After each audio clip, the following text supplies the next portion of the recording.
May as well hop into the voice.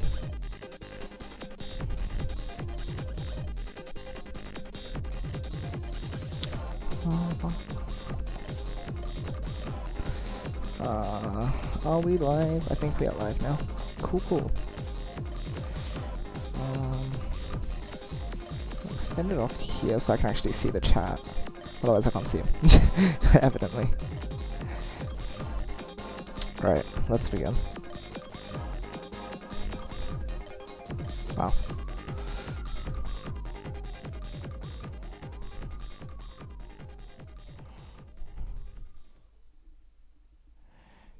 How do I make it flashy and cool?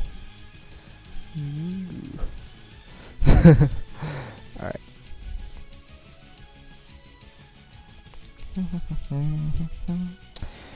Alright, where do we even begin?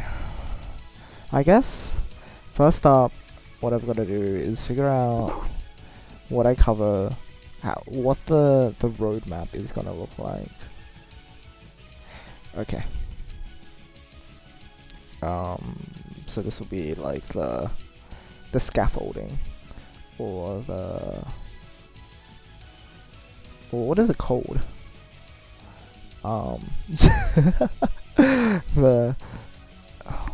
Man, I can't use my words right now.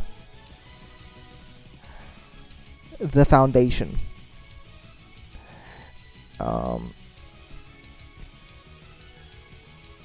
Okay, you know what? Just whatever. So we'll have the first one be video 1 or part 1 or something. Part 1, we'll call it part 1. Part 1 will be covering introduction to Puyo and the blocking method. I think it'll be a good idea to introduce chaining from the very start. And so the key points that I'm gonna have to pick out here, this is how I'll start planning it out. I'll do it like this. I'll just make sure that my info is all okay. Cool. I hope everything came out okay. Yep. All right. Let's have a look here. So, what are we looking at? We are going to be doing what exactly? We're looking at what are the key points we have. So, what do you introduce first? General movement. Left, right, down. Is counterclockwise rotations. Okay. So you have movement. You have clearing. 4 to clear. That can clear more at once. Do I show off chaining at that point?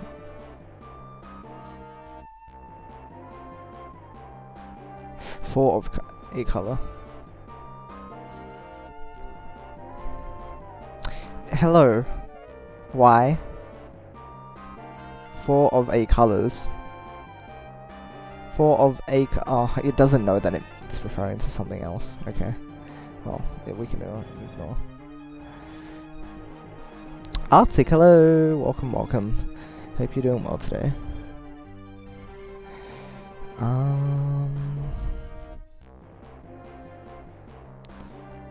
We'll be looking at wind condition or loss condition, I guess. Okay, so this is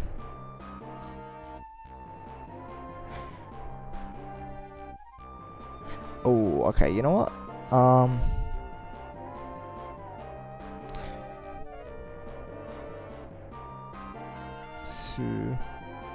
We'll have to make a note that we're talking about Su first, because I'll introduce them about rotating in pairs and the general movement.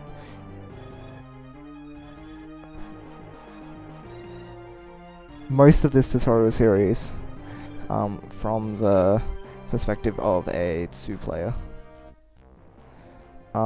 Fever will be discussed later. Okay, so this is specifically if third column is filled. Loss. We're very excited that you're playing Mother 3 music. Mother 3 music is like all of the games that I really like, their soundtracks are up there. Like, music is part of what really makes an experience solid after all. So you lose. Okay. And I suppose this is the part where we... Is there anything else? Okay, no, we need to keep focusing on...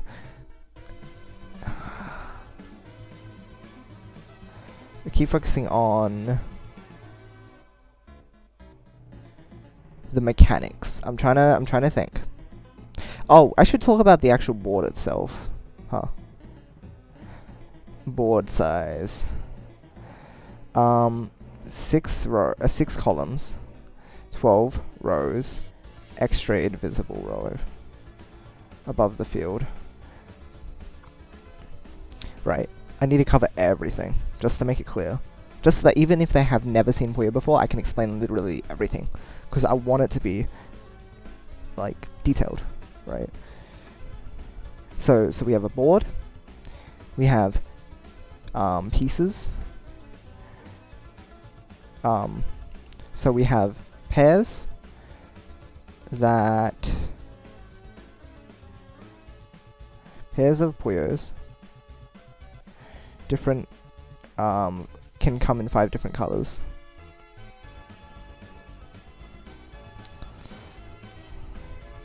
Four is standard.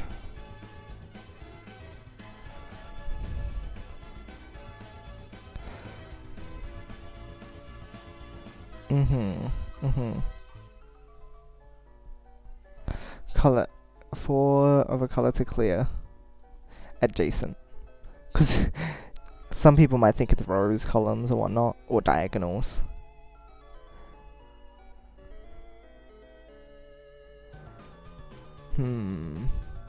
Is this oh no. Arctic, no. Oh no.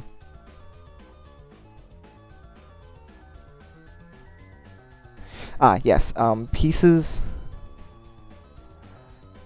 or pairs come 1 at a time. Another will only spawn after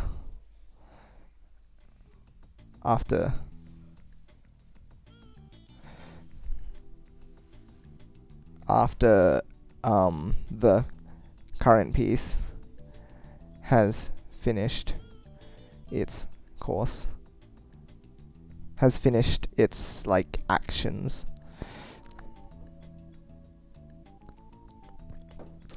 And then I go into clearing and say that like while a chain is clearing. While chain is clearing, no pieces spawn. That's what I mean. Is this third column? This is Krampus, man. Hello. Because that's important. Like Panopon is an active game. Yeah, Fusion, which is an active game. So I think, again, just be very specific about everything, because I want this to be accessible by anyone.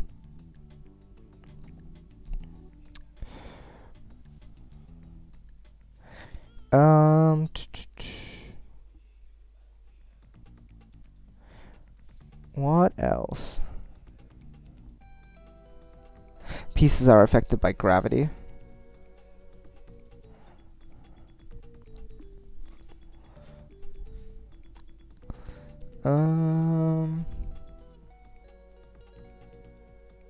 Yes,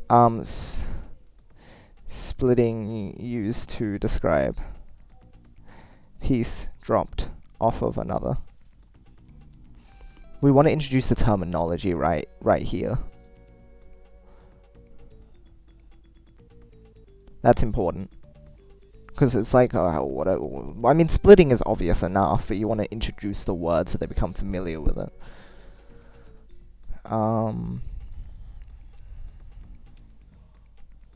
Hey, yo, Grass. Welcome. I haven't normalized this playlist of music, so I don't know if it's too quiet in some cases. Like, I hear it as too quiet sometimes. But, I don't know if I need to turn it up or whatnot sometimes. Be for longer, we're going to go out for a walk in a sec, just popping in. Oh, nice. Hopefully you enjoy that then. Okay, so this is... Should describe how rotation is around the bottom point you've grabbed. Oh, absolutely. You're right, actually. Rotation axis is...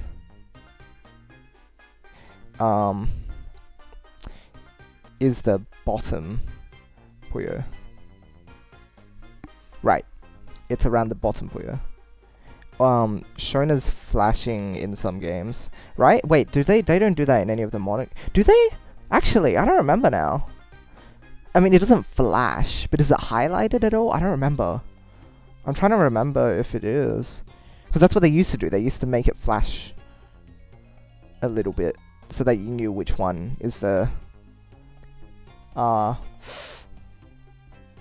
don't remember now. I can highlight it, but... Yeah, okay. I must be misremembering. But yes, you're right, actually. Rotation axis is super important so that people don't become confused. Cool. That's good. That's really good.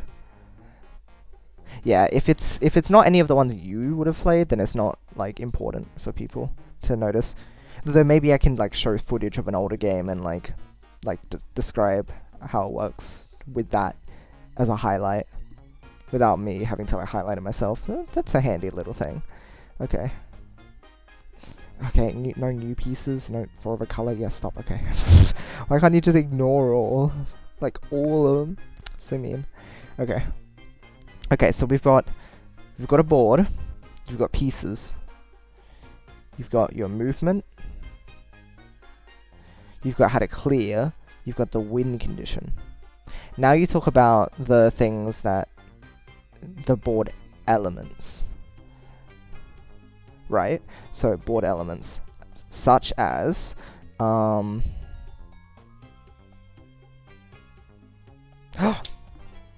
wait, super spin. Super spin as in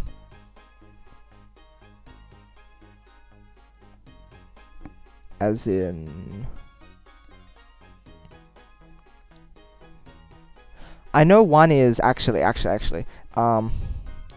one is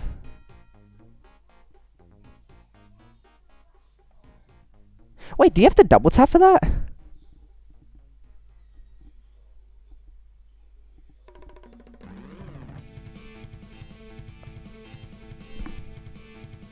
Is it?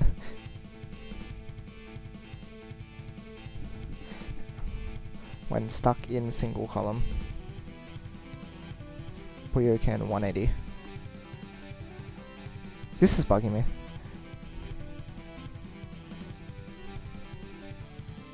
Can you, like, degrees? Degree.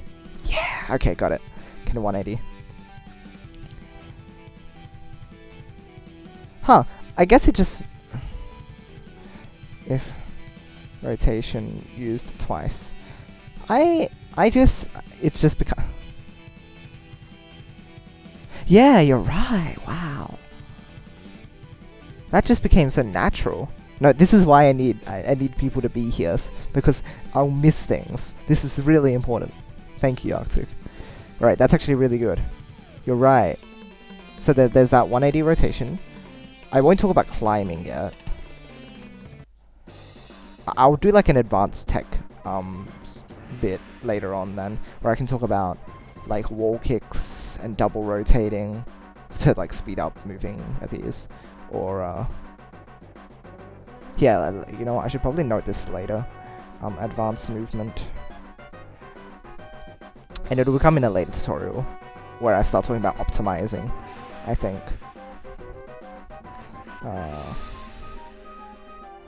Optimizing gameplay. Mechanical. Optimizing mechanics.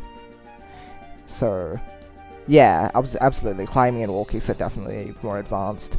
Double rotate isn't super advanced, but that's at the point where you're starting to increasing speed.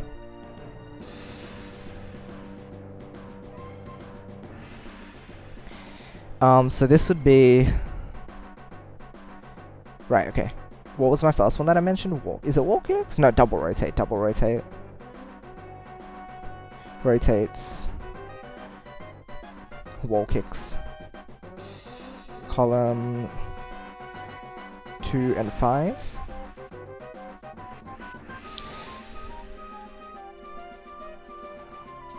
I may as well mention as well the fun thing, which is high level players tend to use this move without thinking unnecessarily.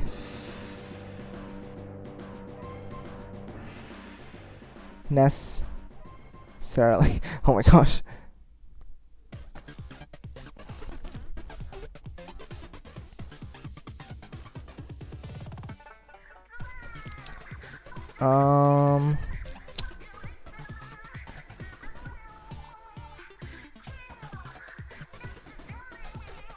Climbing.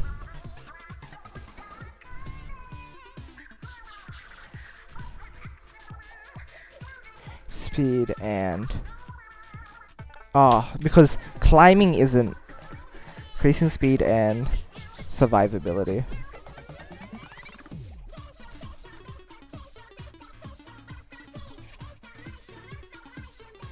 Climbing. I wonder if I would introduce column 13. No, you wouldn't introduce column 13. Oh no, you have to in case the piece does go up there. Making use of column 13. Row 13, sorry. Row 13 and row 14 rules.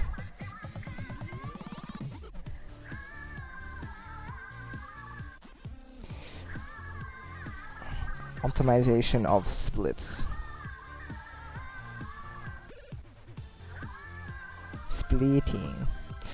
I feel like climbing should be the... No, this sounds...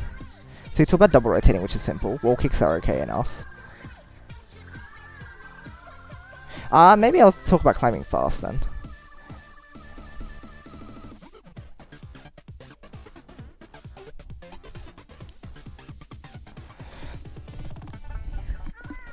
I'll introduce that, and then we talk about like speed stuff afterwards. Okay. Basic movement. It might be worth stressing how splitting isn't preferred. It took me a long while to notice how slow it was, since the other game is also played so slow that it doesn't matter. Yeah, it's an interesting note, but I feel like it's actually more harmful to think about that earlier than you have to. Because if you teach someone, oh, you shouldn't be splitting, then when they're making like stairs, which almost inevitably causes you to split a whole bunch, it's like, oh no, I'm not meant to split, right? But the thing is, a lot of the time they don't notice that they can split in order to think ahead. So I think it's safe to... okay. Optimizing splitting. Judgment of... because this is getting to a fairly advanced point in the game where you're really weighing the speed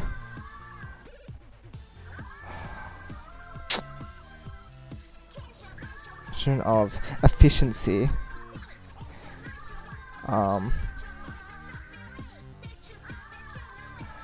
gaining resources. I think this is a really big topic. Actually, this might take up a lot of time. This could even make its own video, maybe. I might need to just... Maybe I can make a mention of it and then cover it more. I don't know. But it's a point where sometimes if you split, you're going to end up in a much better position anyway. Whereas in some cases, you shouldn't split so that you get more resources on board so you can make up for the fact that it was a suboptimal decision. So... It's tough. It's very tough. Alright, I don't need the preview.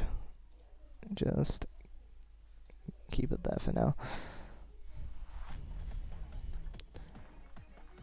Wait, how loud is it? Oh, it's maybe audible. Okay. So anyway, that's way later. This is that. It's good just to get our points down while we can. board element. So this is where I talk about next window.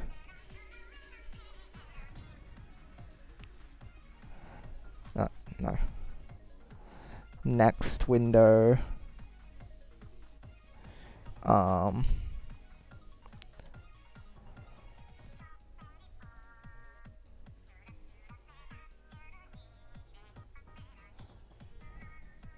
Garbage indicator? Garbage tray. That's what they call it. I'll make mention of it, and then I can go into, I guess we should call this loss condition. Okay. How to win. Sending garbage. Okay, clearing 4. Maybe even become a bit technical about it. Some people in their tutorials like to give people a bit of technical stuff to work off of in case it helps them, right? So, this will be 70, right? So, when Puyos are cleared, every 70 points counts as 1 garbage. All modern Puyo display the spinny X logo over the bad square? Yes, actually. In modern games... modern. Great, thanks Yoshi. In modern games, an X is displayed.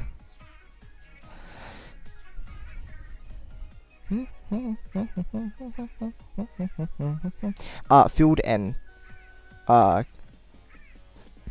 kept field.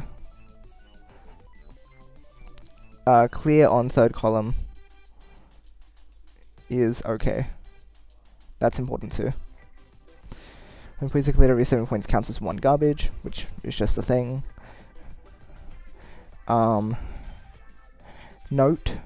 the process.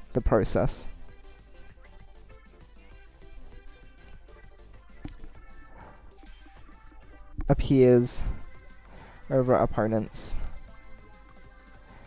board in garbage tray. No mention of chains yet. I'll mention chaining after garbage is introduced, because then you say, okay, how do you send more garbage? And then we mention, oh, you build chains, right? Or I wonder if it's best to introduce powering. Because you could also say, oh, 1 chains with more...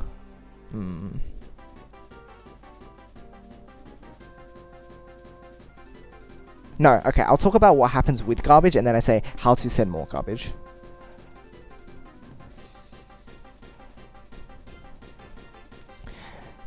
The process, okay, appears over opponent's board, randomly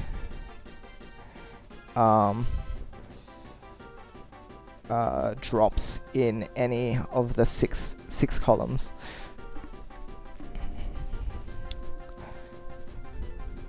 How to clear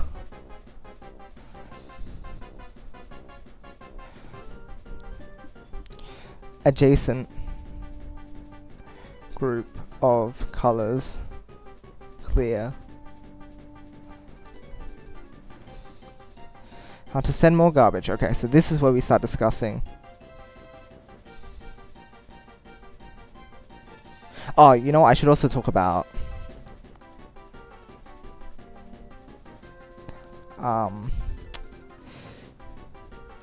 a column must be filled, a row must be filled. Be filled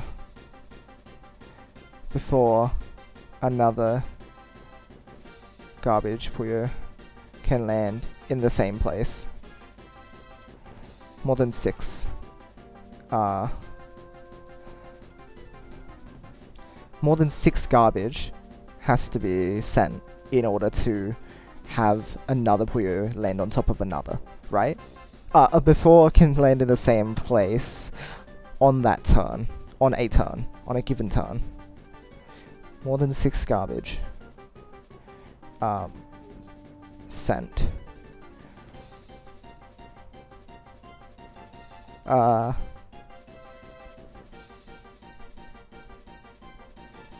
Actually,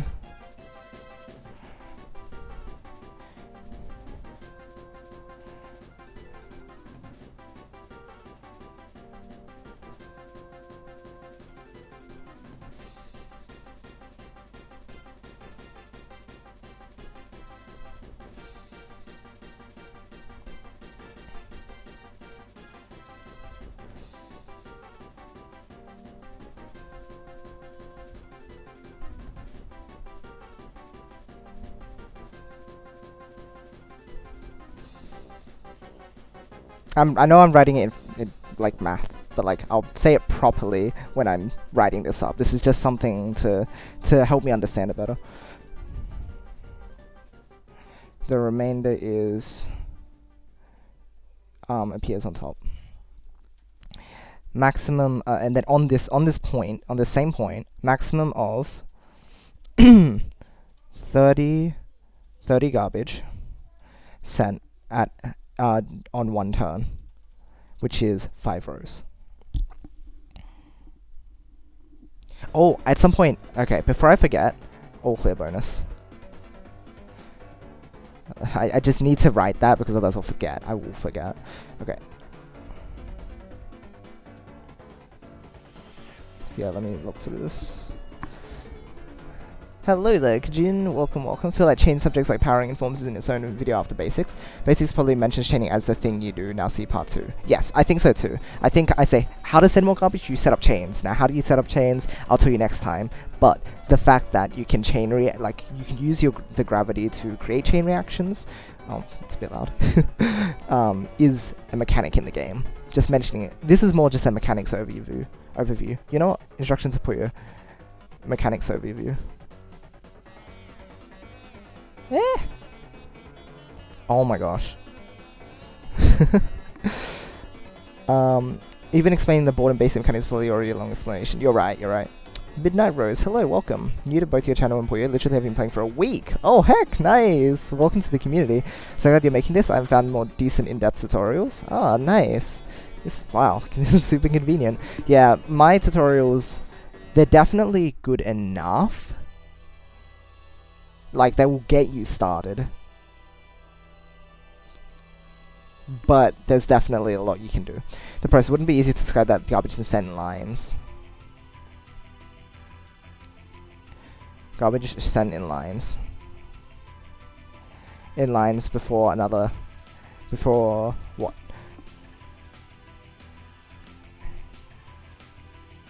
Lines. Garbage cannot stack. Unless a line is filled. A line is... I don't want to say filled, because it's not like it balances it on the board. Like, it's not like if you have one row which is 6 columns high, it'll fill out all the 6 columns. How do you say that, like, garbage cannot stack unless a line of garbage is sent? that was obvious, I'm sorry. My brain. You're right. Also 5 rows, also exactly a rock. Where do I start mentioning garbage tray? Should I start talking about... Ah, yes, okay. And then, icons. Garbage... I don't remember what they call them. I wonder if they have a name. I've also introduced... Oh, I mean, not introduced. I've opened these... I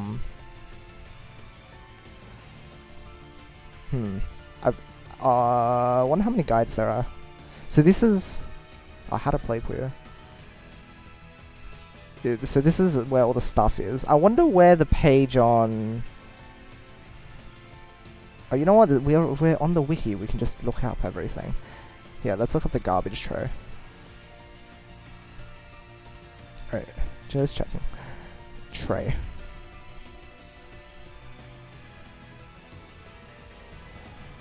Nuisance tray, garbage tray. So it is a thing.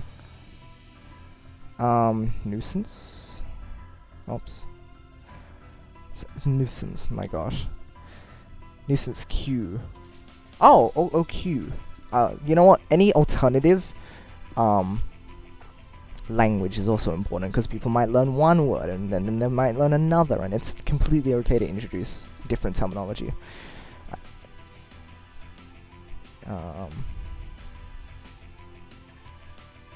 Yes, that's right. Use the symbols.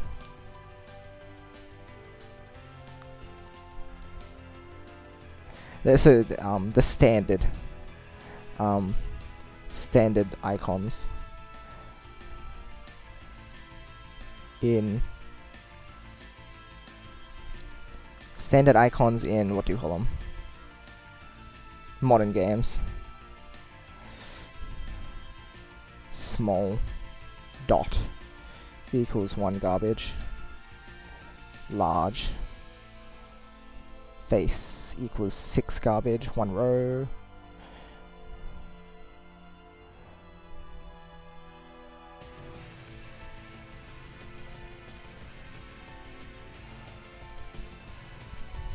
Uh, 30 garbage, 5 rows. And then here, 5 rows, 1 rock. 1 work? Really? Okay. Star, moon, crown. Star, moon, crown, comet. I guess I can say how much of each. 2 rocks. I don't need to mention... I talked about being technical, but I guess... later on when I'm talking about larger chains, I can talk about point values, and then I'll specifically talk about this icon usually represents approximately this many points, or my thought process of it. But I think it's a nice idea to... No, it's not 2 rocks, it's 6 rocks. Shh. Shh, I know what I'm doing, I swear. And then equals 2 stars. And then a crown equals 2 moons. A comet is...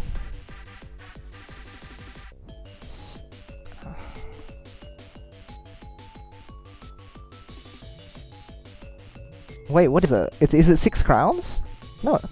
I don't remember what it is now. Hold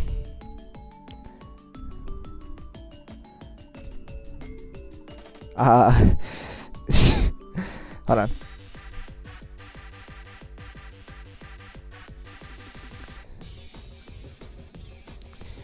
Don't know how in detail you want to get into the trade, but as a beginner, I found it helpful to know that the slight bigger Puyo was 1 line, a rock was 5, and almost exactly half the board, and that 2 rocks was too many to be behind, and you would auto lose on 2 rocks. Good point actually. Good point. Almost half of board. 2 rocks. 2 rocks is most of the board. So make a slight mention that 2 rocks. Is basically boom. Basically boom. Yeah, that's actually a really good point. Good point. Knowing about the other symbols as a beginner would have been interesting, but not super useful. Fair enough. I think it's important to introduce them because if people go and watch other players, they can note these sorts of things, and I just want them to have a general understanding of how the game works at this point. Like, this might even just be used as a video, not just for beginners, but for someone who... Like, I'm making this first video very generalized, so that maybe if you're going to commentate Puyo... You know what? That is a good one too. If you want to commentate Puyo, then this is what you need to know. Like, from a very general standpoint. Because if you know, oh, this guy's making a chain, they're sending this garbage, this guy's trying to dig or whatever, like, or... I feel like that's the sort of information that, like, the minimums that they will need to know is this, right? This will give them a basic understanding of the fundamentals of the game, right? I think that's what I'm trying to do in this first video. So, if that helps you, then there you go. If it doesn't, then... Do red garbage Puyos actually look like rocks? They look more like rocks in the older games. This one, I don't even know what this looks like. This one... Wait, this one is a mushroom as well. This one is a mushroom. Like, that shocked me so much when I first learned. I was like, no, you are lying to me. Yeah, this one looks more like a rock. This one's the one that looks more like a rock. Oh look, it's all the... Huh? Oh my gosh, I forgot about all of these. I wonder what made them choose Moon and Crown for the modern games. And this is more like the mushroom Puyo. And then you have all the funny ones. 1 trillion garbage Puyos. Oh my gosh.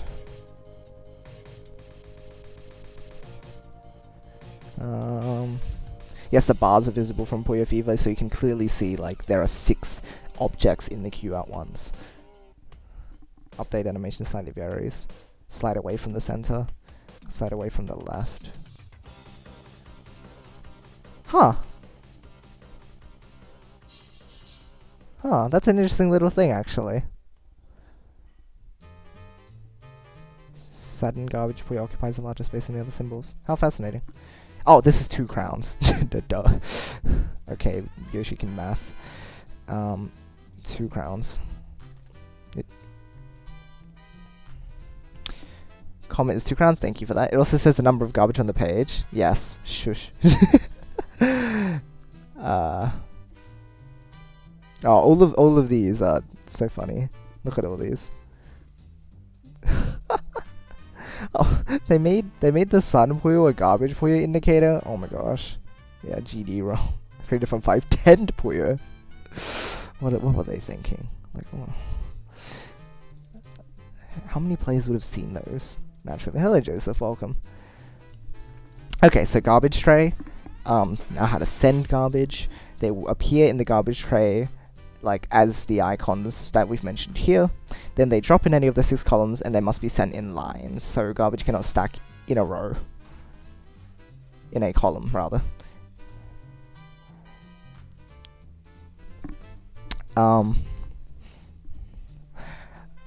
Sent in lines on a turn.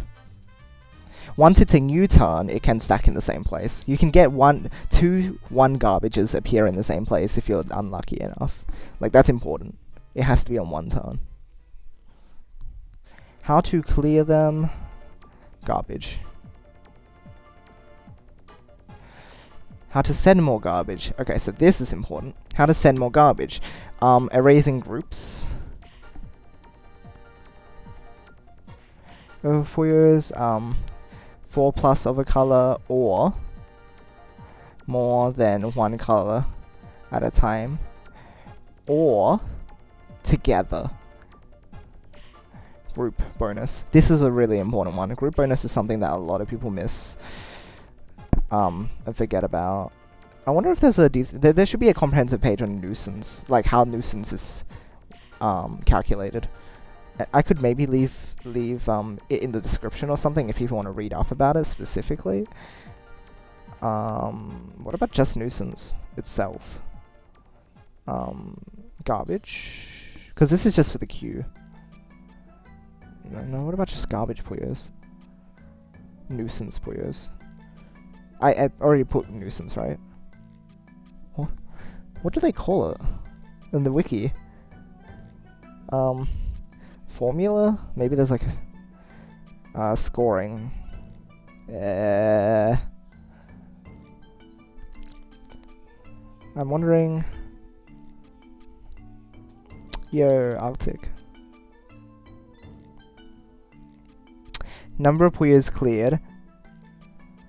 The color bonus and the group bonus. Yes, okay. I'm looking at this. The how chain power is calculated, just so that I can list what contributes to how strong a chain is. So it's number of Puyos cleared, chain power, as in what number, and then chains. You know what? Of a color, number of a color.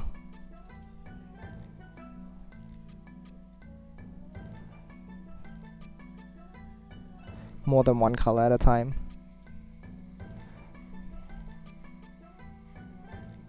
Grouped together.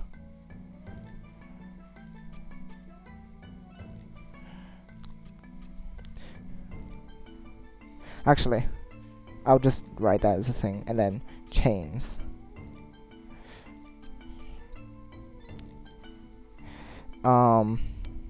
Using gravity. Right?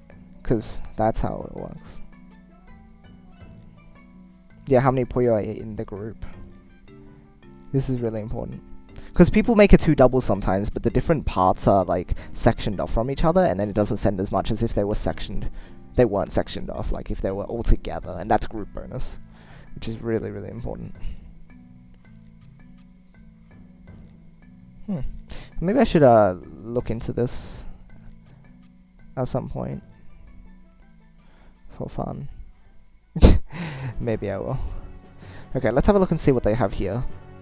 Sending, clearing, 3rd column, using chains, the counter rule.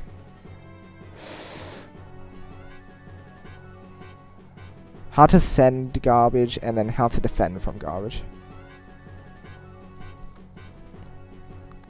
And I think that'll be everything, right? Would it be everything? How to win, right? How to send garbage, how to defend from garbage. And then all clear bonus. I think that's it. Using gravity. 1 piece drop causing multiple links to form afterwards.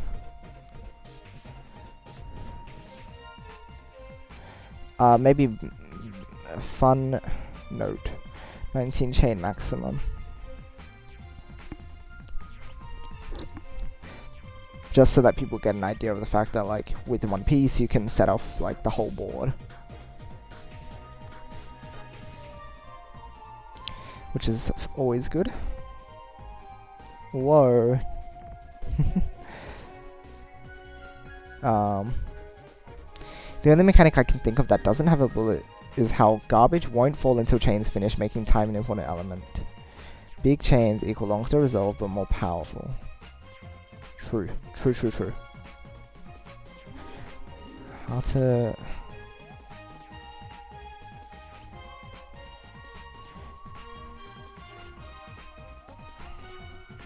Clear must be resolved. Clear must resolve. It's difficult because then you need to talk about chains. Or maybe we can talk about, we'll elaborate on this later. Good point as well. The chain must resolve before garbage is actually dropped, before garbage drops, but the icon is still there.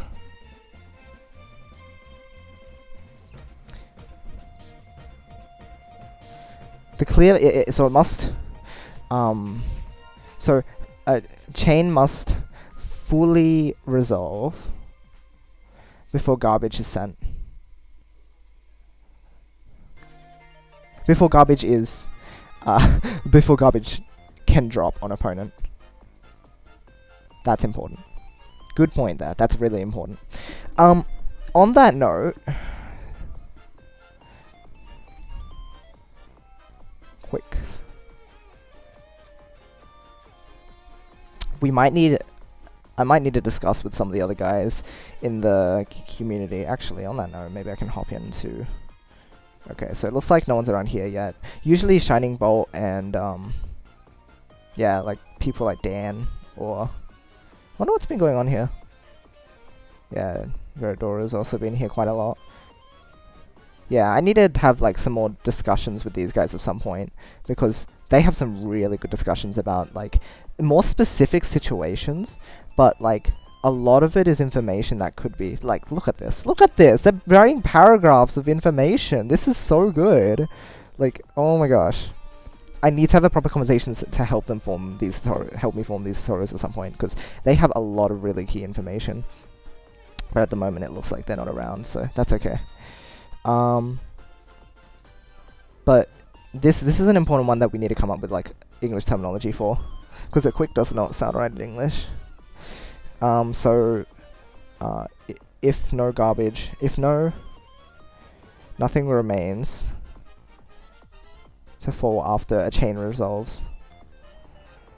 Garbage can fall instantly. If not, there is a delay.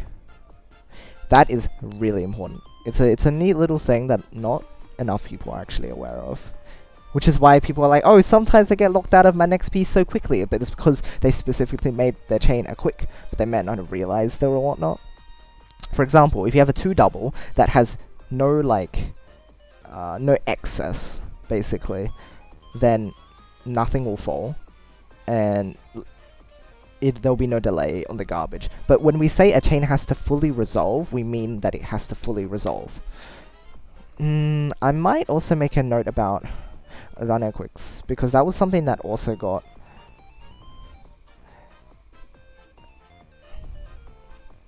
No, I'll write it properly because this annoys me. Because it looks like rain. Looks like a rain quicks. If... And this was a bug.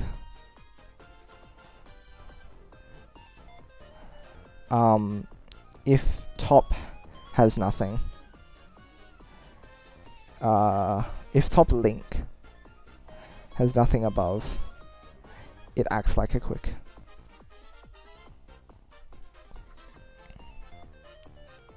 Acts like a quick. Which means it was a really weird little discovery. We don't need to worry about it too much until we get there, but like I need to note it because I'm thinking about it, right? So it's a good little thing. Hold on, let's see here. Yeah, time is an important element, so... Oh, it's tough, because a lot of this information can be split up in many different ways.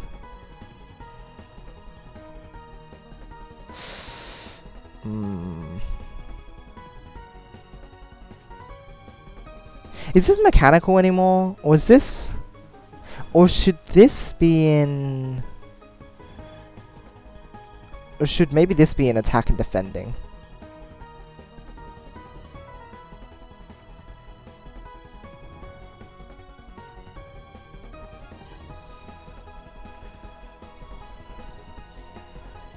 Maybe this should be in attacking and defending.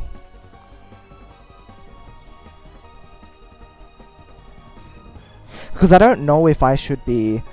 If I should have one video just for attack and defense gameplay, and another video to optimize it. Like, there's a lot of things you can split up, and I'm not sure how much I want to. And optimization. So, update stuff. Hello Malachi, it is indeed. Joseph, this is stuff for Puyo. Oh my gosh, we've got so much stuff already. This is looking good. Don't really understand what you mean by if nothing remains. This is why I have the chain simulator.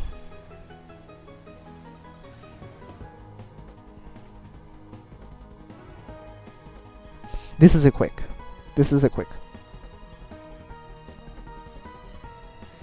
This is not a quick. If something what is this called? Like there's a word like residual or whatever it is. If there's extra stuff that has to fall afterwards, then it'll delay the garbage. But if you do a quick, it'll instantly send the garbage. So as soon as that clears, the opponent is susceptible to receiving that garbage. Like they can receive it right there, which is why sometimes you feel like you got frame trapped for no reason, but it's because there are two different scenarios for sending garbage. There's quicks and there's not quicks. And then a running quick is this really weird observation that someone found, but for some reason this was also this also counted as a quick because the top link didn't have anything on top of it. We don't know if it's some sort of bug. It probably is a bug, but we can't be sure about it because it still has stuff that has to fall afterwards, right? But like the game doesn't register that there's something here. It acts as if like there has to be only something above for it to fall in order to cancel it being a quick.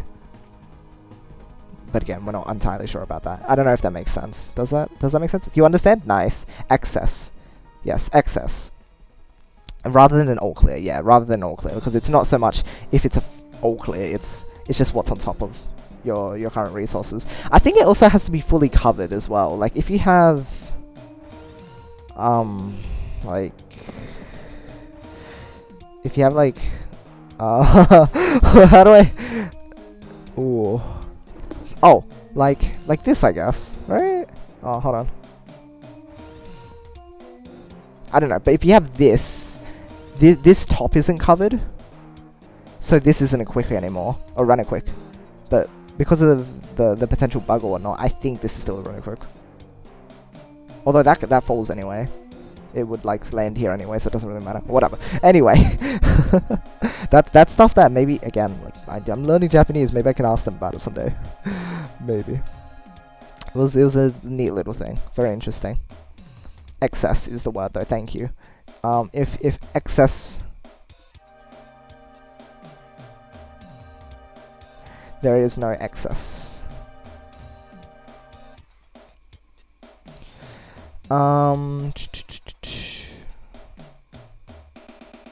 Hey, there's a word for this? Yeah, that's the one. Wouldn't say anything left over, anything left to fall. Ah. Oh, I did say that, right? If nothing remains to fall. Does that... Is that weird? Anything left to fall. If there is anything... If there is nothing left to fall.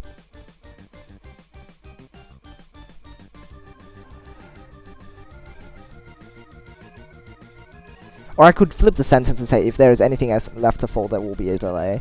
But I think I'm specifically trying to say... this is dot points. You know what? if we understand the point, we'll get the wording in when we get to it. But like...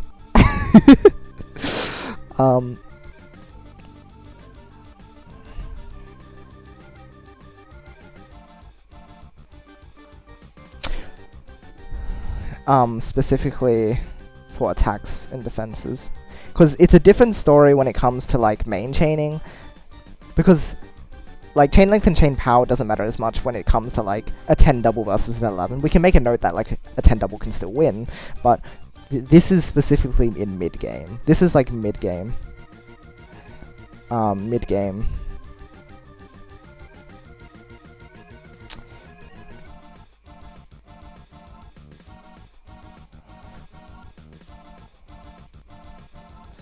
Maybe in this video, as long as there is a visual, it will make sense. It absolutely will make sense. It'll make more sense. Okay, so this is looking really good already. Oh my gosh, I'm so proud.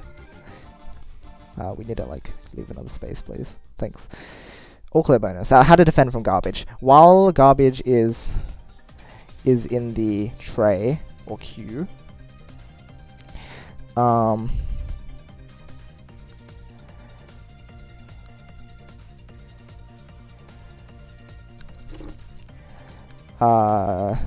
It can be moved.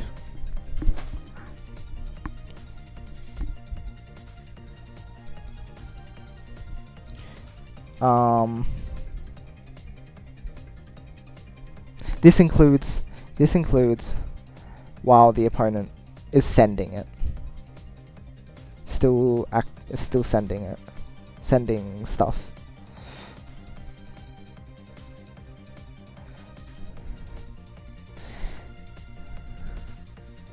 This is called the counter rule. Woo! Oh.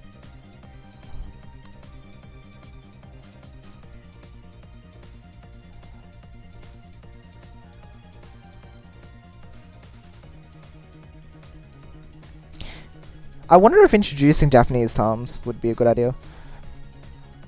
Like, just so that if you're watching Japanese play, I don't know, like when you hear or know about a specific word, then you can understand something.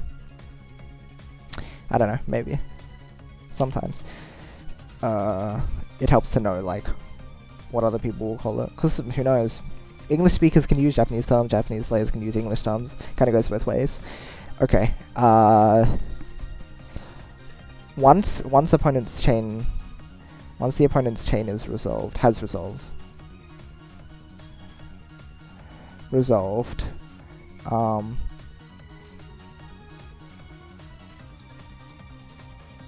only one more piece can be placed before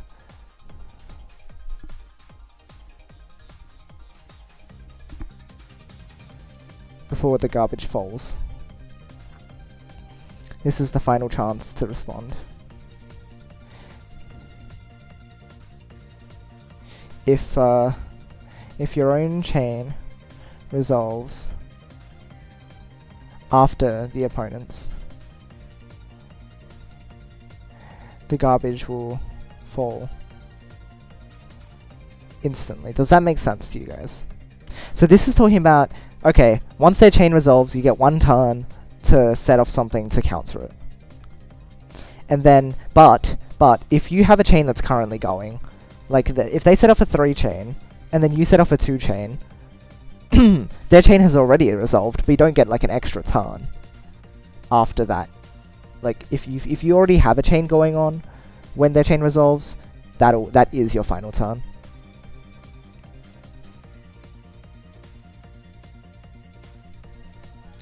Does it make sense? Nice, nice.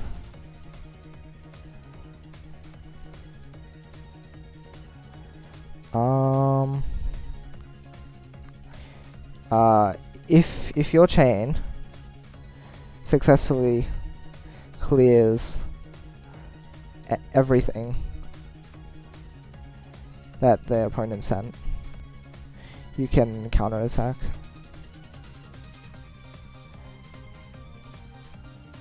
And send your own garbage to the opponent.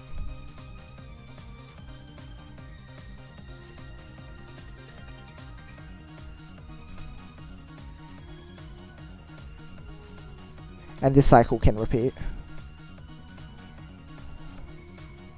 The cycle can repeat. Is it easier to say that if you're already holding a piece when your opponent chain resolves, you can place it? Oh, good point.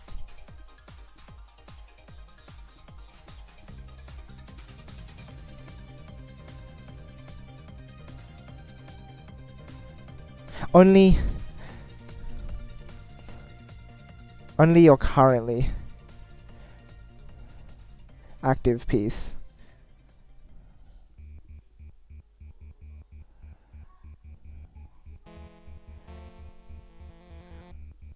as you have no active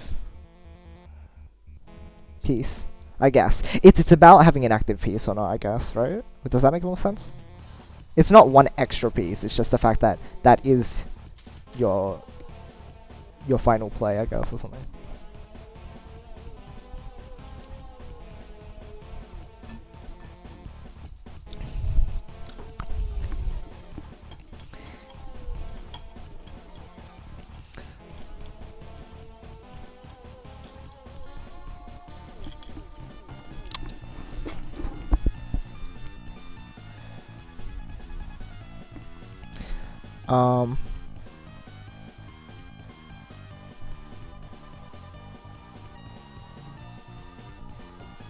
For Tetris players, this is the same as garbage blocking being off. I mean, we do call the fever garbage blocking too, don't we? Oh well.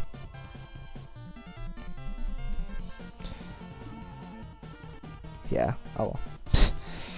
I guess that's how it is. Okay, all clear bonus. All clear.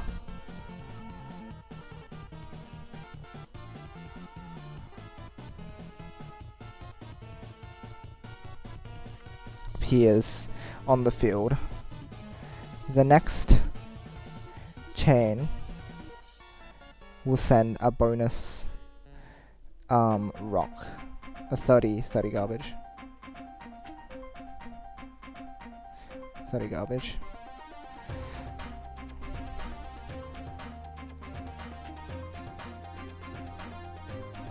Because it's a rock on top of whatever else you'd be sending.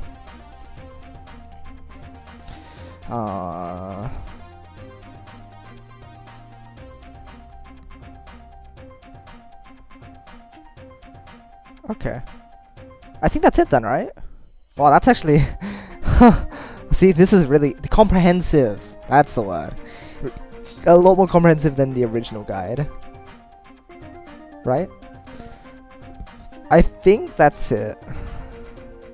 And the reason I had this here is because I wanted to, like, see if there was... I think my friend actually wrote subtitles for this one. Right?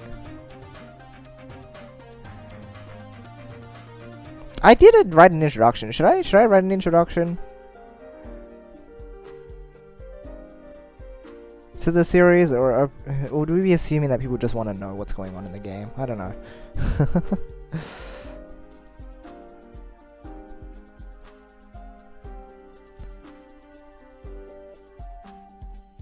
Okay, so this is about rotations. Then it'd be adjacent cannot be a diagonal. There's a pop. That's diagonal. You can connect more than 4.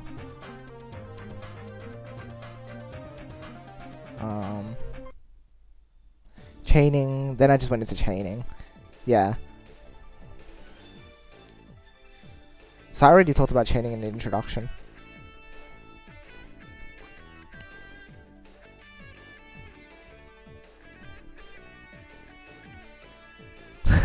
This is back before I could actually play at max speed. 9 chain. Going on about forms.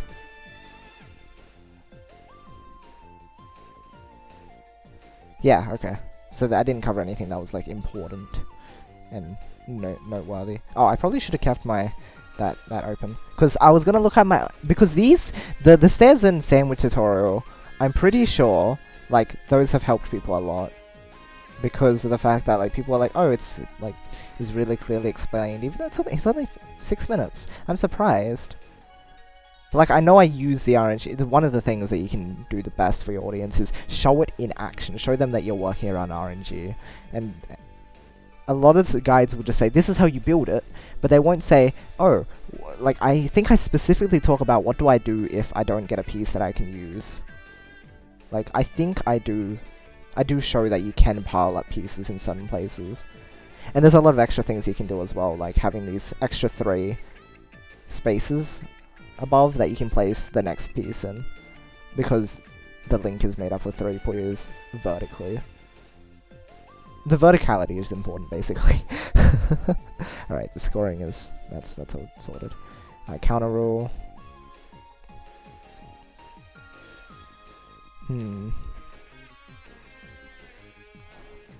Yeah, this is about general attacking, defending and stuff, I think.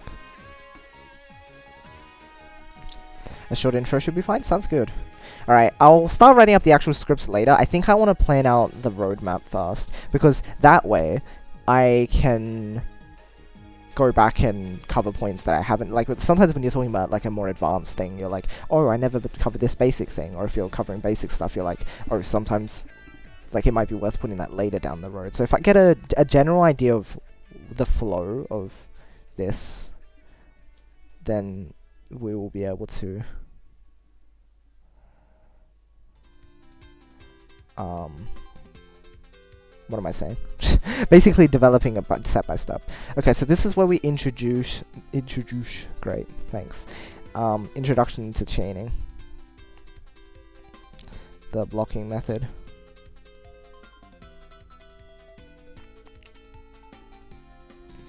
I liked your tail tutorial of all the tail tutorials I'd seen. I did like the Puyo Nexus form guide for sandwich bed only because it covered all the shapes and had a lot of graphics.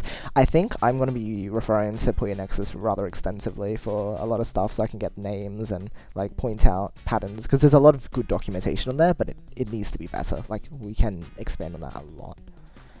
Really? Did I? I don't even remember that one being that good. I thought like that one was more of one of the more dodgy ones, because I don't remember these ones being as good. But they might have been. They might have been. I'm gonna have to like, well, we'll get there when we get there, and then we can evaluate it and go over what should I add, or what yeah, stuff like that, basically. That's good to hear, though. Okay, so stairs, right? Not yet. We should go into the blocking method. Let's see. Yes, and then we talk about the structure of a chain. Like, we pull it apart, sort of like when you're learning a grammar rule, you start pulling apart how to set up a sentence, right? I think it's not that far off of, you know, forming a sentence, right? You have your trigger, you have your links, you have like how it resolves, stuff like that. So, and this is actually really in depth too, so I can use this as a basis as well, which is really good. Don't know any patterns or how a chain goes. You don't need to be efficient. Just don't pop groups of 4 Puyo at the first opportunity. That's really good. Construct a large chain. Yeah, then clearing one group will cause another to pop. Specifically learn avalanche from your tutorial. Yeah, I think avalanche is really important to, because it is basically the stairs of tailing. Like, with chains you can build anything. With tails you can build anything. But like there are these basic enough forms. Like Avalanche is the basic form, and it's so versatile as well. And then you can basically most other like basic enough tailing forms are just a branch of Avalanche. Like you're basically rearranging Avalanche a bit to make it look a bit different, but for it to fulfill the same purpose, but in a different context, I think. Specifically, and felt like I understood it better than any other guide. That's interesting. Huh. I really have to look back at that, because that was before I started getting good at tailing and stuff, I think. If this was like 2017, 18 maybe, right? Like there's no... Maybe it was 2016. No, this was the next year, wasn't it? 2017? There's no way it wasn't. We'll find out when we get there. But like, this is before I started talking about GTR joints and stuff, which was all introduced by that one guide that was translated by STP Fox. So, like, I don't know, but there's a lot of developments.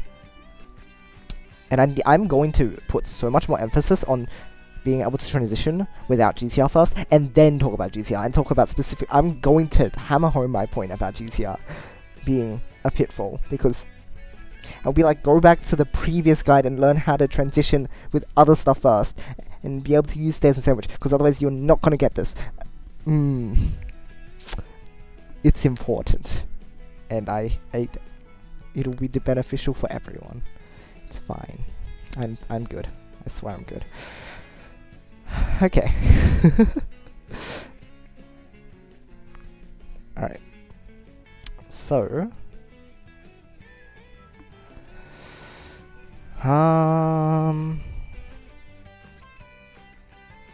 and then the end of this will just be like, how to build chains using forms, repeated patterns. Maybe even just demonstrate.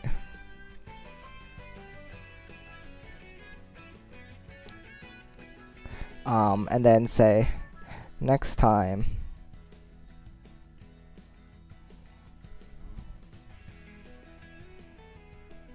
wow. Fine, shift tab. Next time, learn to start to learn chaining. Okay.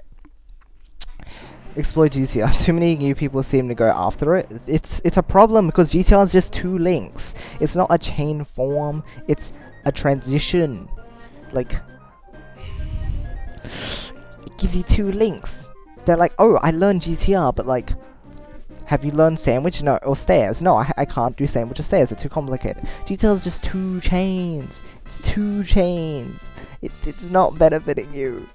Please learn the other forms. And so we're going to go into the blocking method first. So we will talk about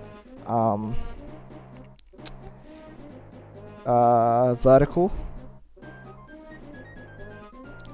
downwards, and horizontal,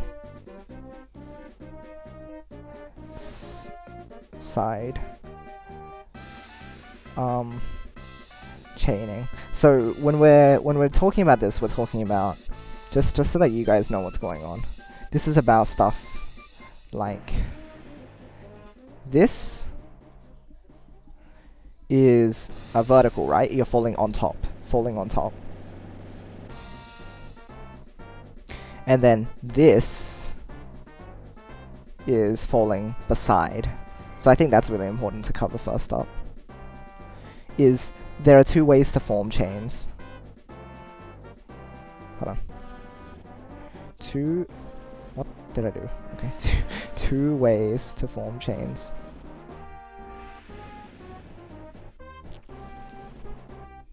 What's the most basic way to explain it? Have groups of 3 Puyos beside each other.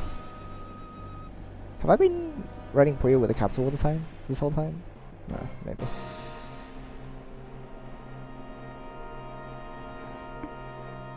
GTR into GTR chains? Oh no, oh no, oh no. I'm gonna build a transition on top of my transition?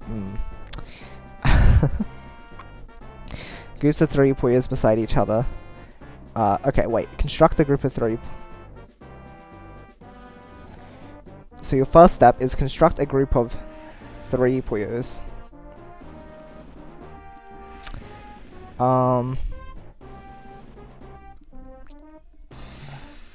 Do not clear them as soon as possible.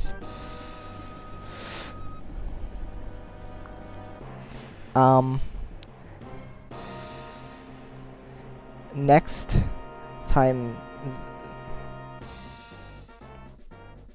the color of that group appears, place the piece above or next to the group.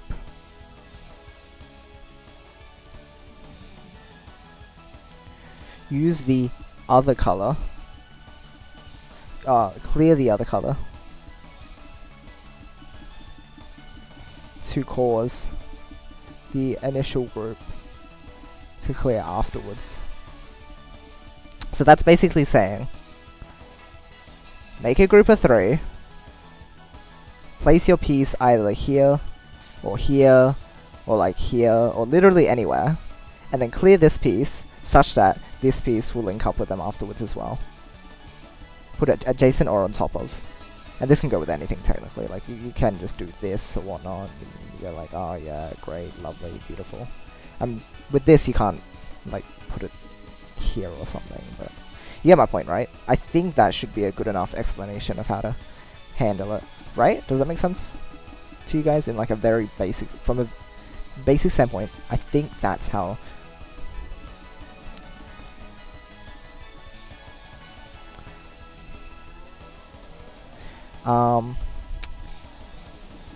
produce examples.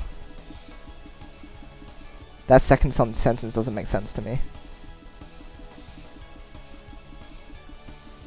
This one, clear the next time the color of that group appears. That's so we're saying, okay, we have a group of 3 Puyos. Next time you get the color of that group, do not clear them as soon as possible, and instead place the piece. When I say, it's hard to say because place the piece means place this whole piece, like either here or here or here. That's what I'm trying to say. Like put it so that, you know what? Such that the other color is blocking the single from the group. So this color serves as a blockage from this group to this single Puyo. I think it'll be a bit easier to explain graphically. It sounds clunky in words, but I think the concept is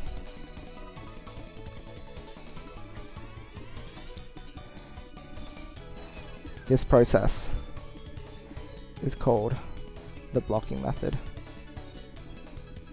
The blocking method. Let's see what the thing says about it. How once the first group of 4 has cleared, the unconnected Puyo fall to form a second group. Yeah, fall from the top, on top or to the side. Your chain will be considered resolved.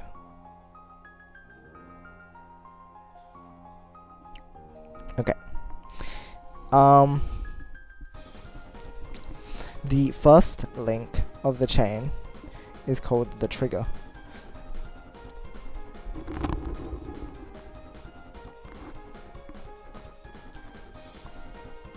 Yeah, gotcha. So you need something to block them from clearing together.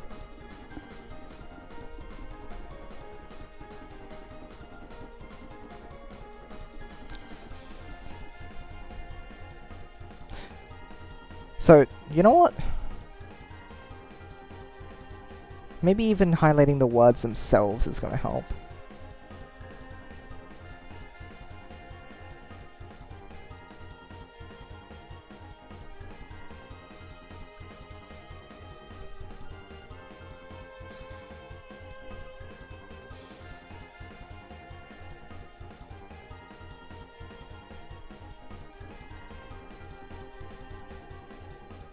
Yeah, maybe I should include the transcript as well and like have them all highlighted. I know this is still in the note version. I'm going big bad, but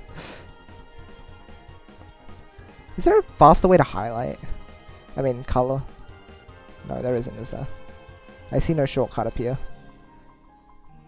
Like like you already have a selected color, then have like a. There's no highlight key either. I don't think.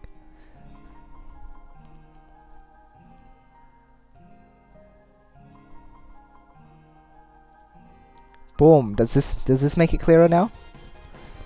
Construct a group of 3 green Puyos.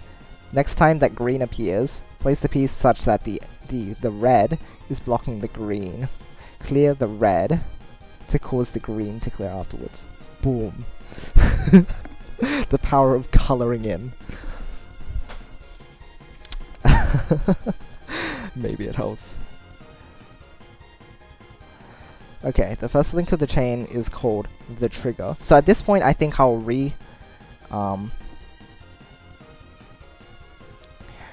replay the clip, and then what we'll do is we'll like highlight the first link of the chain is called the trigger. Any other links are called the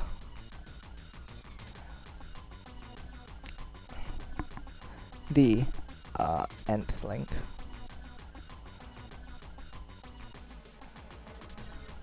Or alternatively, with context,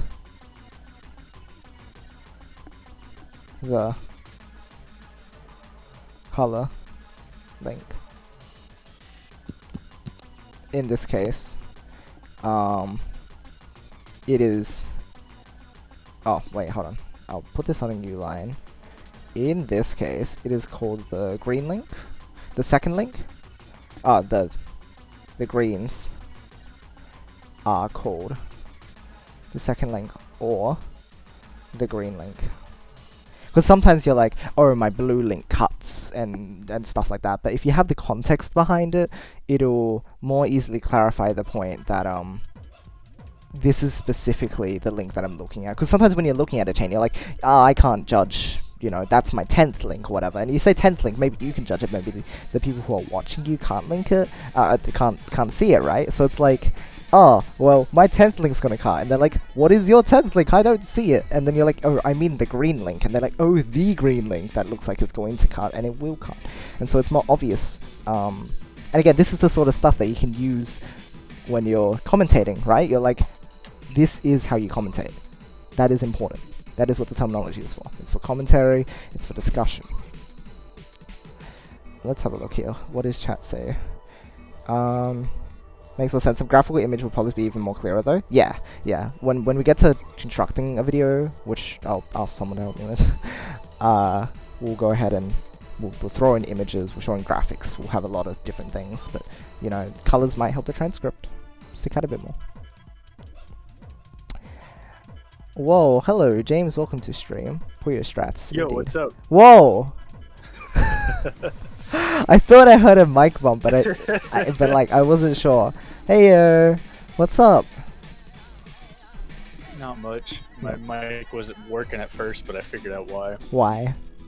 Discord had reset my sensitivity, so it was on auto. Oh, what is your microphone generally like not sensitive enough, or what?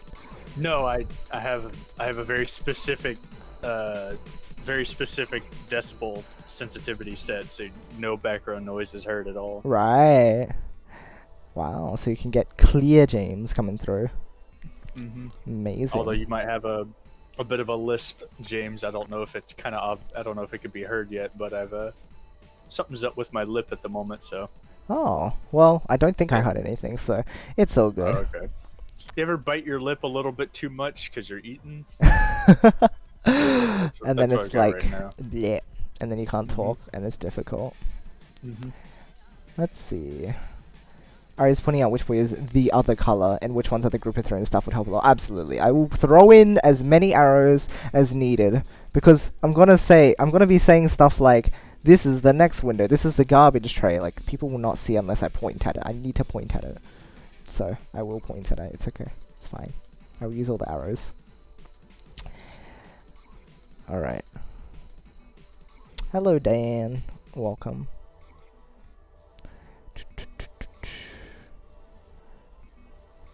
Okay, and then we talk about how to make a bigger chain, I think. There are many different ways which degrees. Oh my gosh, this is such a comprehensive tutorial. This one is actually really good. Oh my gosh. Is this Puyo class? Am I late? Oh no. You're never late. This is the attendance yet. This is the pre-class. This is before I let my classes begin. I'm rewriting the original tutorial series that I made back in 2016, so that they're more comprehensive and they use like the modern terminology and stuff.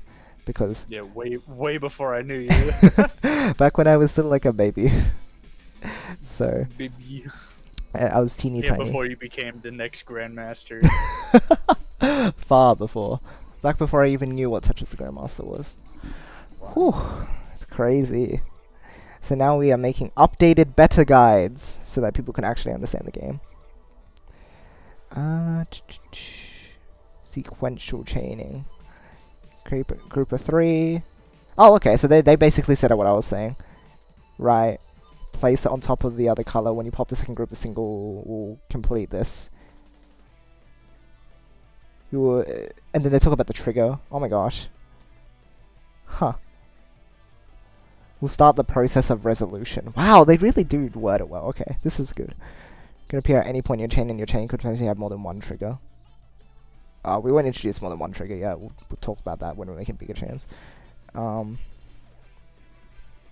Repeatedly blocking your trigger. That's a good point. This is how you extend your chain. You repeatedly block what you already have, and then just make it another link. You turn it into a link, and introduce a new trigger. Yeah, being able to identify your trigger is the most important point of building. Pay attention to which one is your current trigger. So if you want to block it, you know what exactly you're blocking. You're not like blocking a group that you've already blocked. And then build order. Okay, well let's talk about sequential chaining. Might join voice chat soon. Malachi and Dan. I see. Exciting. Have all the peoples. All the many cool people. Let's see. The music is quiet now. There we go.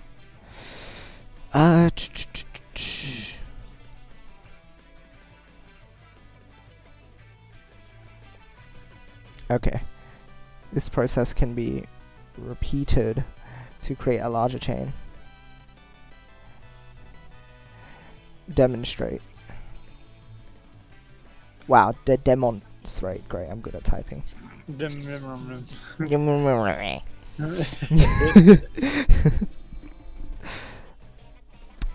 Let's see. So create group of 3. Create trigger. Create complete trigger as group of 3. Reblock the current trigger and introduce a new trigger, making the old trigger a link, or turning the old trigger into a link. Focus on building the new trigger, set it off, and it's a 3. Wow. Yeah. That's how to build a chain in 5 simple steps.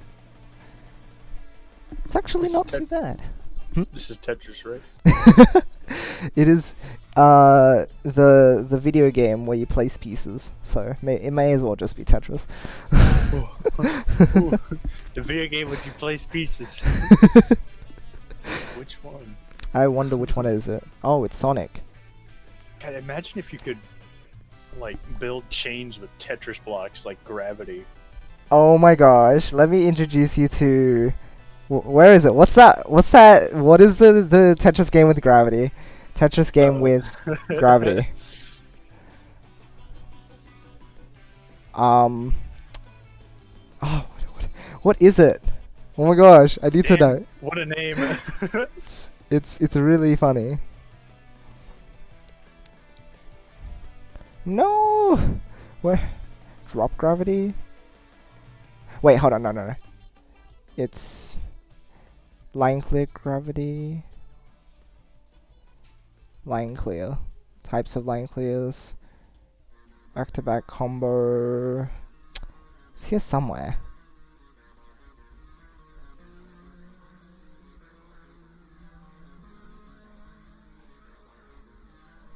Is it the next Tetris? I don't remember. It's called Cascade. It's called Cascade. Ah, it was a Tetris 2, yeah. I don't know. But there are Tetris games where if you clear a line, then you can clear a whole bunch of other lines after, because gravity does exist in those games. For some reason. Awesome. It's so weird. Yeah. Sounds wild to set up a combo. Oh my gosh. You must play with your brain so much. Heck. Big brain. Oh, too big. Is this Candy Crush? Oh, yes. Clearly it's just Candy Crush. Not Tetris? Nah, we're talking about, like, there's an actual official game where the gravity exists in Oh, it's weird, because gravity exists, but it's, like, doesn't. Oh well. Whoa. It's wacky.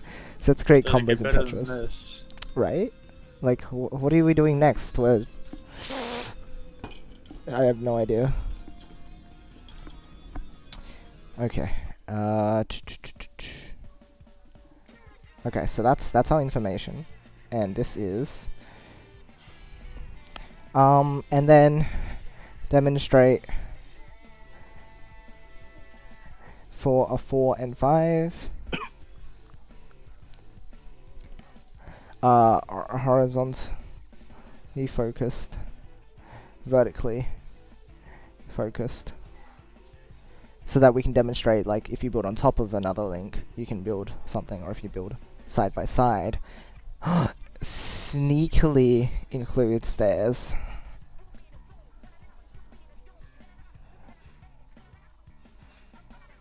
Sneakily include stairs. Yeah, note that the last pattern is known as a form.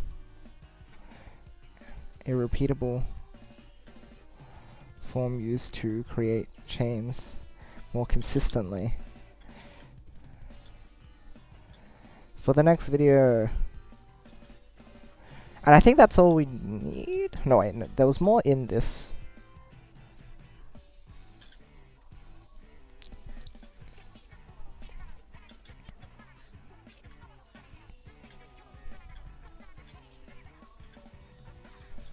Yoshi teaches us how to play the video game. The video game!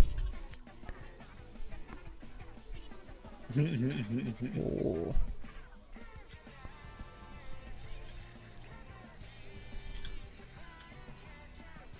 You should disregard the pieces that you get and how useful they are to your overall chain. We're just trying to build the next link in your chain.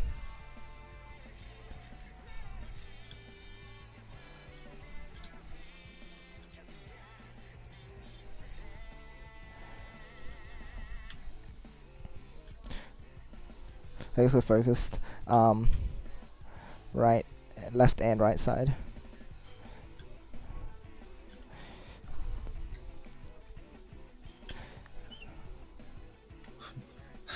Spam as much as possible. Oh. Garbage only strats.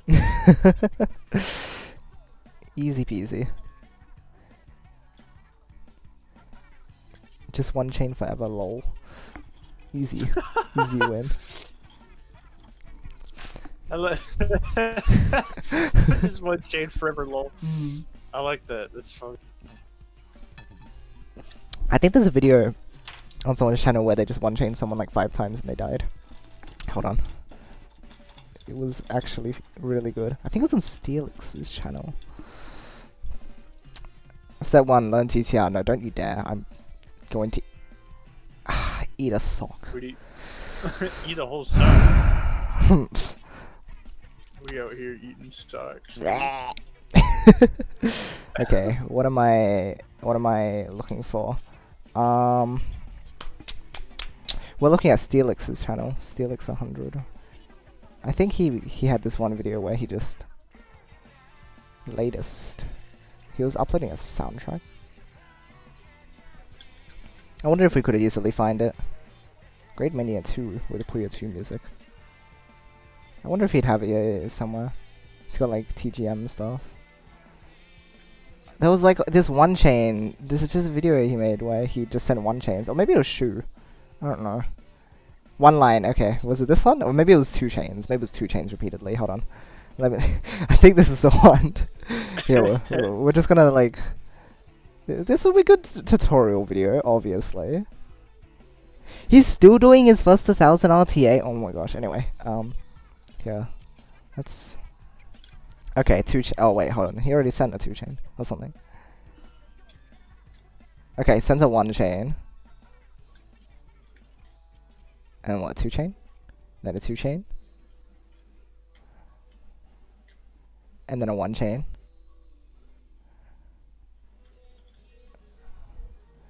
And then a 2 chain. Wow, what a professional. Yeah, okay, this is Steelix, bye-bye. Anyway. I can't hear it. Perfect. Haven't played a Puyo game in ages, only been playing Quest. Oh no! Gotta play other video game. Alright. The video game. The video game, the one and only video game that exists. I don't know that one. I was gonna make a note here as well. Oh yes, garbage can be placed on the side. Garbage. Yeah. Or if you're like sophisticated enough already, or to power your later links. And then I'll demonstrate that by like making some chonky chains or whatever.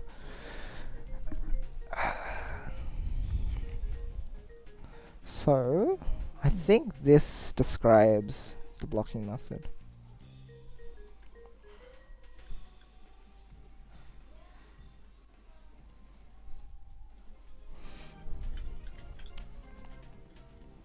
Right, so we've got so far introduction, mechanics overview. You got introduction to chaining with the blocking method.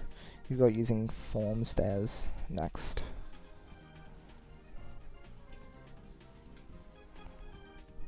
Chonky chains. Whoa. Relatable. Let's see. Okay, so then patterns. Alright, let's have a look here. Hello, Alpha and Daniel. Welcome. Other Daniel. Okay. 2 Daniels. Okay. Using the blocking method does this. How do they make crazy chains? Use patterns. Chains.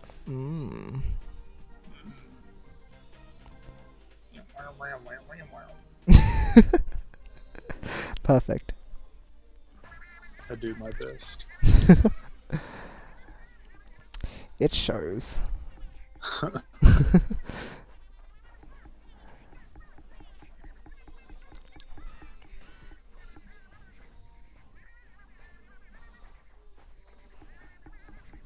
Connecting to each other on the side.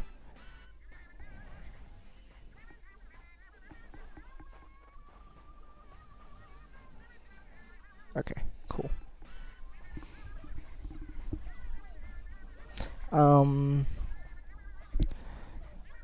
Create a focus on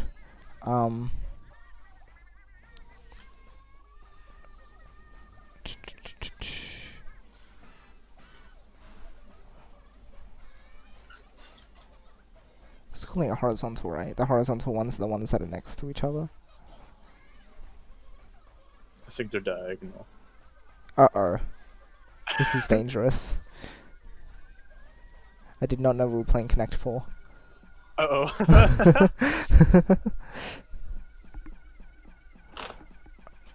Focus on horizontal. Horizontal chaining.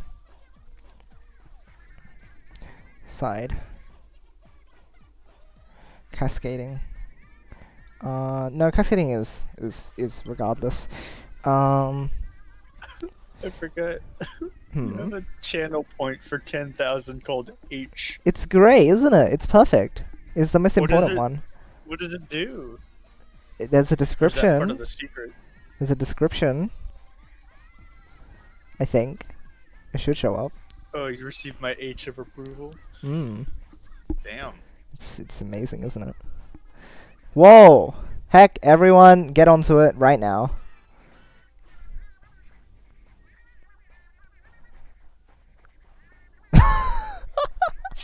Wow, okay. This is meant to be a community effort. Where is the passion? Man.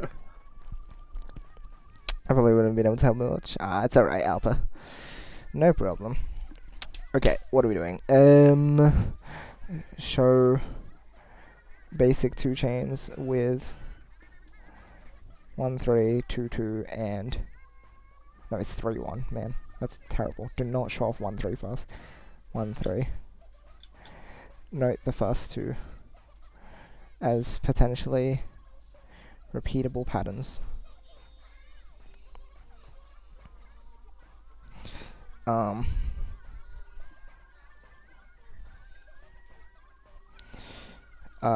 Introduce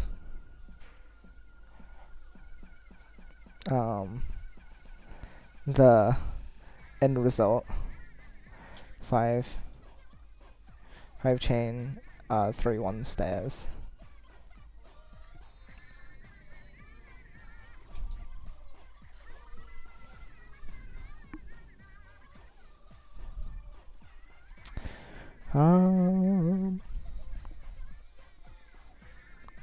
Yeah.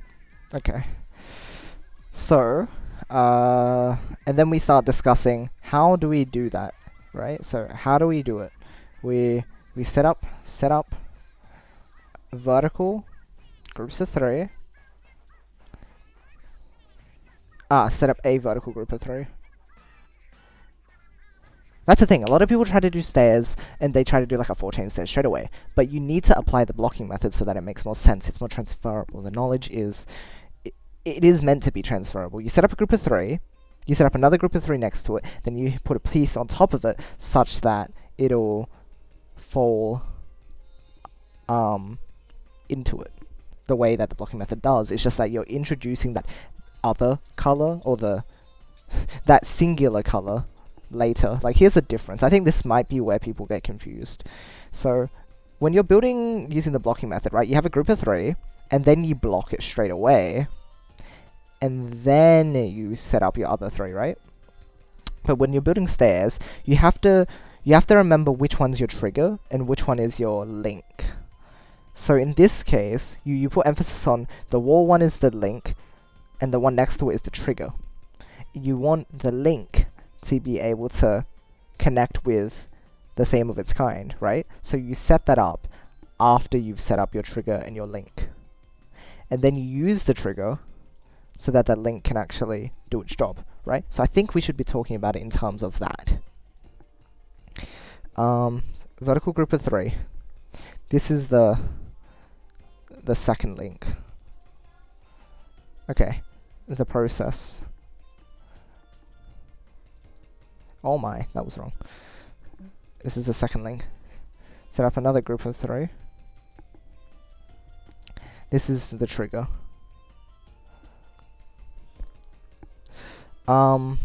Place the other color, the first color, above the trigger, such that explain that this will link after the trigger is set off the chain. And that should hopefully explain to people what's actually going on a bit more easily. And serves as what? Blocks the link. Blocks the link, even if it's like, because it is a blocker. This thing here is a blocker for the greens. Because if it was any lower, it's not a blocker anymore. Like, it is still the blocking method, but you're doing it in a different order now. Like, you're thinking about what's gonna block, and then you think about the result. And the result is you have a green here, so that it can fall afterwards. So you're thinking ahead. If we were thinking in reverse, we could do it like this. You know what? I should explain it like this. Like, if you were thinking in terms of the blocking method, this is what you would do. You would put your piece here, but you have to think ahead now and create these reds beforehand. Okay, that's a good idea.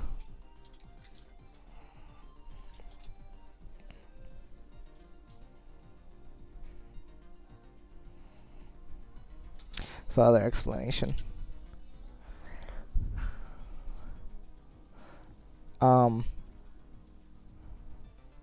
Blocking the link, then filling out rest of the trigger. Describe that this is working in reverse by building the trigger, then blocking, then fully blocking. So in this case, it's like you're starting to build the trigger, and then you do the block move, which is this. This is your blocking move. Well, nice for me to get a refresher. I haven't played Puyo in a while. Same. Oh, nice. Theirs is the most simplest. That is why we start with these, indeed.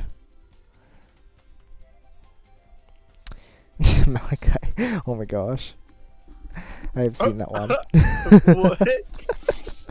It's perfect. Which emoji is this? It is the it is an emoji. It's perfect. The modifications that people have made with my emoji. Oh yeah, right. You can modify emojis. I forgot about that. It's so good. Some of them work really well with my emotes for some reason, so it's funny.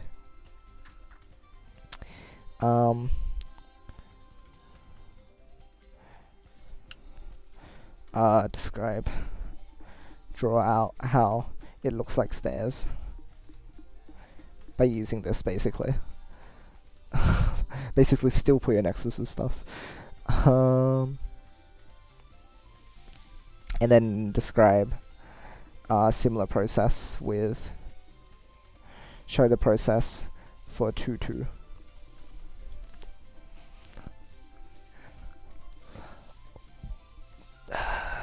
Okay. 2-2. This introduces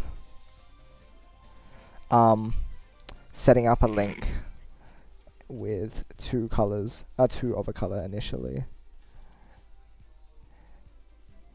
then having two fall onto, falling next to it when blocking.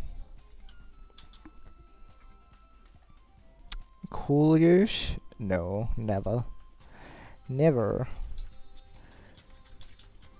So what I'm saying here is that what we're doing is we're introducing two, then we have two here, but then you have to have two falling with it, because previously we'd only talked about having one Puyo to complete the link, but now we have two Puyos to complete the link.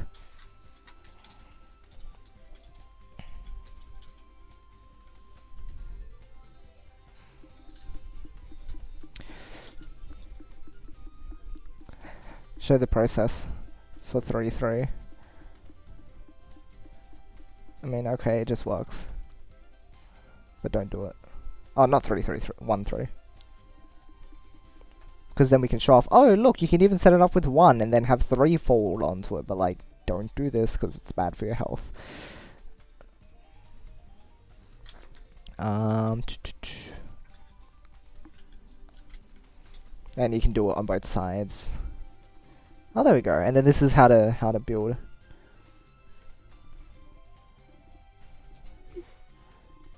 Huh. And this is the same thing. Oh, and then we talk about keep Puyo leeway. That's actually really good. And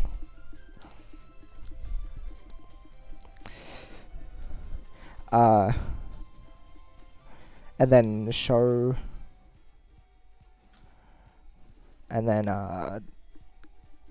show how to keep extending using the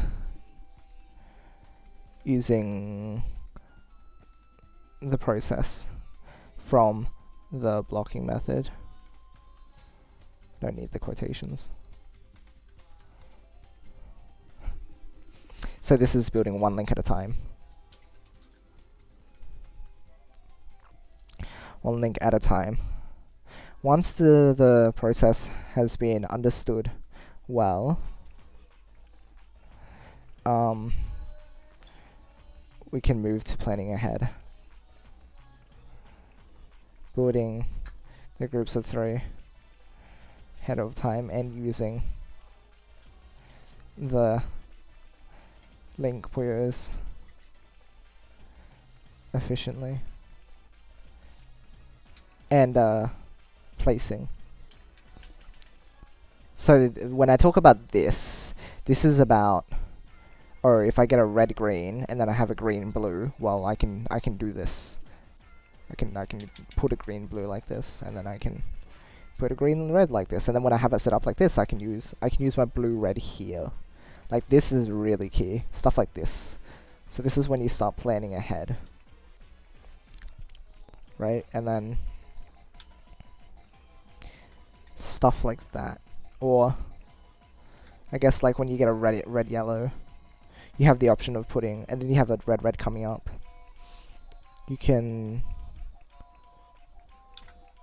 place these here to finish a link instead. Maybe I should mention the next at this point as well. Get people to start looking at that next so they can start planning ahead as well. Using the next window. Cute, am not. Sorry, but you are. No. Yes? No, lying. Big lies. Ha.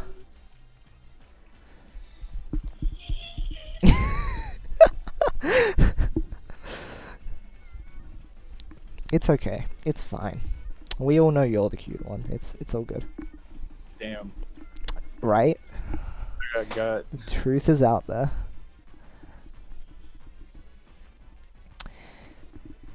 Using the next window to plan ahead.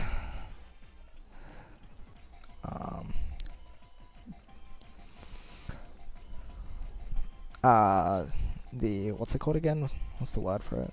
Flexibility or leeway.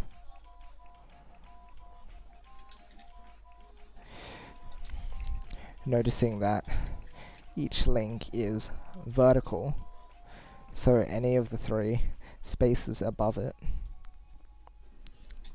can have the next link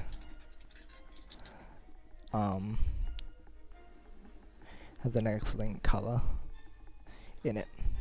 So when we're talking about this, we can say like, because initially I don't want them to fill up with stuff with garbage, but sometimes they might get a piece like, I don't know, let's say they get a blue green. No, not a blue green. That's actually good. Is any color not good here? Hold on. Like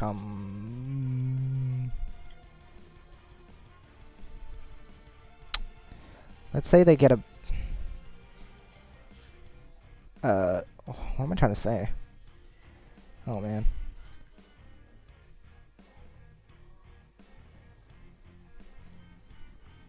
words. Because I think ahead already. Like I know what to do in any other case, but we need to step back down and go, if you don't know what you're doing, what is your thought process? What is the thought process here?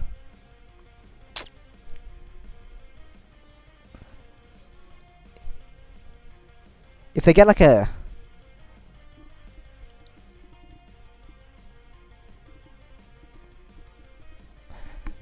Okay, this is bad, but I'll figure it out eventually when I'm actually writing it. But if they get a yellow-green, they're allowed to place it like this. So that they're not clogging up this column. Basically. Like if they already have stuff here, it's okay to put this here. Because it'll still link up afterwards anyway. So just take note of the fact that like the green can be in any of these 3 positions above. I'm sure there was a good explanation for this. Oh well.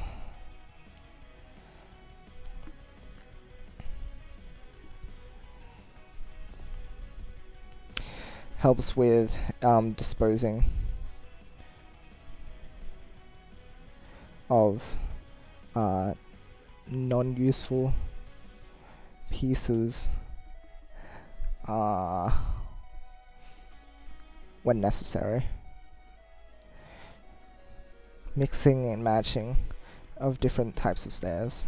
So this is where we can say, like, oh, if your chain is looking like this, and you have like, you get like a blue-green next or something, then you can place your blue-green here. But as long as you remember that you have 2 for your next link, as long as you put two reds here, either here or here, then like this is completely fine. And we can say, oh, if you get really creative and remember there's a blue here, then you can like put blues up here or something, and that's like, whoa, that's a tail, but they don't know it yet. They're just doing something fancy, and who knows, maybe they'll catch on to it early. And then we go back to it, and we're like, oh, remember when we told you can do this? Well, guess what, that's actually a really good thing you can do. And stuff, so maybe. Anyway.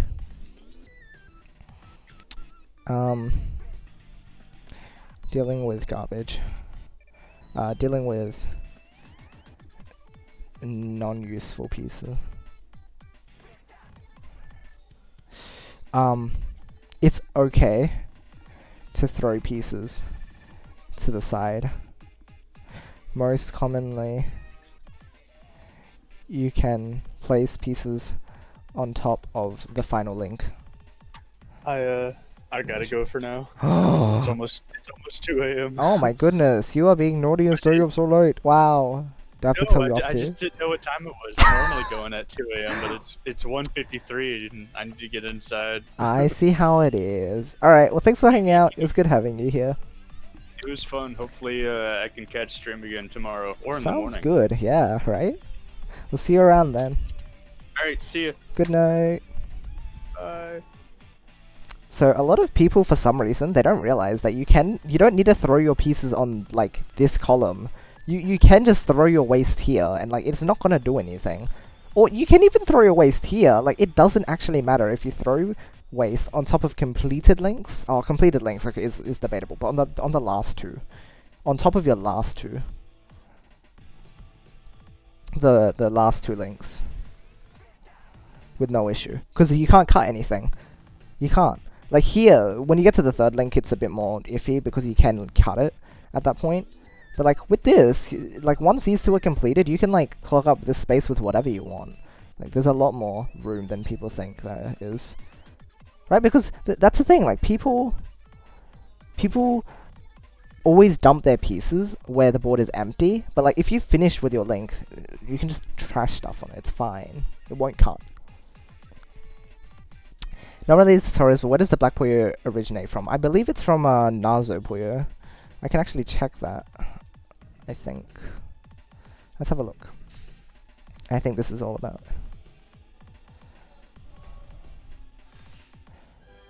Oh, and we can talk about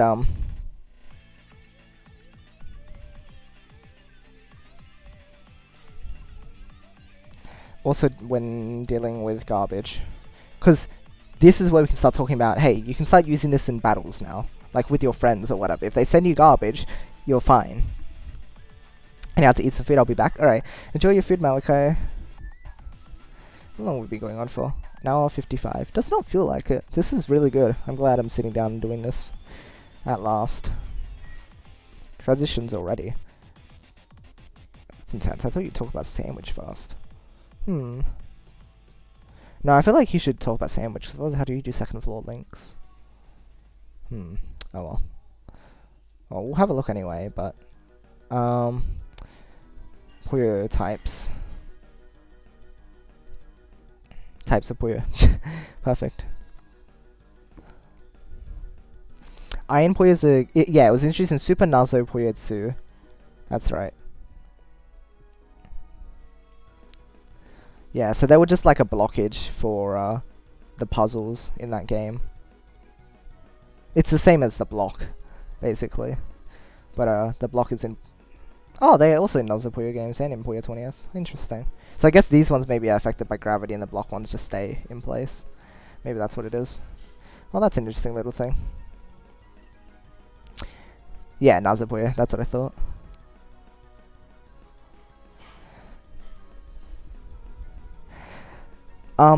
Spend some time. Make note of spending time here. Time getting good at this form. And 2-2 stairs. It's tar Puyos. I think you even told me that like all that time ago. Wowee. That's fun. With confidence. Because that's the thing, people think, oh, I can relatively do stairs, I can move on now. No, get good at them. Get good at the basics. Alright,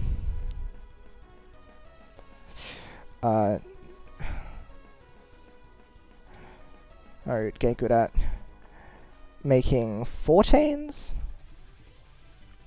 I think 4 chains is reasonable, right? Because once you have the 4 chains down, you're getting to the point where you can kind of just, you can understand things, right? Like, if you're making 4 chains, you get how to make a link, how to block it, how to block your current trigger and make a new trigger, and how to repeat that process, right? It's all about just repetition of that same process. It's make a link, block it. Make a link, block it.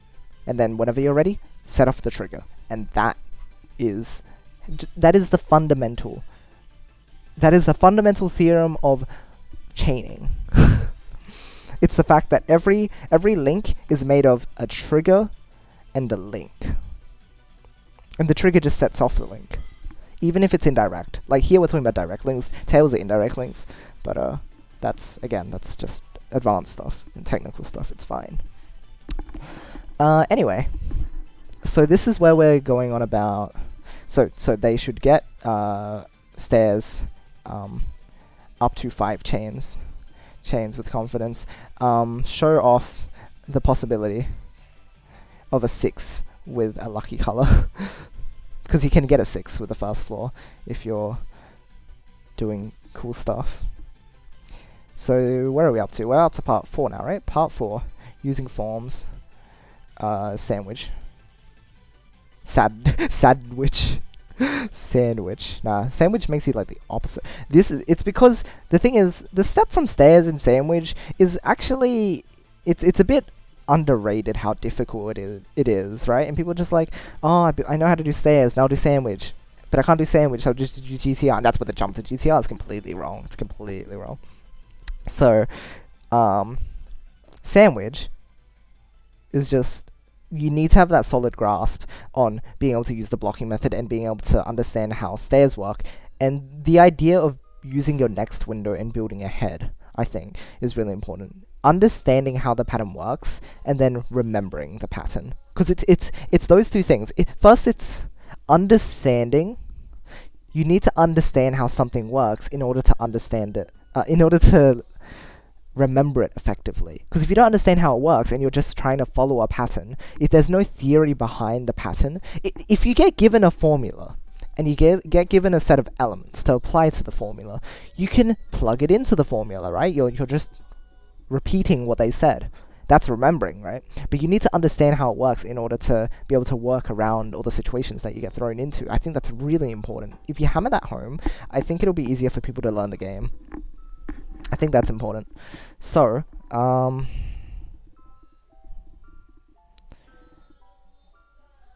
okay.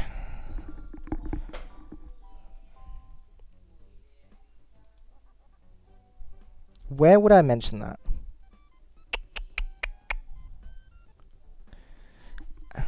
At this point, it's... the process should be understood well, and it's simply remembering how to form it. Understanding should help fill in the blanks in memory, though. Because it should, right? If you understand how it works, you don't need to remember a form. You don't need to remember how it looks. You just know how it works, so you know how to set it up. But if you know how it looks, it's easier to like plan ahead and set it up. So it's a bit of both. Let's have a look here. Sorry, sometimes when I'm busy getting like fussing about stuff, I miss chat. Apologies. Yeah, hello Zosia. This is Puyo Guide outline time, indeed. Yuppity yup. Chains defined by mathematical induction. It's not even far off, is it? It's not even far off. If you can make a 1 chain, first show that you can make a 1 chain, then show that you can make an n chain, and then show that you can make an n plus 1 chain. And because you can make an n plus 1 chain, given that you have an n chain, then any other chain in between, or any chain up to that, also works. Boom. Puyo is just mathematical induction. Sandwich. Nice, right? Installing VLC so I can have music in my streams. VLC is so good for that. I've been using it ever since... I think ever since Puyoverse stopped being able to support it, so quite some time ago. But it's also helpful because I can play it in the background for streams like these and whatnot.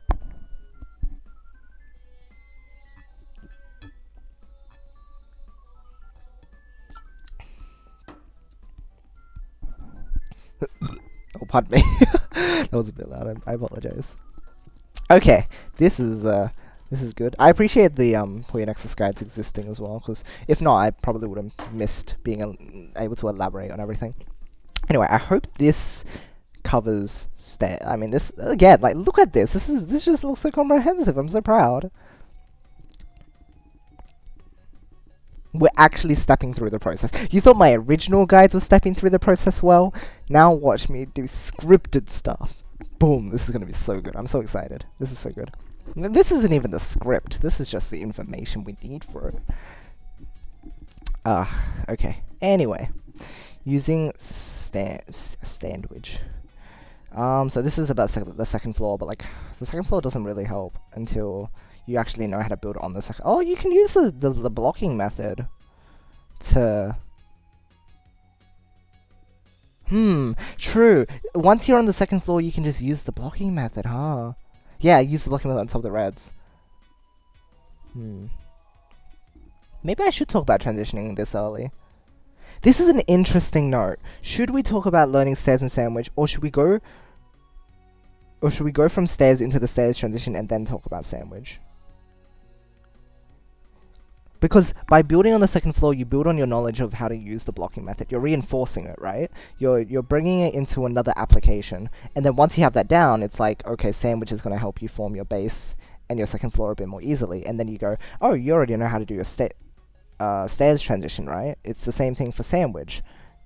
So it's like... and then you talk about the benefits of each. Maybe that's a better way to plan it out. Yeah, because then it goes into sandwich. And we can even talk about early color conflicts, which makes sandwich a bit easier to understand, because once you know about color conflicts in stairs transitions, you know how to work with it in sandwich transitions as well. And we can start talking about build order and everything. Oh my gosh, there's so much we can do with this. Oh, what happened in here?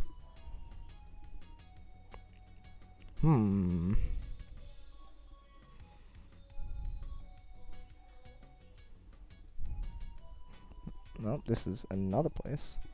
I was looking to go into the Puyo community.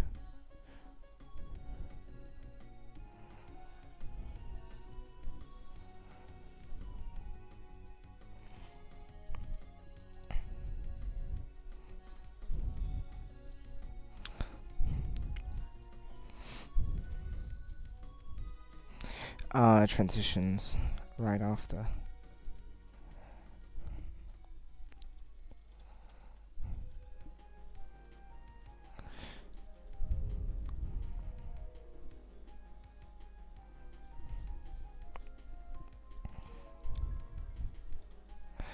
allows the player to learn how to apply the blocking method in advanced context, along with building out the stairs base. Whoopsies. I cannot. For the second floor.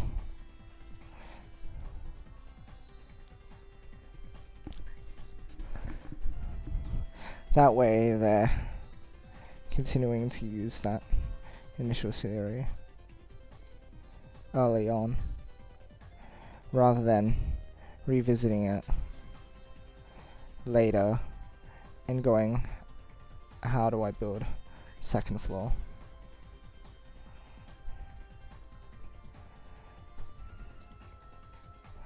After learning to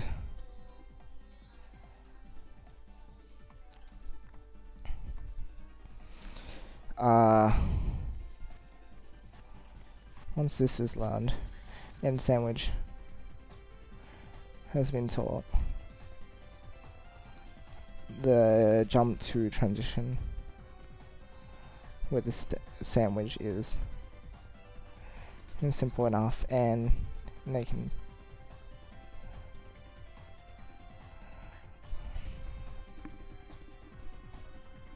I think this will work. If anyone is, I'm happy to hear any thoughts. Alright, so just to point out there for people to discuss potentially. Oh. Was this about something?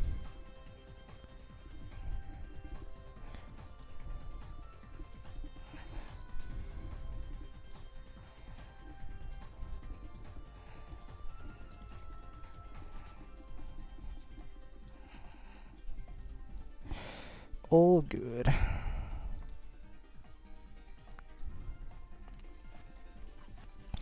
Alright, using form. So you know what?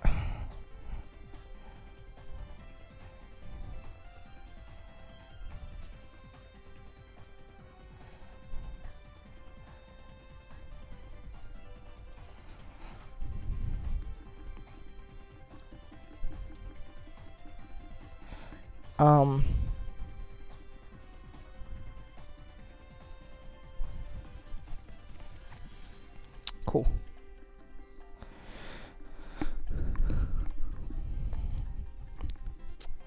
Okay.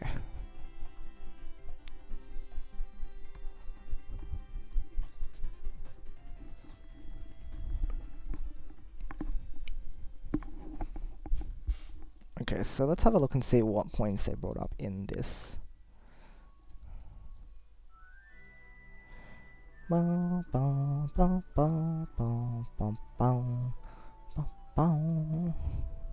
So, whoopsies. Hold on, let me get everything I need in my tab. No, we don't want Discord in that. Okay, boom. Got it. Introduce the idea of using floors. So far, only the bases.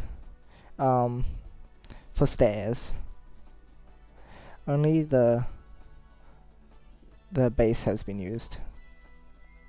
The first floor. Discuss going up to the second floor. Creating a transition using strictly vertical links falling on top. Using vertical links, strictly vertical links, in order to connect floors. And by doing this, I mean specifically just literally the transition. Like, if you want to go from one floor to another, this is how you do it, right? Like, that is a transition. That's how you go from one to the other. Then you do whatever you want on the base, but this is how to get from one floor to another, right? And so we can do that. And all it is that on top of what you already have, so you're at the wall already, but now all you have to do is create something to block. Again, we're using the blocking method again. So we have a link here. This is now our link, right? Or maybe, okay, maybe I can introduce it like this.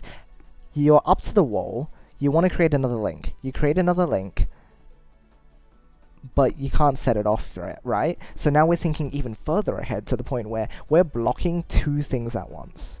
We're blocking two things at once. So what we can do is we either put this here, or we introduce the fact that, hey, you can also put this here. Like, it's completely fine. But generally we use this shape, right? And then we say you have two links that still need to be addressed, right? So then since we've blocked the reds, we now go, oh, we just connect it, and then we have another connector. So we have the second connector, because we've blocked two links by now. In order to connect floors, blocking the wall link. So when I say wall link, I mean this red link here. Blocking the wall link, and considering that there are still two links to address. So that's red and green.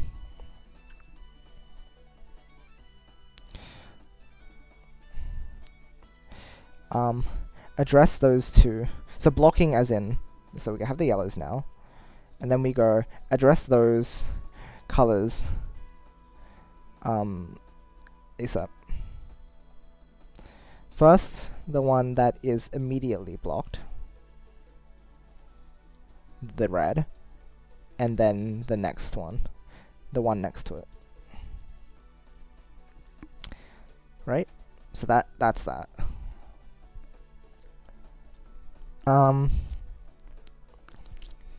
Okay.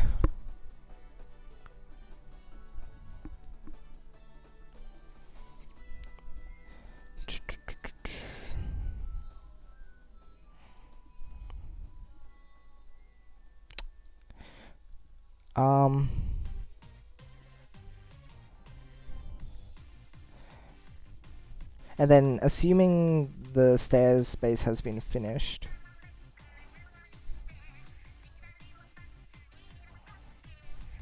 see, this is a bit hard to extend off of, honestly. Or you could just... okay.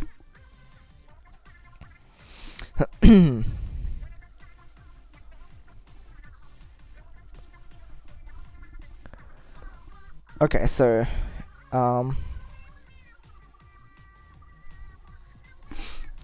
from there, as long as the base has been built enough, the blocking method can be used to build out the second floor.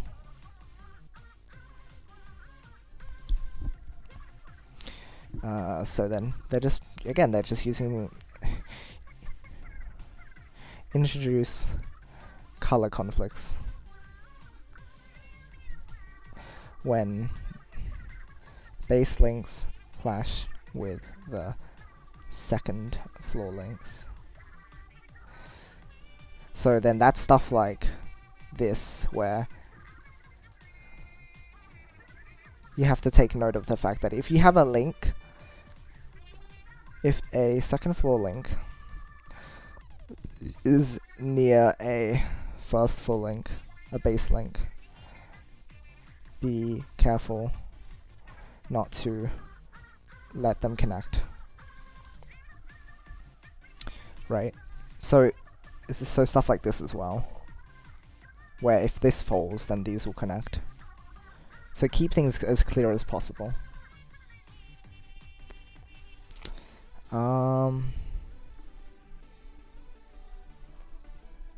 Transition color conflicts.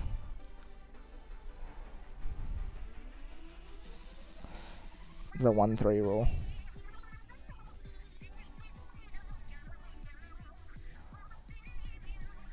So this is the one about, like, if you have your transition of a color, the third column cannot also be the same color, because otherwise, like, boom, dead. Explosion. So that covers that, and then it's how...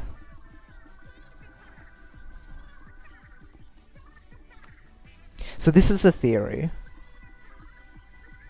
Oh no, we should talk about how to build the transition, then introduce the color conflict theory. How to build them.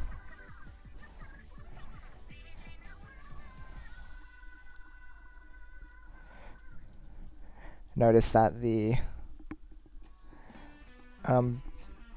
build order shown at first. Shown at first, first.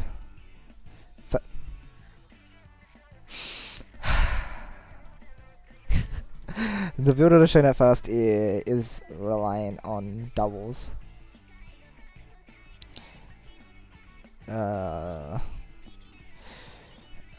Build the transition as early as possible.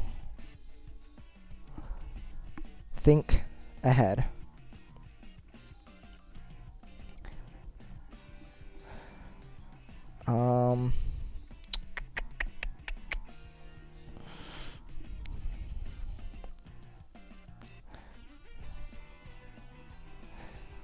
This is like an extension of the blocking method. 2 links have been blocked. Maybe with this we can mention, like, a good example of this is just like completely vertical stuff already, right? Like if you have a blue link, say you want to block this, right? Then you can include your linked stuff later. You can include your linked stuff later.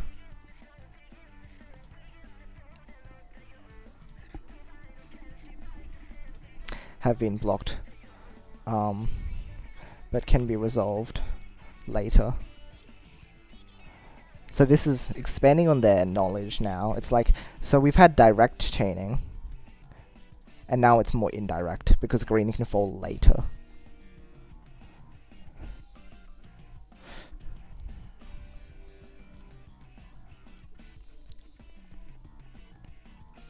So this is the first time that they'll see indirect chaining.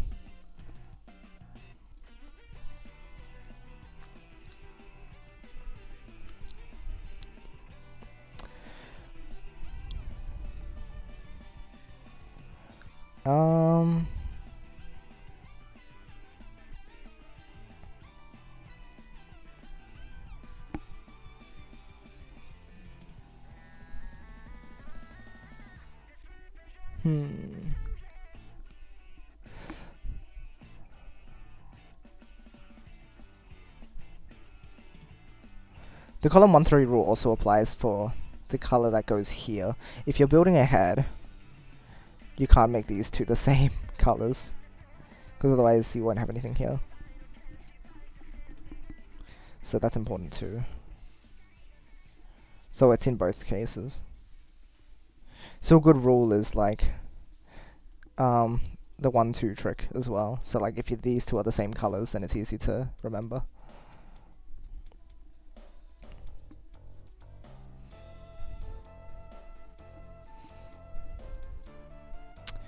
Okay. Just check if anyone got back to me. This is a good way to teach since it's fluid. Narrowing in on building only the first floor stairs is impractical.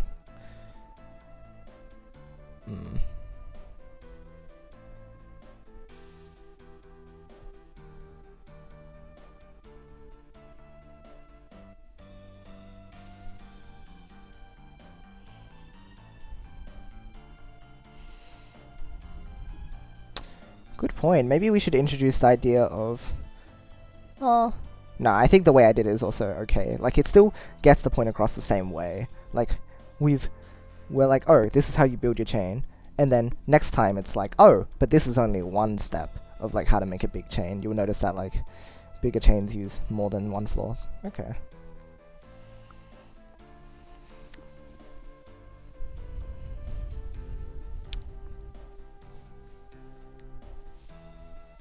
Oh. Sandwich after stairs, transition. Makes good sense. Struggle when playing a real match. Learn how to allocate pieces in 2 different areas by that point. Circumvent the bad sandwich transition problem indirectly.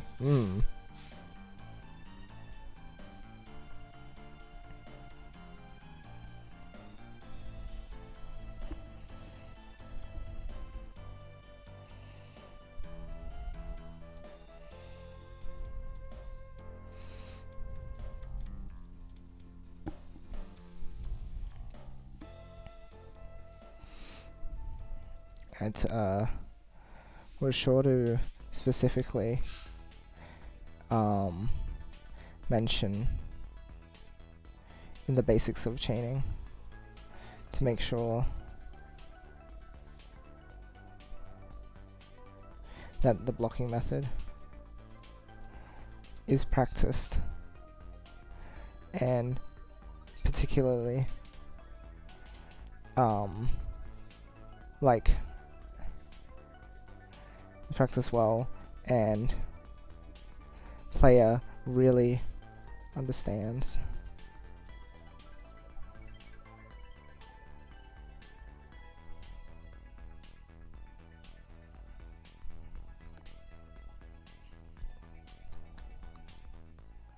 Understands the basics of how chains work.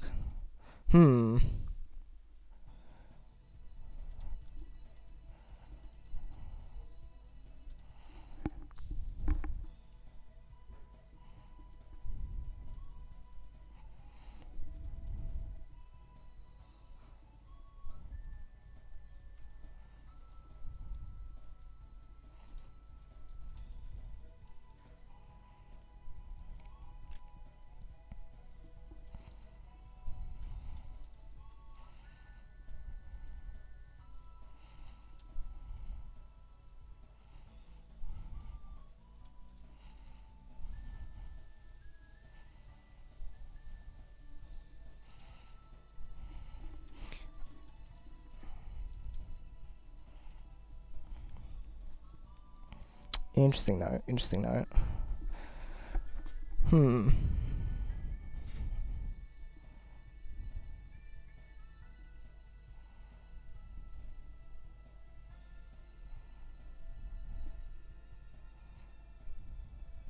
need some amount of pre-planning.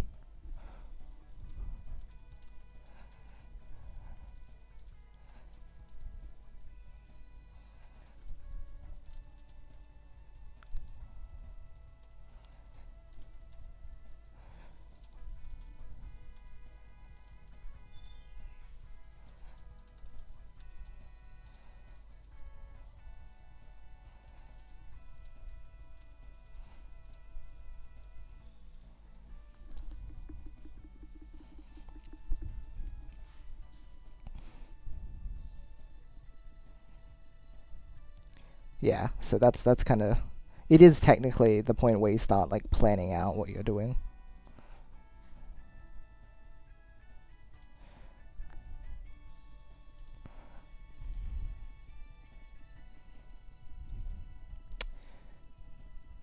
I think is that it for stairs though? Transitioning. I think that might actually be it. What if you use the blocking method on top of the reds? Yeah, that's right, so that's that.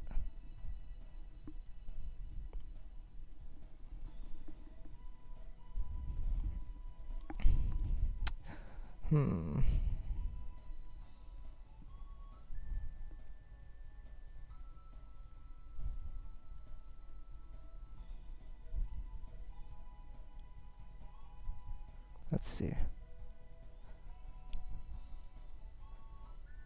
Alright, so this makes sense as well. Oh, this is a good point too, actually. Wasting a few Puyos.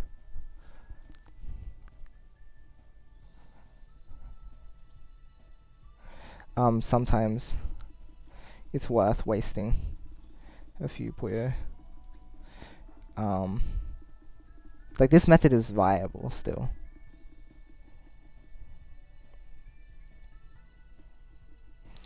To prop up the transition higher and make it more easily accessible. Yeah, so you can make it a direct link. This may be easier to understand as you are still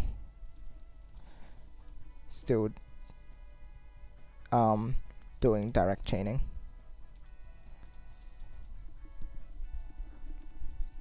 Because this is more direct. This is direct. Like you've got reds to prop stuff up, but your yellows are still what's blocking your green. I wonder if you should introduce this first. I think that might be a good idea.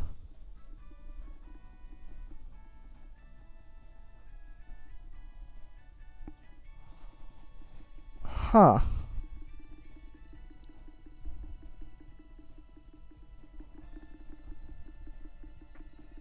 Or maybe introduce it this way for people who can get it, and then if you're having trouble, then this is the fallback option.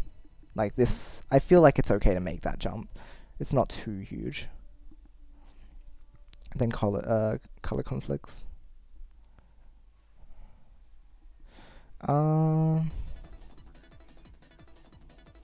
Okay, so that's good.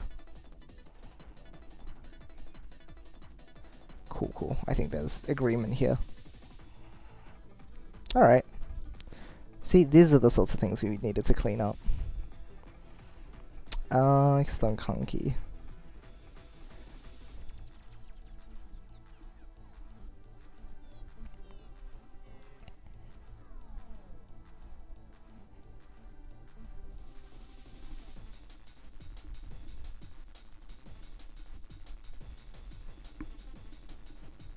Yeah, this is a really good guide here too.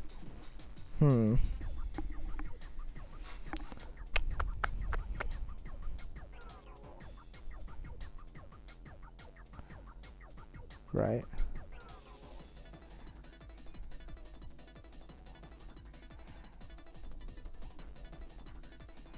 Yeah, build order becomes a bit less obvious at this point.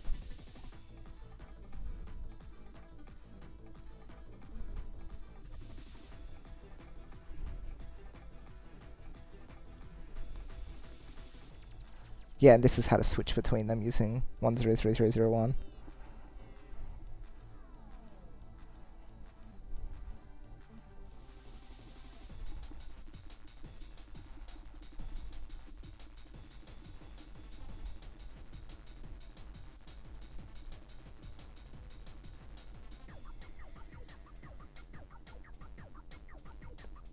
Yeah, and then there's this.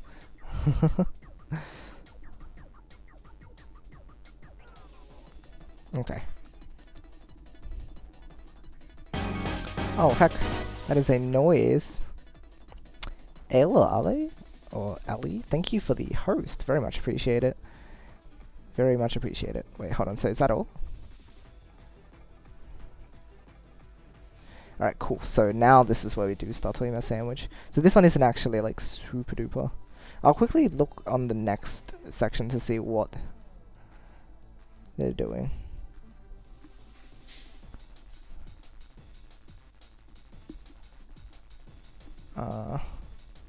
Yeah, we can talk about how to build more effectively using sandwich on the second floor.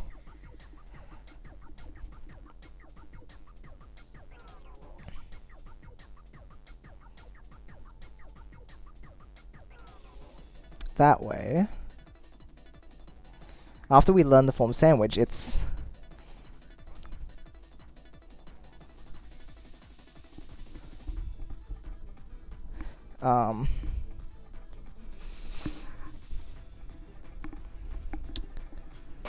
let's see.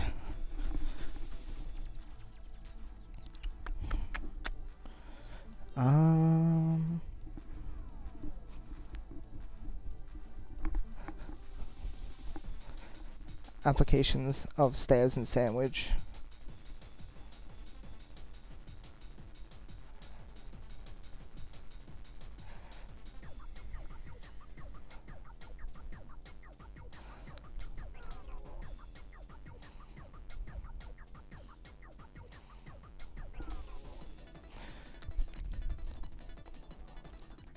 So then this will be the next part. I think I'll be excited for this one. This one is gonna be good.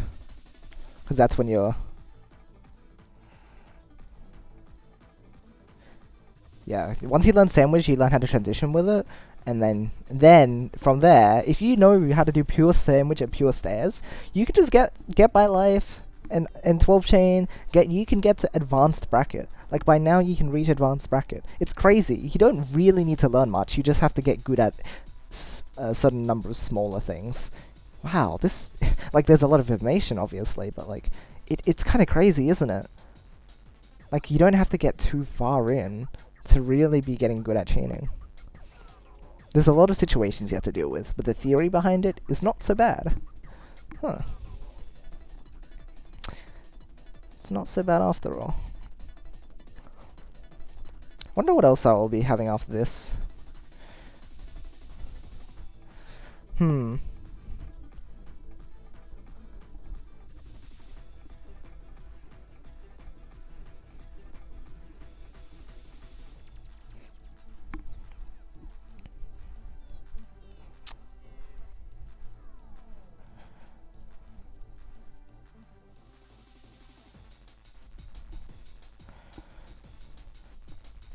Because once you get to that point, I wonder what you do next. At that point, there's a lot you can do. I think learning introduction to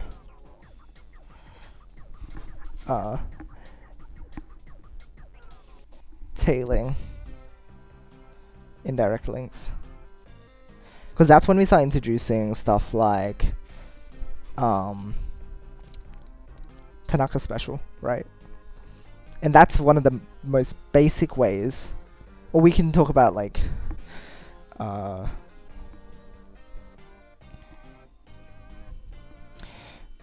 introduce special and what is it called? Like the keyhole one. Is it? It's something. I wonder what it's called. Types of tails. It'd be in types of tails.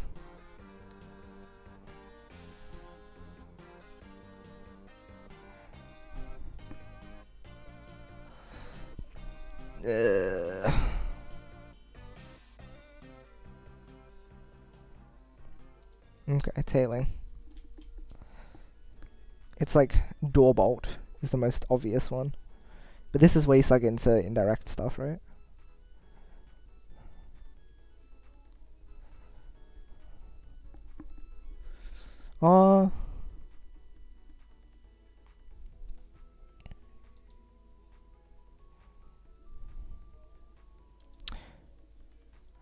Ooh. The thing is, we can just talk about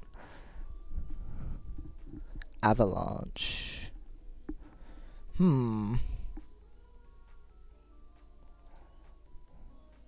Maybe talk about avalanche first, and then introduce the fact that, like, introduce indirect links. Then talk about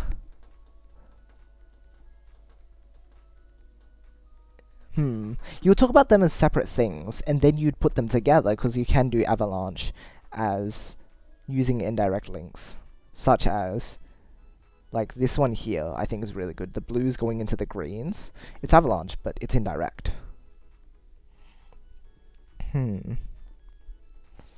Okay, this is handy.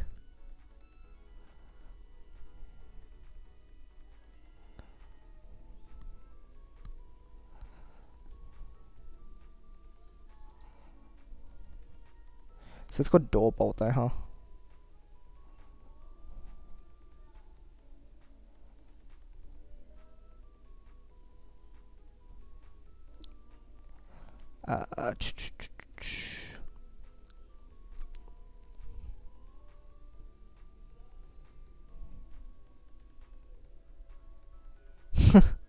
These sorts of chains are crazy.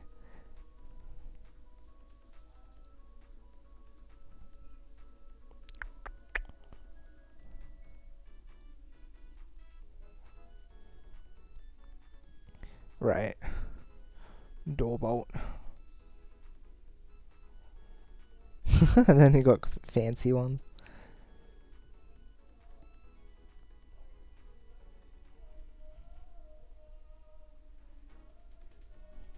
Okay.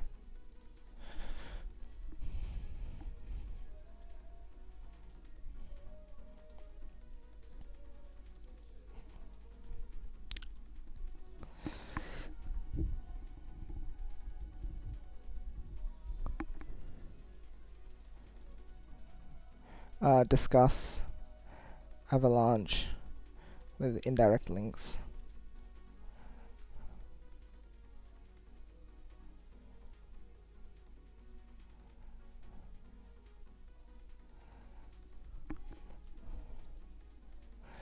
Concept of chaining. Tailing. And the concept of tailing.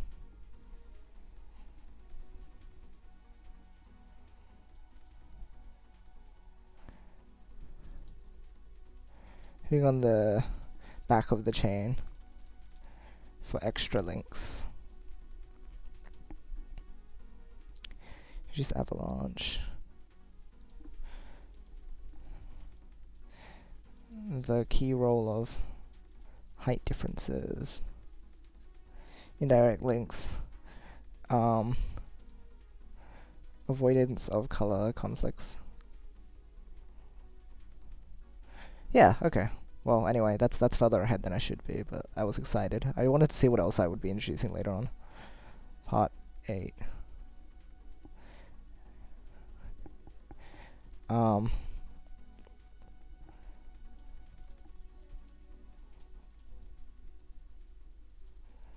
So this one is a big one. This is where we start talking about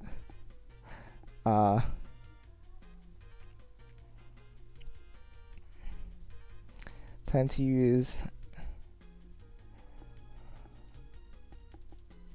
This is where we talk about GTR, huh? Part 9, and this is, I think, where we start.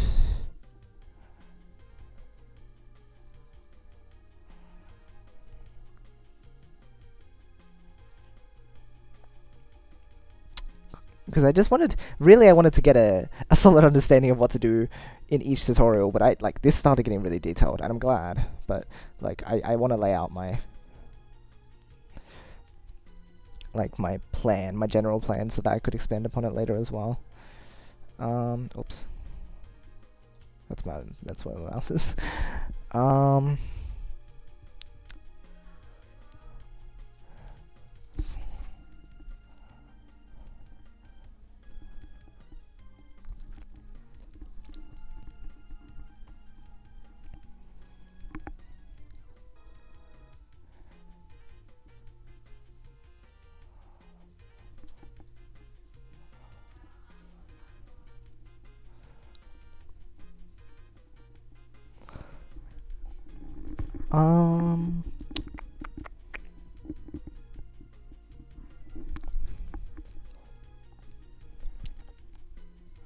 I'm wondering when I should introduce multiple stacking.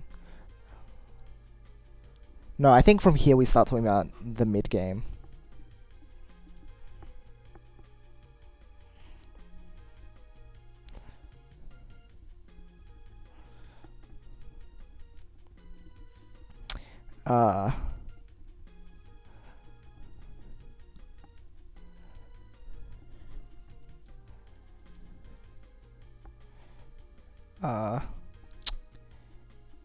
It's like interacting with the opponent.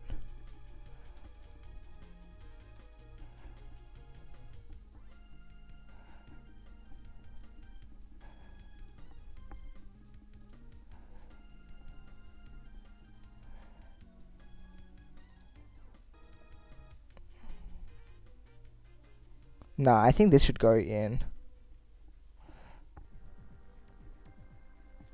Trying not to waste time.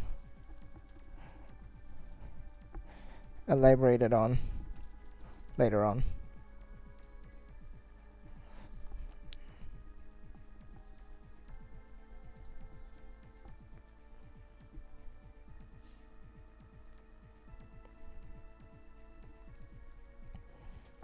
Oh. Splitting. How? Who is this? Oh, it's Javier. Oh, Whoa! What the heck? You're- It's you! Oh my gosh. I have missed hearing your voice. How long has it been? Like a billion. You have a missed great hearing your voice voice. too. It's so good. Oh my gosh. Heck, hello. How's it going? Hello. It's alright. How are you? It's good. I'm doing good. I am writing stuff up so that people can actually play Puyo now, which should be very good.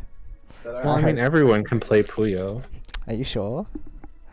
I mean, yeah. You just have to boot up the game and then you're there. Well, some people don't know how to use a controller, right? Maybe. Well, yeah, we're Also, delving I into the didn't- basics and everything, so it's good. Nice.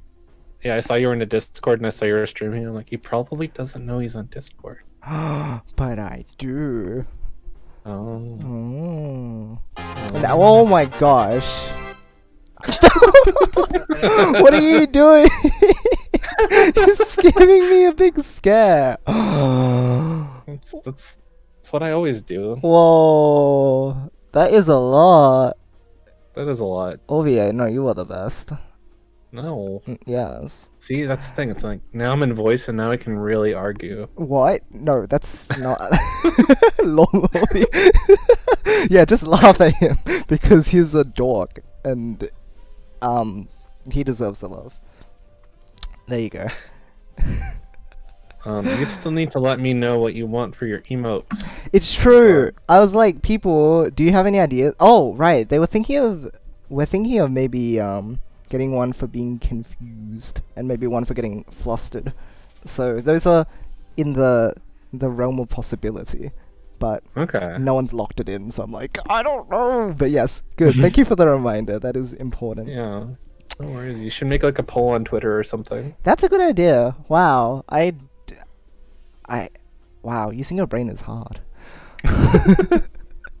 Yes, you have a good point though. Yeah, I will do that. Suddenly. Me. Ooh. Alright. Well, I need to get to doing something tonight, but I just wanted to say hello because I saw you were online. Right. Well, thank you for popping in. It was good to hear from you again. No worries. It's always lovely hearing from you, and we will chat later. Sounds good. All right. Good luck with everything. Thank you. Bye-bye. Bye. Wow. I got a surprise visit from the OVA. Oh my gosh. I feel so special. He's so amazing. I love him. Alright. Hello, Nagofa. Welcome. Just the person we need. You are the king of technical knowledge in Puyo. Well, you know a lot about the technical side of Puyo, so this should be good. Oh, who is streaming? Ooh, Dan is streaming. Good luck with his PPQ. Alright, cool. Let's have a look here. Much love to him for the sub as well. I didn't specifically say that, but I think the point's out there. Alright, let's have a look here. So, splitting judgment of efficiency versus gaining resources. I read a wiki in Japanese once. Yes, how can I help? I need to get around to reading that at some point. Once I can actually... I did say it like 2 years ago. I know, Nagofa, I'm sorry. I never really got onto that, but I'm actually learning Japanese now, don't worry. I've been posting on Twitter every day, it's fine. I'm going to learn it and I will read them as well. So, I'm not sure if you would want to read up on like what we've already written, but this is our basic overview of stuff. But so the first part is the mechanics overview, so that's where you're talking about just literally everything that exists within the game. So it's just what's on the screen, basically. I can send it to you if you want to have like an in-depth look at it, but for now I'll just show you. Basically, that's what we're talking about. So we have board size, the pieces, how you move, clearing stuff, how to lose, the board elements, how to win, how to collect garbage, how to send garbage. Oh, this is all under how to win, huh? I suppose it makes sense. All clear bonus just as a like little miscellaneous thing, and then after that I talk about how to build chains. And so we talk about the blocking method, and we're specifically delving into. I'm making this a really big point in the video series because I think if they know how to block off a piece, you know everything in Puyo, basically, right? Like that is the fundamental theorem of chaining in Puyo. You block off a color, and then it gets linked later. Like, it's obvious, but it's one of those things that you really have to hammer home, right? And so I talk about the ways in which you can, like, how you block stuff, and then how you clear stuff, and then we're talking about then it's just sequential from there. You just do it over and over, and then boom, you have a bigger chain, right? It's the foundation of everything, literally everything, right? And people don't really grasp its importance, or they don't get a grip on how it works well enough, and so they start learning sandwich, and it's like, you're right. Stairs and sandwich basically describe horizontal and vertical stuff, and like that's it. You are right. That is all there is to it. But again, people just don't really get it. So I think being able to really elaborate on its importance and getting good at this basic level of chaining is the way to go. So from there, I want them to be able to get 4 chains. And then we start talking about using forms, and we talk about it in terms of what they know. We talk about it in terms of the blocking method. We talk about, so this is specifically how I drew it up. No, that's not how I drew it up. But so we have a link of 3, right? But we're blocking it. But now we're starting to become indirect in our learning. And so what we're doing is so this is how we initially visualize it, and then you build out the rest. So in other words, you can build out the bottom and then fill out the top later, and you're already starting to plan ahead. And I think that's where people get tripped up. They're like, how does this work? Like, how does putting a piece here help? But you need to introduce it in the terms that they already know. And they know how this works, right? You're blocking it. And then you just do that. And it's like, oh, now it makes sense. Now I can look at it the other way around. Whoa, I know A goes to B, now B goes to A, right? I think that's a huge distinction. So I talk about that. I talk about the fact that, because this whole time we've been talking about getting a group of 3, 2 stairs, because you can have 2 set up and then 2 fall onto it. I know this might sound obvious, but like I think this helps me clarify in my head to make sure that just to make sure that I'm covering everything that I need. So if I miss anything, I'm like, oh, okay, boof, I need to add this or this, right? I think just building on knowledge is a super important thing in any process, and making this a whole process rather than just like, here's a concept, learn it, here's another concept, learn it. If you connect stuff, it's much easier for a person to learn. So then I show the process for 2, 2, 1, 3 because, like, why not? And then we start talking about, like, again, sequentially go from a 2 chain to a 3 chain to a 4 chain and whatnot. Then you talk about the verticality, because you have 3 here, right? You have three rows to work with, so the blue can be in any of those 3. And then we talk about, oh, well, if someone sends you like a 1 chain, then boom. What to teach after ticker? What does that refer to?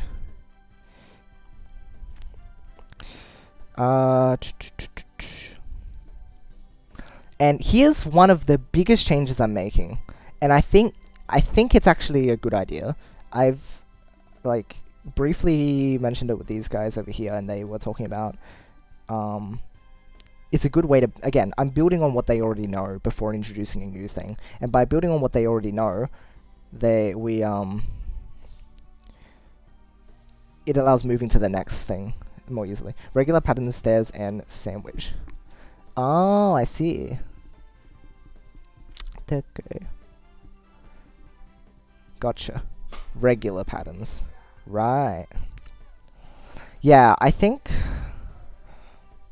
Oh, we'll get to it. I'll show you the rest of my roadmap, and then it'll kind of give you a better idea of like the order that I'm teaching in. So this is where I'm talking about the second floor, because I'll talk about, you know how to do stairs, but you're only making use of that first floor. So then we talk about the idea of transitions and the fact that in one sense, what you're doing is you're blocking 2 links at the same time, so you have to make up for it by building these 2.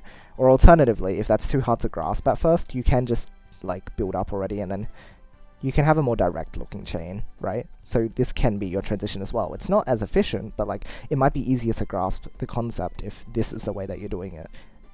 But the main thing is that it's more strictly vertical than what we've been working with already. So I do that, and then the thing is, they don't need to know any more forms to build on the second floor. The second floor is basically just blocking method most of the time, right? That's how they make stuff. So then I say, you use blocking method for the second floor, and all that. As opposed to, what is this? Futeke. Like, basically anything else like the usual GTR chains, for example. Oh, I see. Oh, that's fascinating. Right, so it's, yeah, it's always difficult to know which direction you should be heading in after the initial two. And I think that's where I got stuck in my tutorials too, when I was younger, right? It's like, that's all we know. Like, it's all we know what to teach. But yeah, that's right. You can't really use patterns on the second floor. So I'm like, you know what? Get good at stairs. Get good at blocking method. Because that's what this tutorial is basically using. What you, again, it's all about building on what they already know. It makes them use stairs, and it makes them use blocking method for second floor, and like, that's it. And you can briefly cover stuff like color conflicts, such as specific transition color conflicts that are easier to see, and taking note of that, just being careful in general, and it's all about experimentation after that. The shape of your chain's base is going to be different every time. There's color conflicts to build on and everything. This is the part where they start having to like really think about the way that they build their chains. But I'll make that really clear here as well. Like, I might need to elaborate a little bit more on the build order. Yeah, okay, build order might be something I have to look into a little more here. But I've talked about building the transition as early as possible first. But I haven't talked about building more of the base before building the second floor, or whatnot. But I want them to be good at stairs by now, so that they can move into this more easily. So, you do that, and then you introduce sandwich. And you talk about the benefits of sandwich, because it's way more flexible. There's so many different sandwich shapes, like the way that they have it here, like, they introduce what it is, how it works, and then you have all the different ways to use sandwich, and it's like, oh wow, a whole world of chaining has opened up to me. I can now build stuff more efficiently, because that's really what it is, right? When you're going into sandwich, you're starting to just be more efficient. Okay, where is my... Yes, I'm sorry. I'm trying to get my documents here. Okay, so you're definitely right about that, but once you get into sandwich, yeah, it's a bit more consistent in terms of, like, you know what to expect because you know a few different ways to chain now. So you build sandwich, and then you apply that knowledge, and again, it's the same thing as part 4, but like, you're using sandwich in it, and sandwich means that you don't have to color conflict as much, or it's not as common to color conflict, because a sandwich is more isolated of a chain because of the fact that your links don't fall to the floor, they fall in between, which basically resolves everything. So then I talk about tailing. I talk about how to make indirect links first. Then I start talking about, this is the part, I think this is where it's finally appropriate to introduce ECR. I think it is. Right? It's a much easier to avoid cuts. So once they get good at that, it's like, you can build 12 chains, like you can. That's all the theory you need. You need to know your stairs, you know how to you build your sandwich, you build your transitions, and that's it. That's you can make 12 chains. It's amazing. Crazy. And then we introduce tailing, where you can play around a bit more with the shape of your chain, by using avalanche or whatnot, in case you're not comfortable building on the front of your chain or something, or you just want to try some other stuff out. Really hard to do anything with GTR if you don't at least kind of understand tailing, right? So you need to introduce tailing first. It's not as easy, but again, it's all about just building on what you have. So Tanaka Special is really handy. That's probably one of my favorite ways to introduce it. And Doorbolt as just a bit of a sneaky tailing thing. And then we can talk about, hey, it's a bit more efficient now because your stairs at the back actually has an extra link there. And stuff like that. And then we introduce avalanche and the fact that it's kind of like the stairs of tailing. And then we talk about height differences and color conflicts and stuff like that. And this part I haven't really expanded upon much, and like I haven't even filled out this part. I just wanted to get a few key points on this because it's a difficult section. I say here we start using the guide here, but again, it's just applying what we already know. And this guide is basically gonna step us through what to do. I might even split this up into like more than one part, because it might be a huge thing to cover. But once you get past that hurdle, you're pretty much playing at the advanced level in terms of our English community now. And then the next part is just that's when you step into expert. This is where you start really. You're playing with the opponent, right? At this point, you're just building chains still, which is really, really solid. You need to get that down. But at this point, this is where you start interacting with the opponent. So this is where observation and all that, and it gets really weird at this point, because like there's just so many different things you have to be looking out for at this point. But we introduced this. One thing I was gonna move around is this.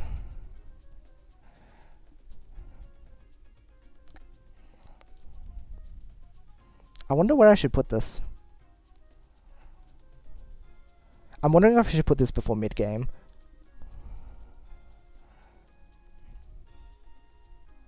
So this is I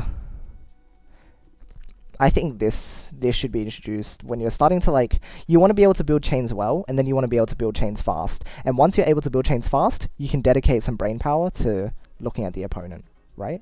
I think this might actually be where we should put this.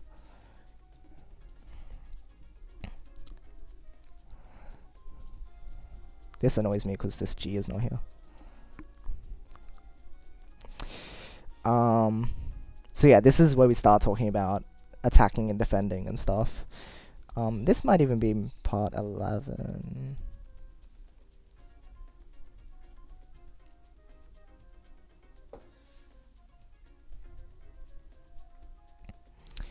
Where was I? Right, I was thinking about what if I should make this stuff.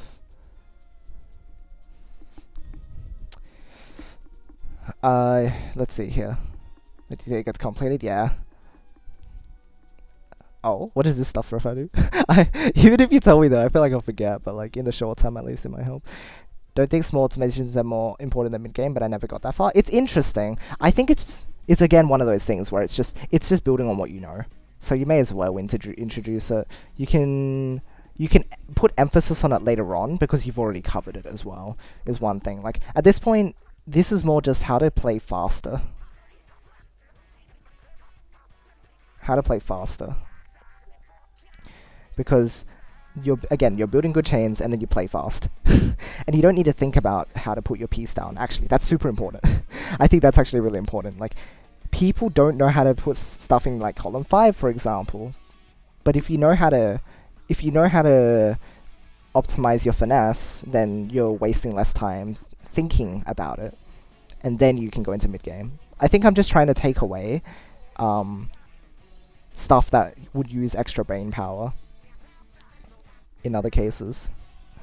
And then I can like briefly say try not to split a lot, but that's a bit of just... I wonder if at this point you should be saying, this is where you should be saying 10 chain in 30 seconds. I think that's it, right? Finesse might come before mid-game, yeah. Because I'm just scared that, like, if they don't know how to put their piece in their plays properly, then, like, you're wasting time thinking about that, when you could be thinking about the opponent. That's right. Like, you need to be...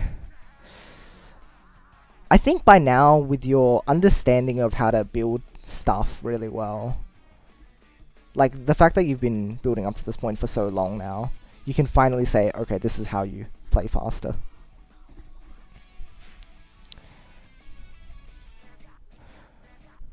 Hold on, let me... Why not put that there? I feel like this should... No, that should be... Wow, man. So rude. Boom. There we go. Shouldn't this be on the same type as advanced movement? You would think. Oh, I see, that's why. Because it's all messed up. Ah.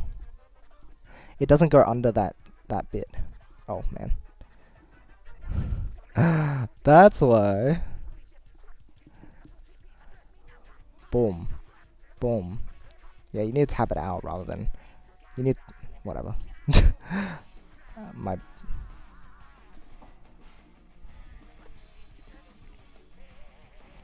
There we go.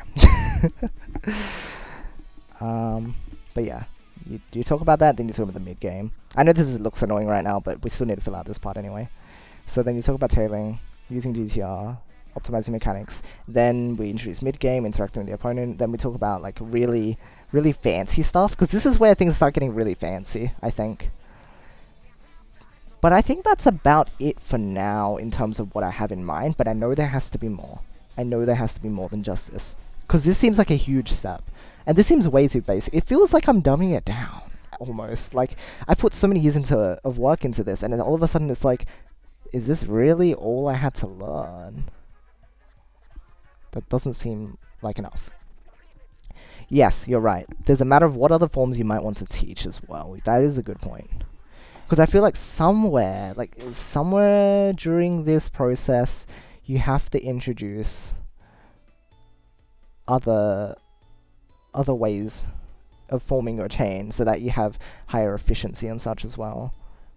So, right? The huge gap between basic chaining and mid-game stuff. Like, this does build us up really well.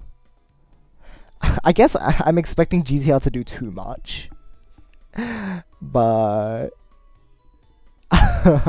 yeah, that's the thing. I think it's this gap here. It's like, oh, right, you learn how to tail, you know how to do GTR. Like, what is there left? Right? I don't want to cram it in one place, but I'm thinking, what if you introduce...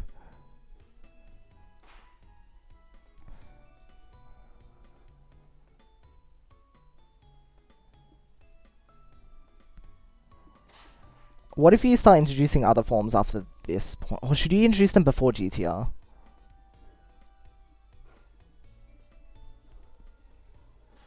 Whew, tough. That's really tough.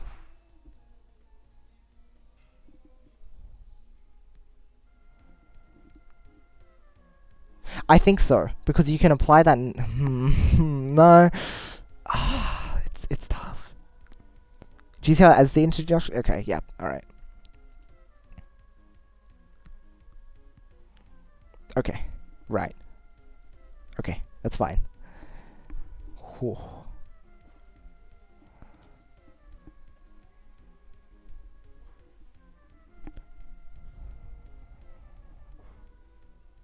Yeah, you're right, you're right.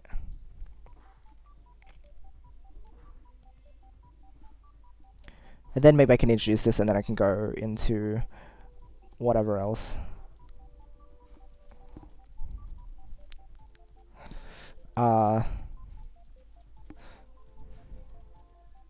Right?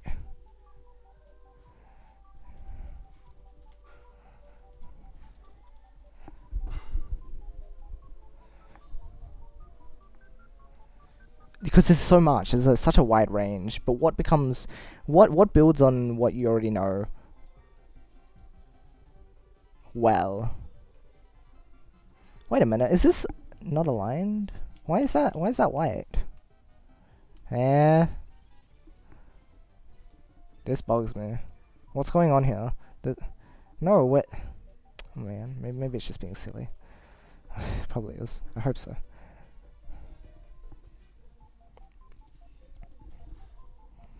Yeah, like this is gonna encompass we need a bit of, this is a big gap.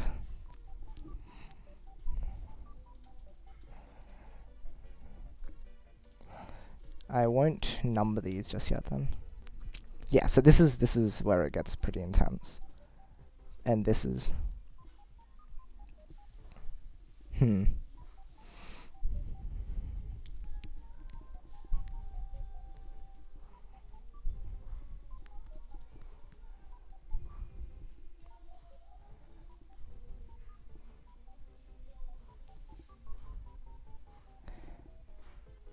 It's more of a workload, but it would also be a bonus point to not mass produce a community of GTR zombies.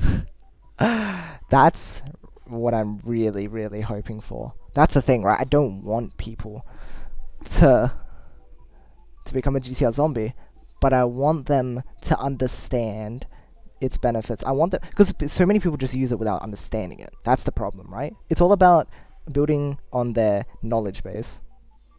That allows them to be a better player, rather than just introducing a form and saying, this is how you do it, and this is what you do. That's it. Like, They don't know what they're doing. That's the problem. Our players don't know what they're doing. They don't know the theory behind it. They don't know what it is. Right, so yeah, it's tough. We need to find a way to make this like ugh. You're right. It's more important for us to have tutorials for other forms too, because we already have less to learn from. And so I'm hoping with this we can introduce more to the community. But first off, we need kind of a bridge to that. We need a way to get there. But I assume Japanese guides have a bit more guidance on it. So if you find anything that like specifically sticks out to you, feel free to just like. No, if you have a lot to say or a little bit to say, just any information that you can get, feel free to just like DM it to me or something at any other time as well, because I'm not saying you have to do it right now, but if there's anything you come across that's like particularly interesting, then I'm open to hear it so that we can start implementing this, because this is I want this to be a really good project. I want this to be a really solid guide, especially over what I used to have, right? Like, It's okay. Oh, I need to start talking about counter builds at some point. Should I talk about FIFA mode at some point in between as well, just as like a break?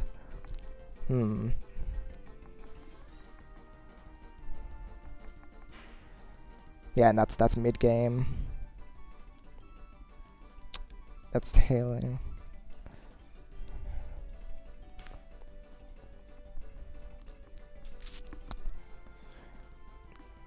The strategy I'm most interested in is just directly studying how strong players build. I think you've got a good point there. I wonder if we should make some of the guides. I don't want to split this up too much, but I'm wondering if there should be some sort of like sub-series within this guide where we're going on about we can analyze stuff directly instead of just teaching it, because that's what it is. At a certain point, it's less about learning the concepts and more about understanding the way that it's applied in the real world, right? It's like learning a language. I'm relating a fair amount of this to learning a language, but it's true, right? Once you know the concepts, it's about getting out there, seeing how other people do it. How do they speak? How do they interact? And it's the same thing here, right? You can study the way that they speak and interact and what they do. So you've got a good point there, but I'm wondering, can we do it in such a way that it becomes incorporated into this main series, or would we be doing it as kind of separate, but also like to help guide this as well? You'd have to learn some chaining forms.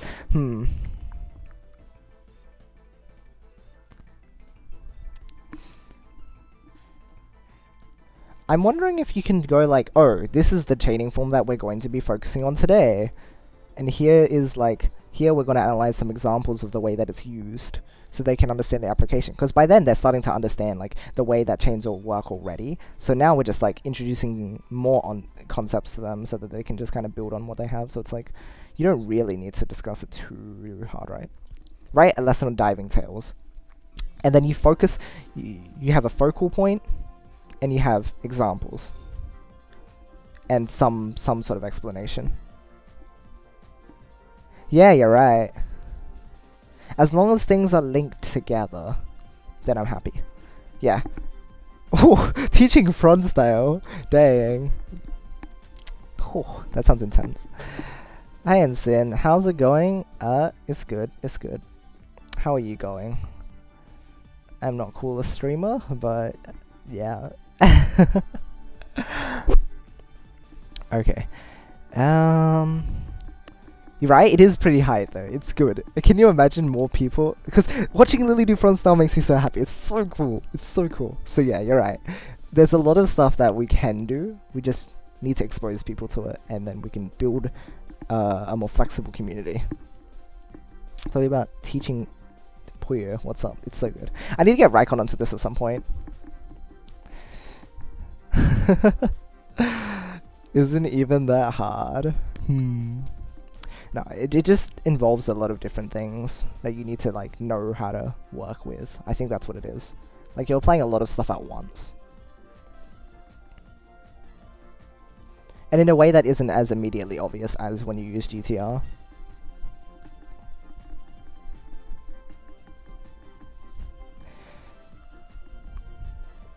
Yeah, you're right, you're right.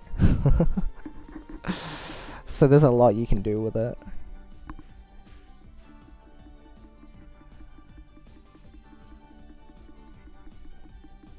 Do I need a lesson on, like, universe?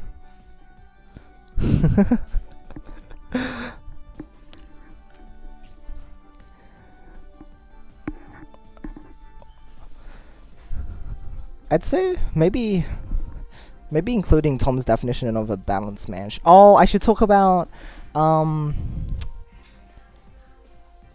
chaining directions in terms of S and U shape as well. I should specifically start covering that after.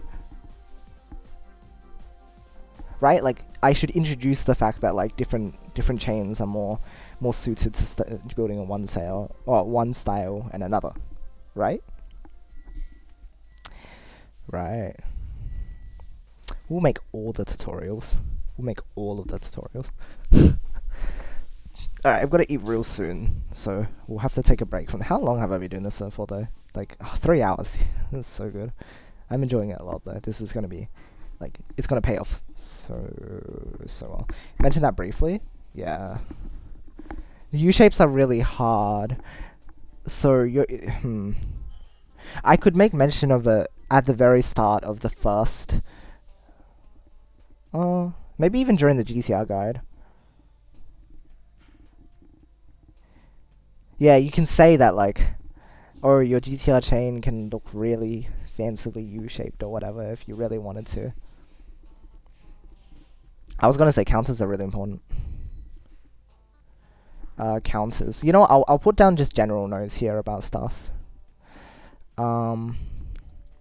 Maybe introduce counters as the next part. Counters straight away. Like, we may as well talk about. If we've talked about this, we should be talking about how to dealing with all clear starts.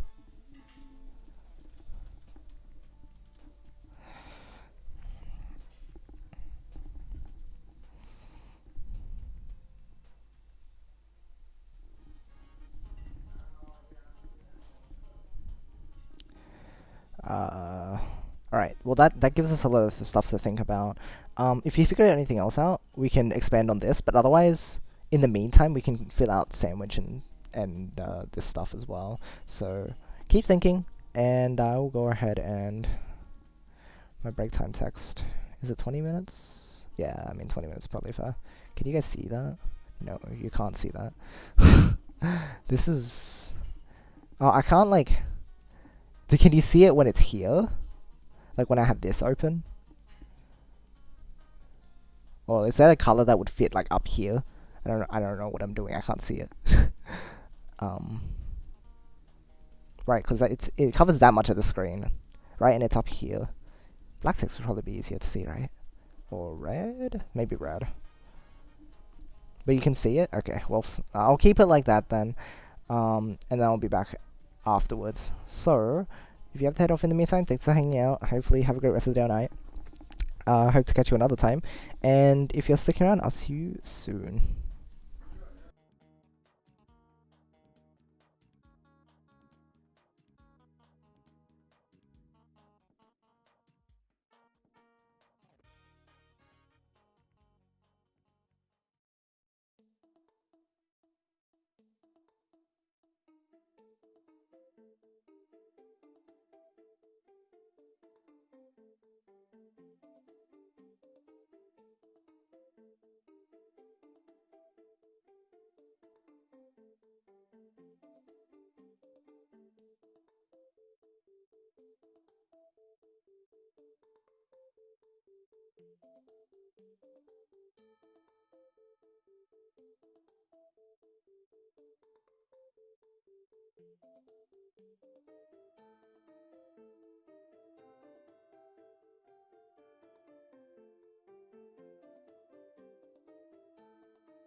Okay.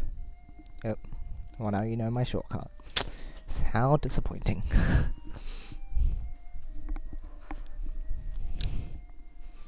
Heck, there's so much going on. How long did it take? Like, half an hour? Half an hour-ish. That's alright. Had to make my own bread. Welcome back, Grass. Yoshi's here in our hearts. Aw. How's it going, Grass, with 3 underscores? Home from a nice, short mountain walkway. Oh, nice.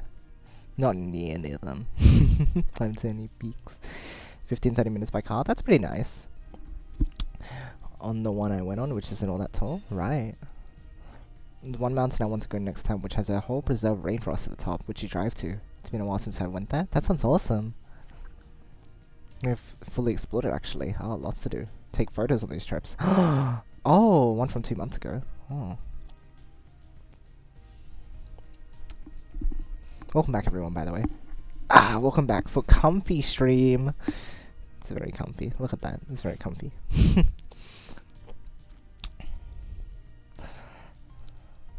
I need to get rid of that. Kookaburra on the statue? Yeah. Didn't want to get too close for it to fly away. Fair enough. Didn't want to zoom in too much that the quality deteriorates too much. Lots to do. Different garden. Botanical one. Oh, wow. Nice. Garden on a mountain. Crazy, right? Rainforest that is on a mountain is much larger. Right. Yo! Welcome, guys. Even the music's comfy. Anything important happen here? Alright, looks like there isn't any extra information. I'll just double check over here if there was anyone that wanted to know anything. I see.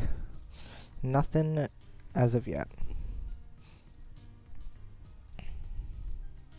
Okay.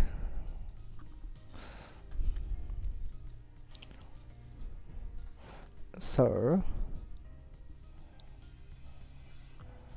okay, if we don't have anything specific that... oh, I think I thought of something over dinner, maybe. This annoys me. Oh, counters and digging, I think.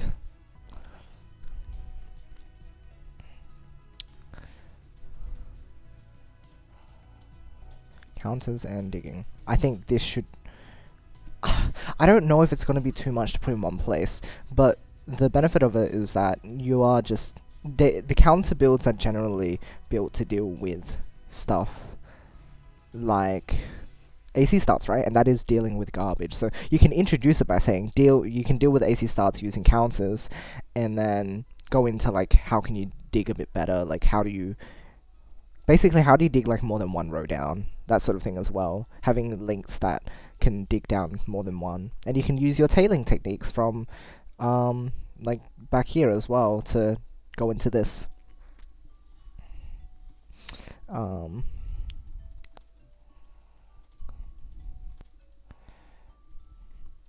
Like, it's super situational, but it's good to note these sorts of things.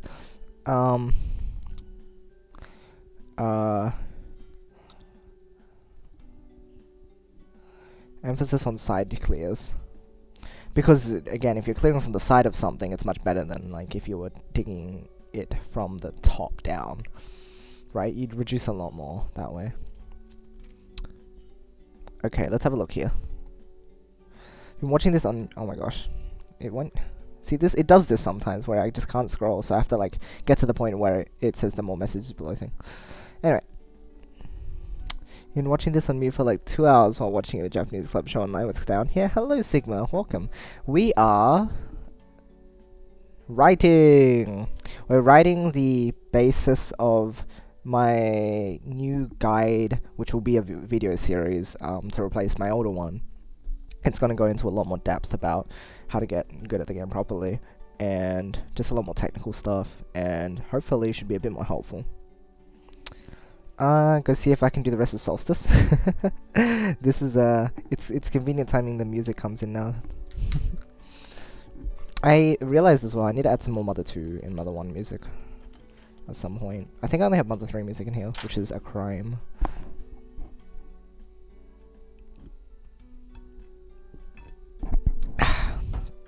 Okay.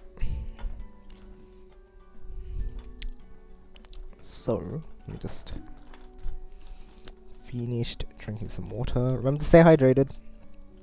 Remember to stay hydrated. Bush. Okay, this is where we start talking about sandwich.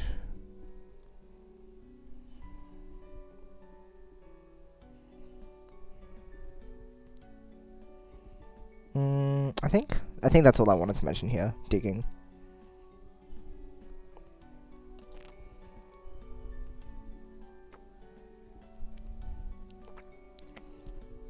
Okay. Using forms. We are talking about sandwich.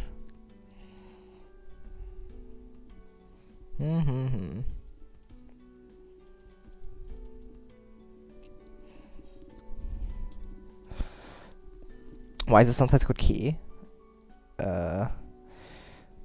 Because the Puyo that juts out fits into the adjacent group like a key in a door. Like the illustration.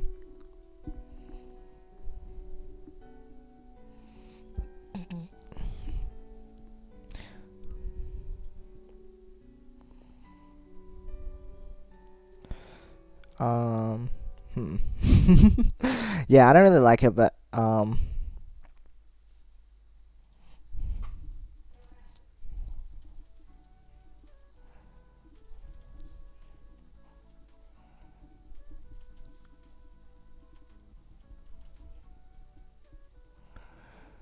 it fits more in the way of how it forms. I think so too, but like I think it's good to mention it in case anyone calls it key. Or if they hear Japanese players like Kagi and it's like, oh, it's key, and it's like, oh, okay.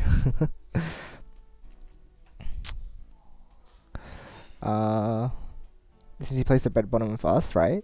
Called key because, yeah, that's right, Kagizumi. And the meat, then the top bread. Wonderful. Note stairs being fairly inflexible.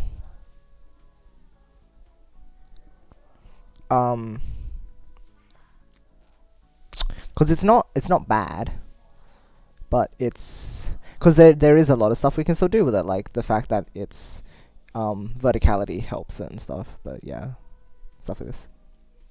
Yeah, I think we had a discussion about this actually in Nagofa, didn't we? Well, it must have been you who we were talking to. We were talking about Kagi and the relation to Hook as well. So it was a bit of a question mark, and I mean Hook kind of works as well. Like the shape is fairly so. Anyway, okay.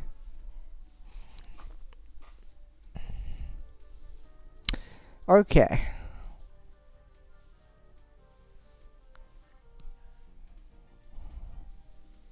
Introduce the most basic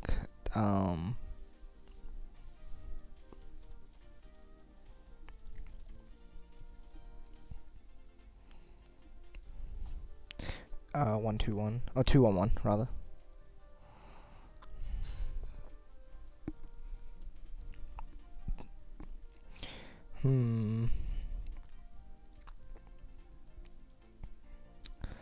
A piece is sandwiched in between two of another color.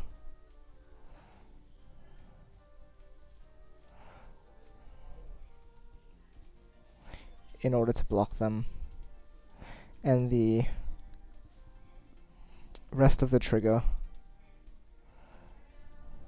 is laid out in the column next to it. Oh heck, that's a bit loud. I think that does it, right? We're blocking it by sandwiching the piece between sets of two of another color. Of another color. Word, you really don't like me with the whole color thing, do you? Hook chains? Whoa. Okay. Right, just confuse everyone. Actually, this using forms, the hook. Like, oh, okay, what is this? And the rest of the triggers laid out in the column next to it.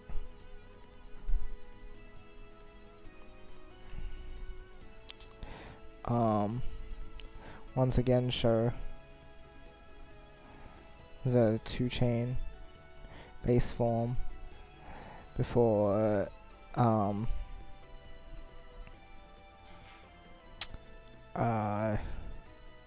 before adding to it sequentially.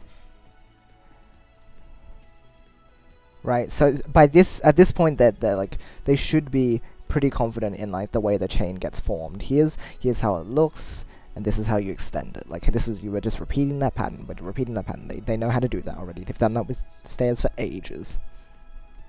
Okay, so they do that, and then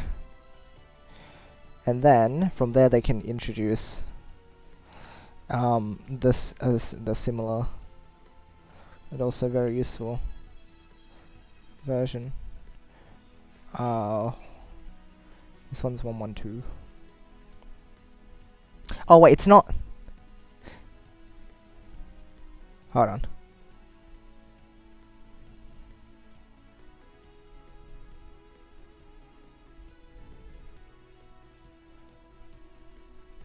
Of another color. 2 below, 1 above.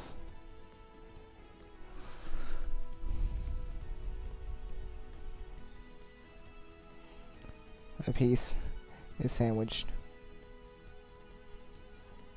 between sets of another color.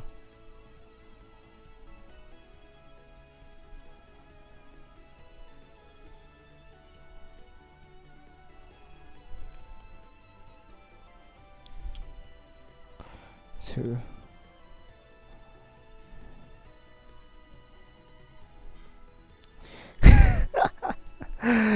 You shall call yourself Captain Hook. Perfect. Or if you only use stairs, maybe you could say you're off the hook.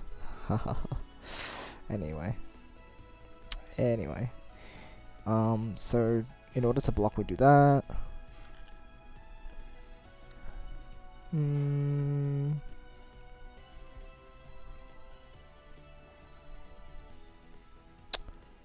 Right.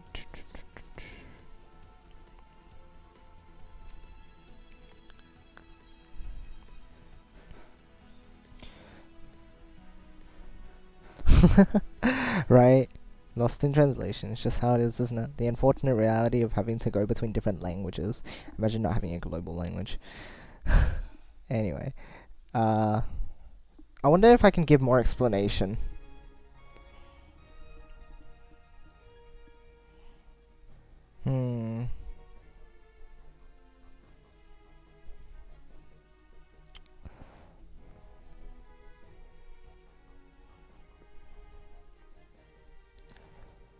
Ooh. That's tough. Oh, the process.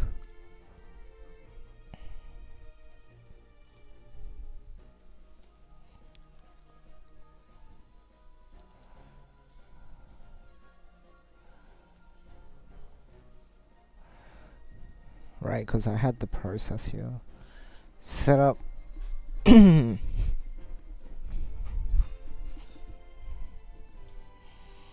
Oh, I guess the process should be going under. I suppose since it's only the second form, we may as well like describe the process, but later on they're more expected to kind of just like play around with it.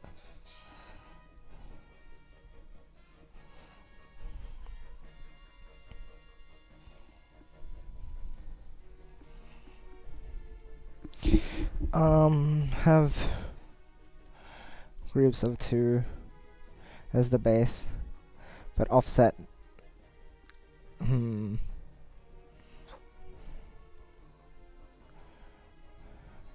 Group of 2 as the base, then introduce a a color to block.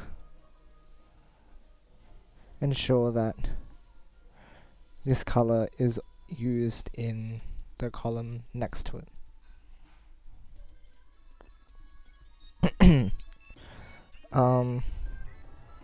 Complete the second link.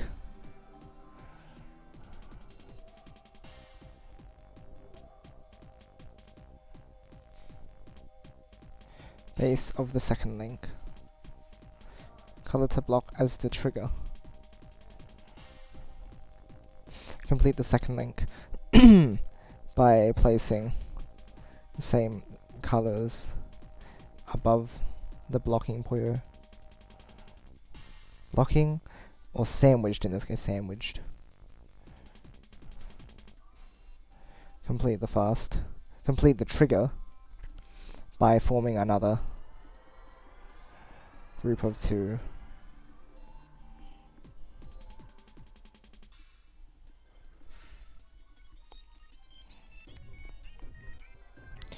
Group of 2 in the column next to it.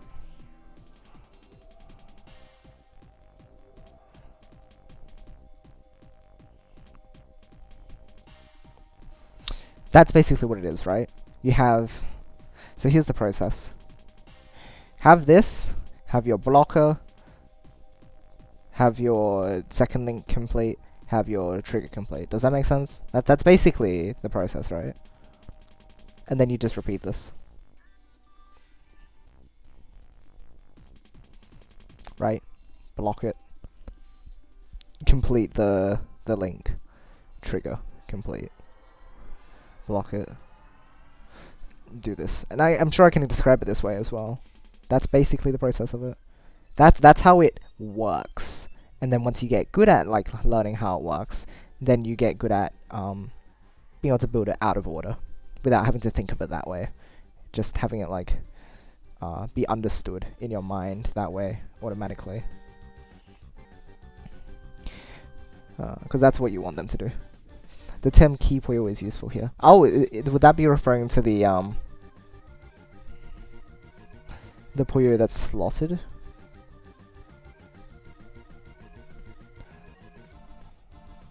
Or the Puyo that completes the link? It's the color that completes the link, right?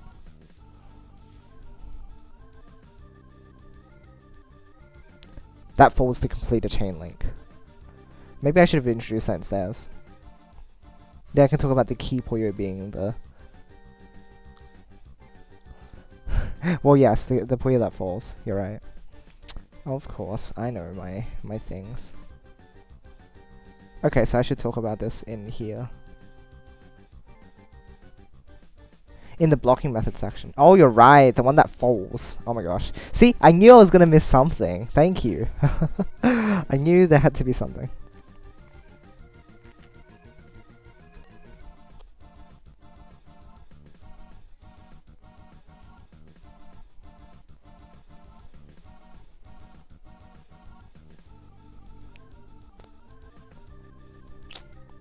The piece that falls to complete the link is called the key Puyo.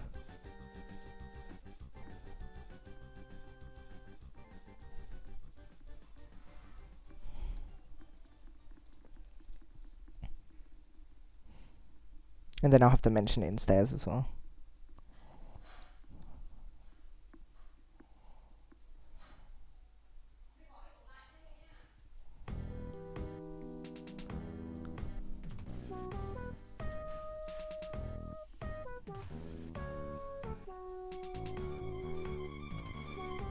Yeah, it's an important distinction to make. When we say leaving out the key Puyo, we mean leaving out the Puyo that will allow the rest of your chain to function. Or that will allow your chain to function in general.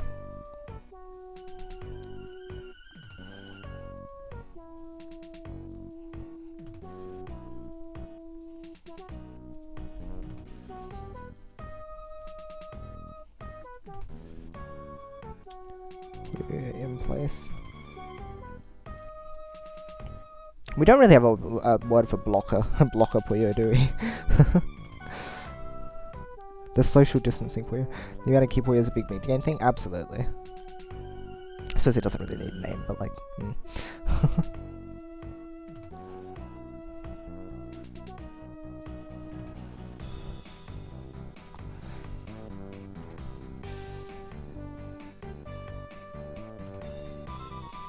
As the key Puyos.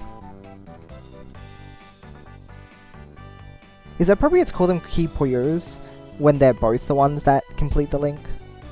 I mean, the last one, that could technically be called the key Puyo, right? But when you have 2 stairs and you have like 2 that's falling, you may as well call it that, right? Or is it actually like technical and it's like refers to like the one that completes the link rather than the ones that fall to complete a link? Or the set that completes a link? Like, can you call... Because this is more extreme, actually. Can you call these the key Puyos? Can you call these 3 the key Puyos?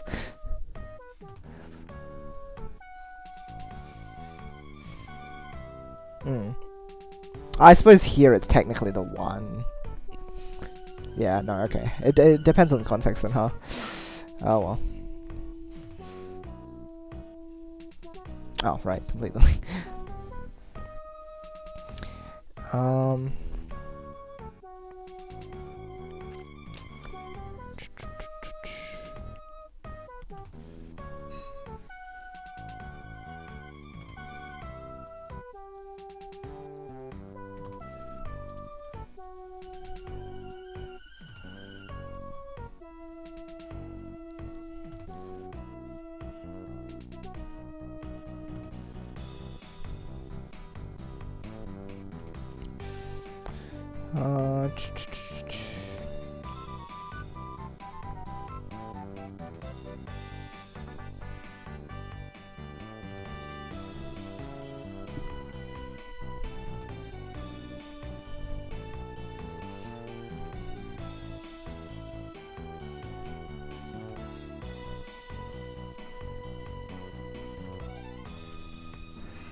Of the same color.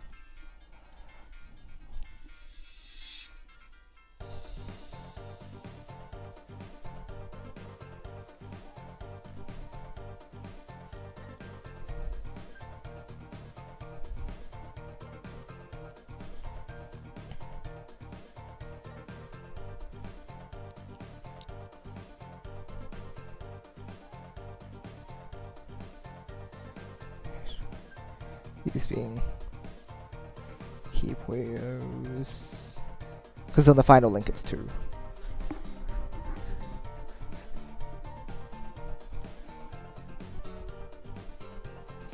Right.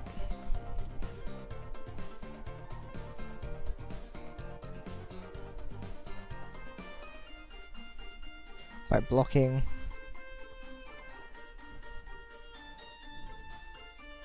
Introducing the key Puyo. And then finishing. Oh.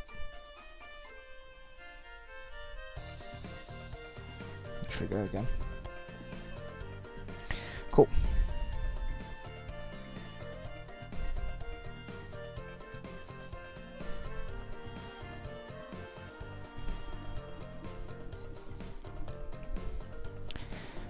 Okay, so that's the basis of it. That's how you form the chain. And then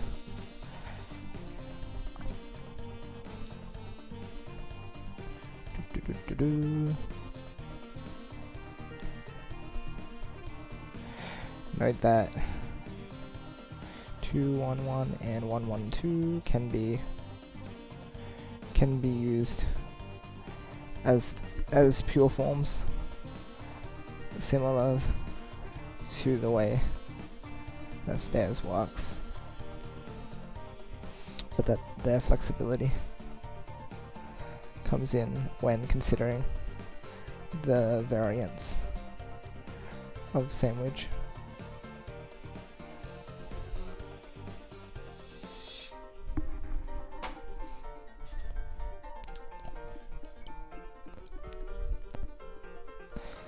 You checked a key Puyo is more specifically one that connects your main chain to a subchain. Oh, is that so?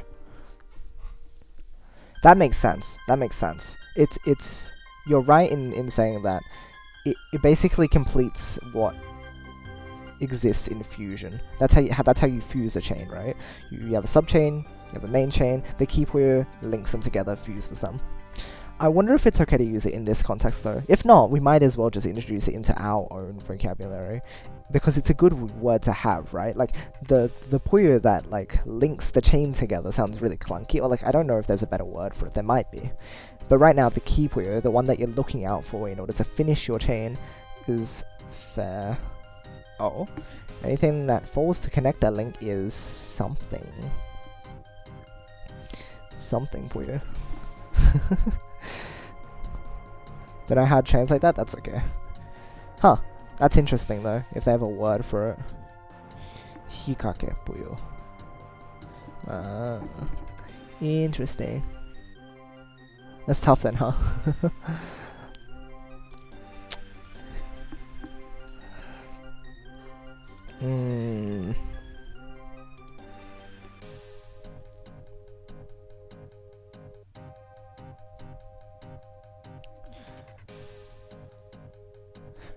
If we have a better name for it, then we can substitute it in and I can just do a Control F and replace or whatnot.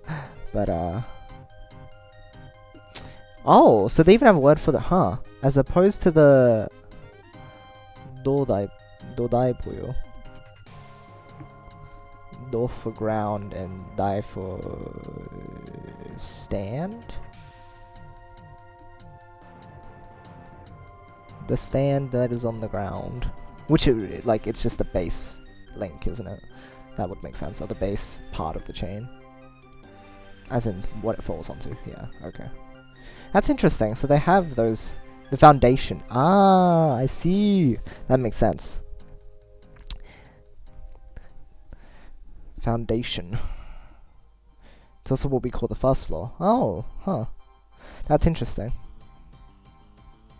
Got it. Right. So either we need to introduce new words, or we can kind of just like play around and use this word as is. Because it might be helpful in explaining this in a bit better of a manner. Because a lot of the time my wording is a bit clunky. It's like, oh, you have like this much of a color here and there, and it's like, it's okay. Oh well.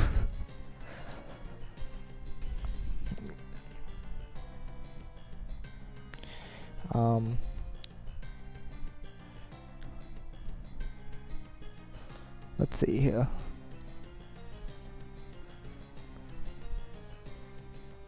So what we want to be introducing next is I mean, they explain it like that, but like let's just simplify it and go like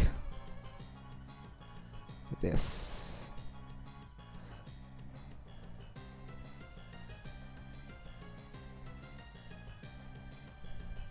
Basically, you're putting your blocking Puyo in a different position. So you can switch your blocking Puyo between the second and third rows. That's actually really easy to understand once you put it that way, huh? Like that's all it is. It's just that you're switching the position of the blocking Puyo.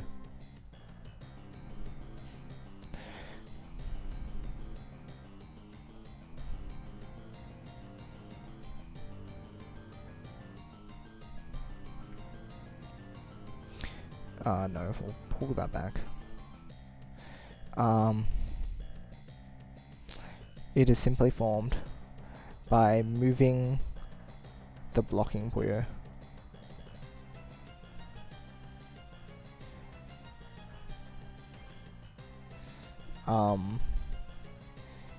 into the other middle row.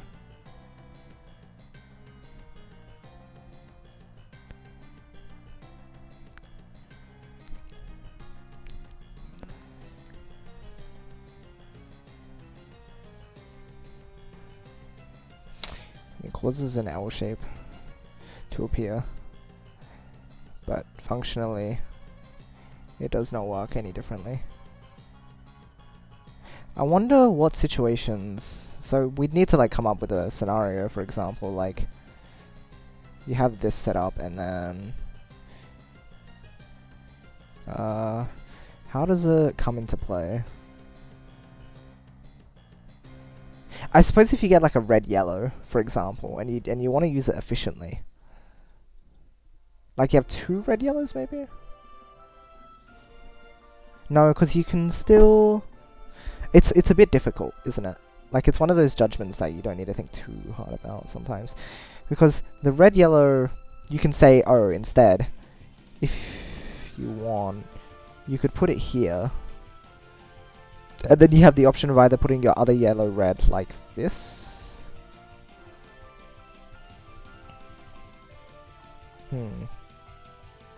Or you could put the red here. Is that the context where it differs? I'm sure there's a way, or there's a reason that like we specifically pointed out. Oh!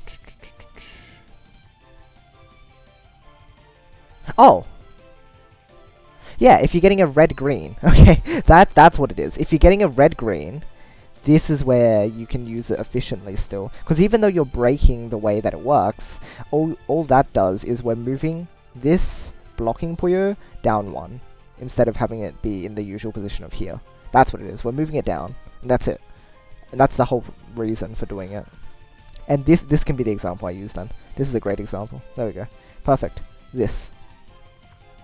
We've moved the blocking Puyo down into one of the... As long as your blocking Puyo is in the middle, then you're fine. Like, it'll work. Let's see here. Yeah, it's a little bit trickier since the Puyos are separated into 3 groups. Like, if you drew a double red here... Oh yeah, like, even with a double red. Or, I suppose in the other scenario that I was talking about as well, you would have had a point. Yes, you're right, actually. Double red. Yeah. Makes sense, makes sense. So yeah, any of those situations where you're splitting stuff across to help another part of the chain form, it's all about efficiency and not wasting as many pieces, when otherwise you would have just like probably thrown that to the side, or you would have kept the green in column 4 or whatnot, and it just wouldn't have been as good. Yeah.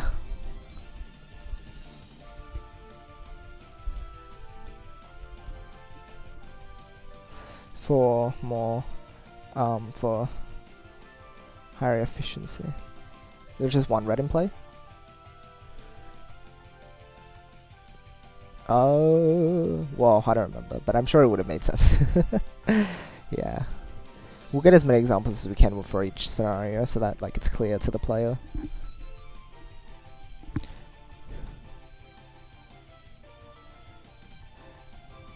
More options equals less waste.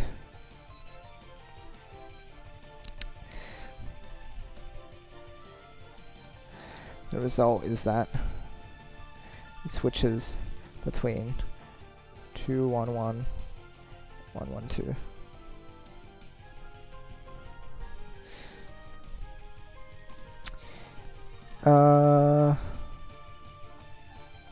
Let's see.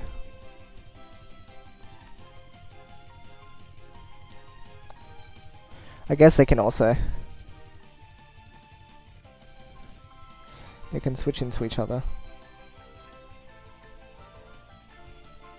If desired, I guess. Like, it's good to be able to, like, continue switching as well. Like, you don't have to stick to one afterwards. I think that is pretty important.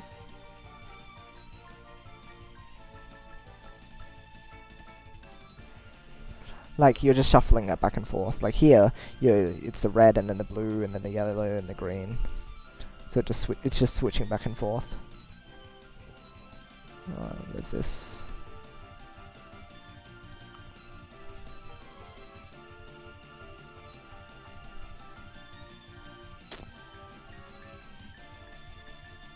Yeah, and then it's all about making good color decisions there.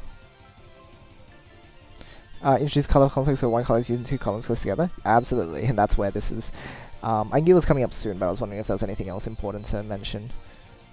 So yeah, and then we can even talk about like the little bonus thing of using it early.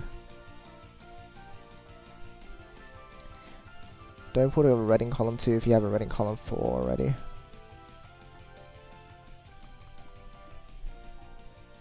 I'm trying to think.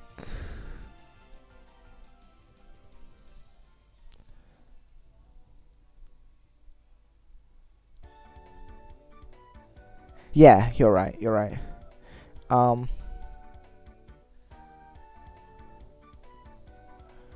Color conflict situations. Only have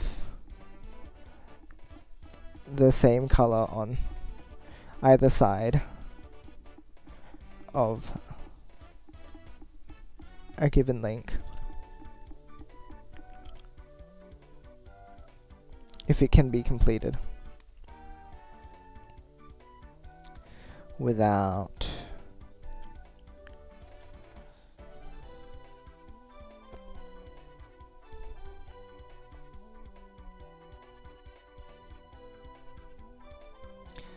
without 3 and 301. And then I know this sounds kind of iffy, but it'll be easily demonstrated. Like all it's saying is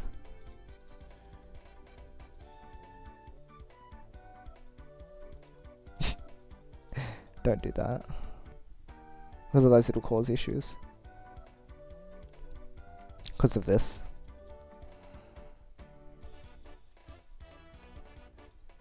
Or what's the other one? Yeah, this. Or maybe we're drawing this right. Oh my gosh. Okay. Anyway, we'll figure it out.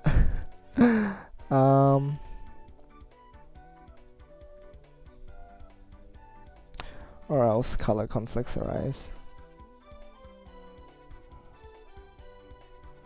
And I can refer to the example that's like given in here as well.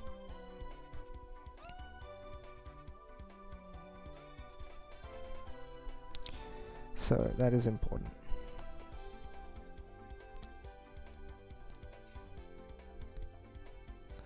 Okay. Yeah, let's have a look.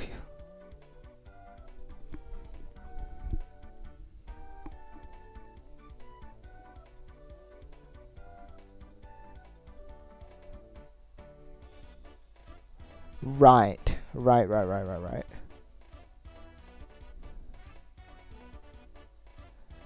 Yeah, because then you can't take advantage of switching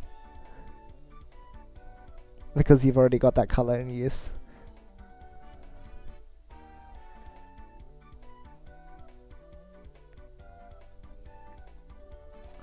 It's an interesting note, isn't it? You kind of trade.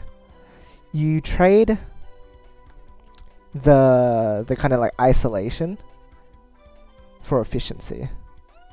I'd say that's what it is.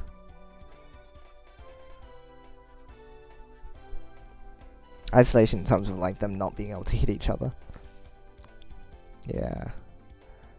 That's right.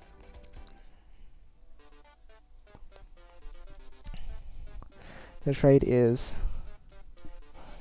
efficiency at the cost of isolation. Also, if an extra piece is on top next to a 103 link,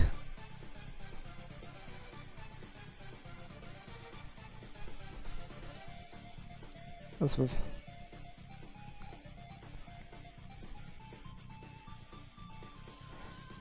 this piece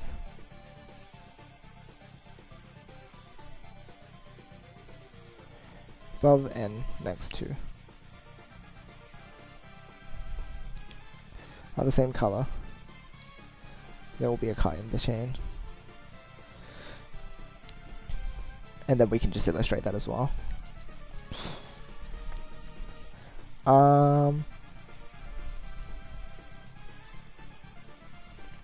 Bonus benefit 103 can allow a chain to be set off early if necessary, and then we can just show it off as well, and that's what they talk about here. Yeah, using this.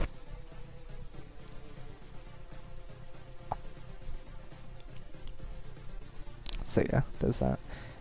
And then they go on about the second floor.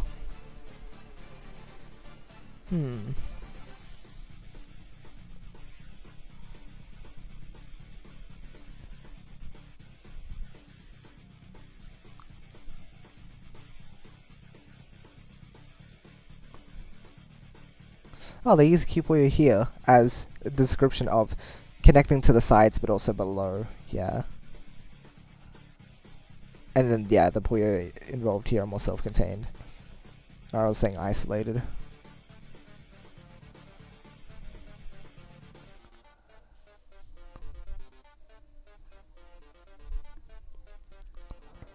Yeah.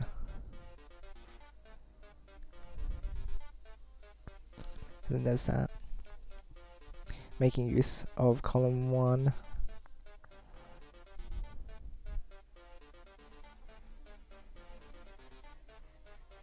Yeah, nothing that can conflict here too.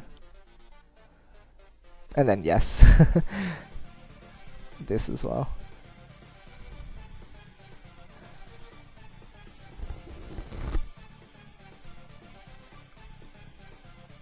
Yeah, and then just keep using sandwich.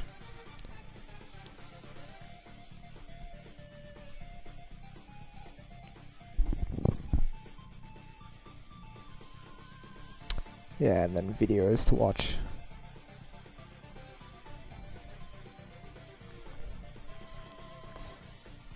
Yeah, I got that use of Keep Away in my head, right.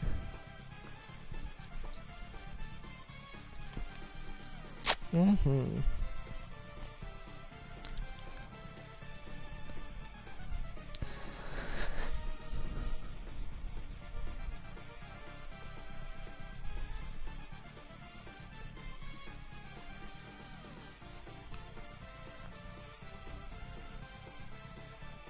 Six chains. So I've been writing these as a note, right, at the bottom.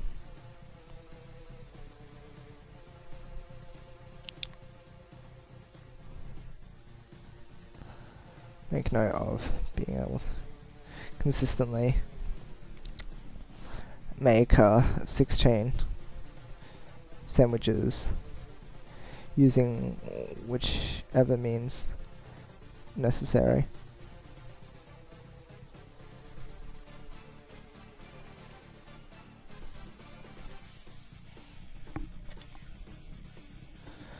Alright. I think it's good then. I think that covers the sandwich.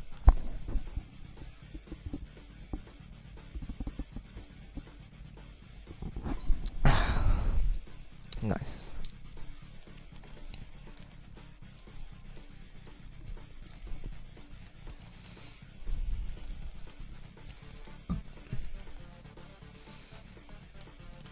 So now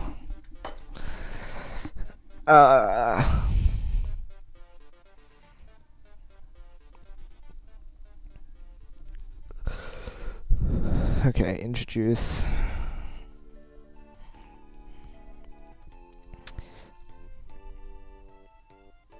the vertical transition and relate it to the way that stairs is built.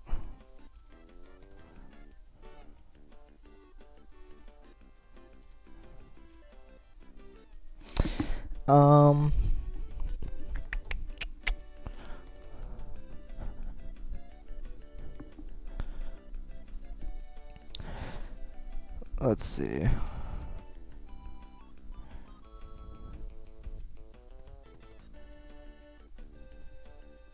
Right. show the possibility of sandwich on the second floor, leading up until... Right? I'm pretty sure that's how it works. Like, if you have a perfect chain like this, how big is this? It is 12, yep, thought so.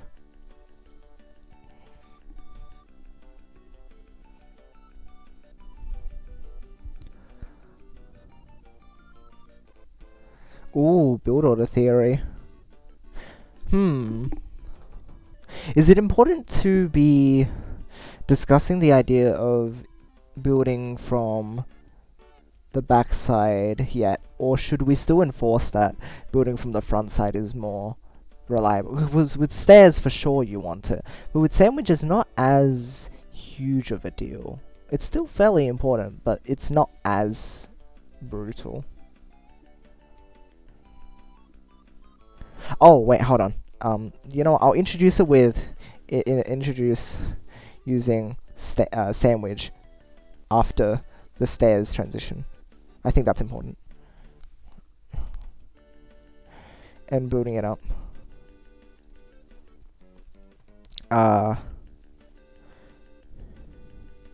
The ability to tuck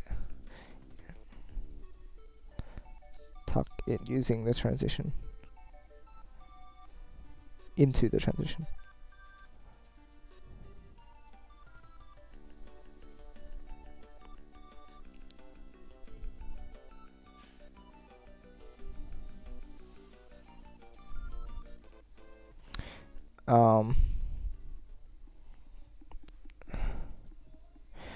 Noting the newly needed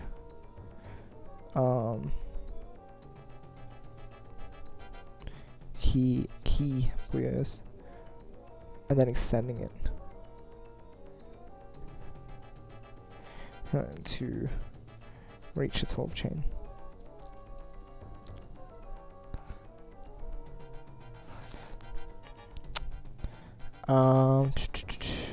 Rare security for stairs and sandwich, because those have pretty tail and clunky transitions, right? Leading and authority following. Right, got it. Leading transitions is definitely tricky, and I think everyone should start with leading transitions, but introducing the concept briefly would be worth it. Trying to balance teaching important concepts with being concise and not bloating your workload. Oh yeah, certainly. Yeah, no, about the workload, I'm completely fine with just putting in whatever you need to. Like, at this point, I'm scared that I might not include enough, right? Like, with how depth these ones were, like, it becomes a bit scary now. It's like, oh no, I need, like, way more here, don't I? Because even, I mean, this is actually pretty comprehensive. I didn't realize that sandwich got that big. That's good. But yes, I think even just introducing bits and pieces here and there can be good. It's healthy to keep introducing new things in between, because this is technically like not even. This is, again, I called it an application for a reason. We're not really learning it.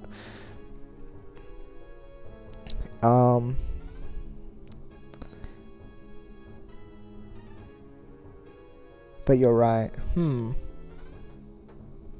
Would we be able to? Would we be noting anything about it in particular? Because we can introduce, yes, you can build it in the other direction, or you can build it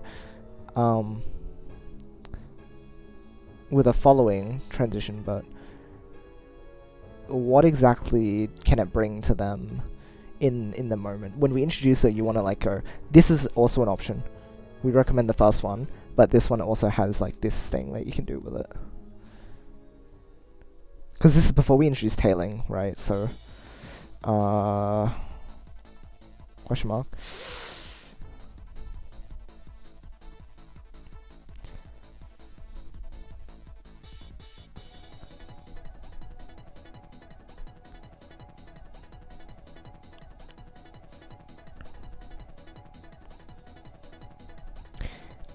Anyone just learning what a transition is can get any longevity following build order? Yeah, that's a thing, right? I figured. It's tough. Maybe once we talk about tailing, I think maybe in tailing.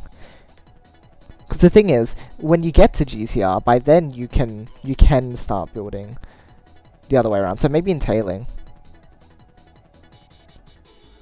At the end of tailing, maybe I can make a note. Make a note of leading build orders versus what was it, following build orders. The flexibility exists due to tailing. I mean, due to tailing being an option, I guess. Yeah.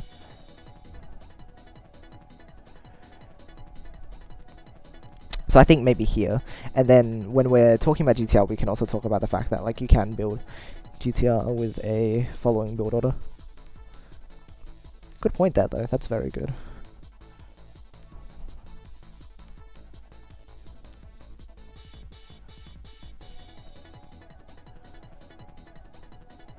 Yeah. All right. Well, that's good then. That's good. Leaving up to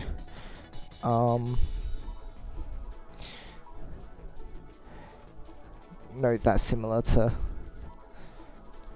the stairs transition. It is much easier. Also need to understand how to build a few different transitions. The GTR family, for example? Right. So should it be introduced later?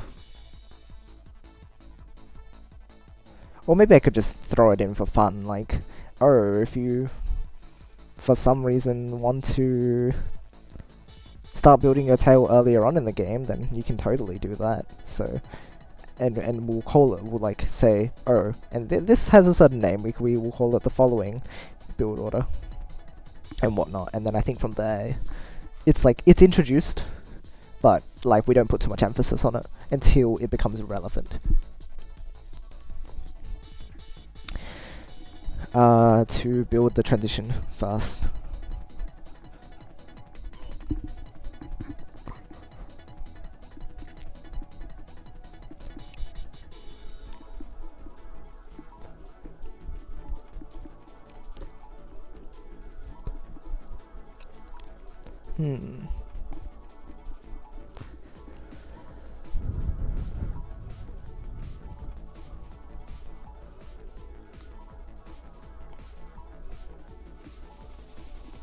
Hey, I could do. What if I do a sneaky here and like just introduce Narcosnet special without them knowing about it?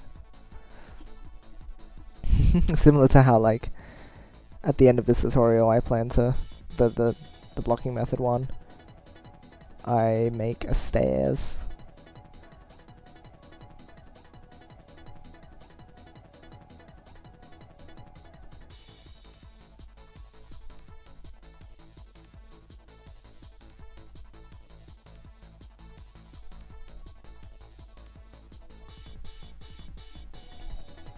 Yeah, a lot more linear and easier to learn, absolutely. You need a lot more like chaining theory behind you to be able to like build stuff out of order, or in a weird order.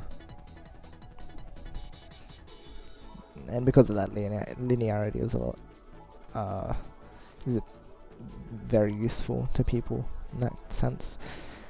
Is there much to say on this, actually?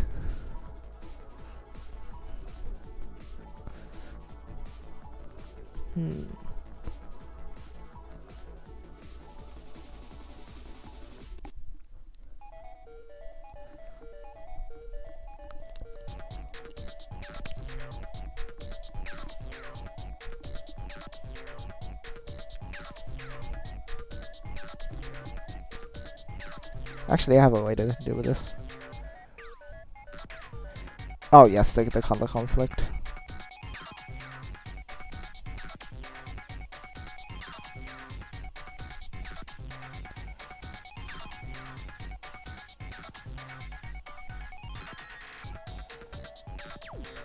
As the second color. Otherwise.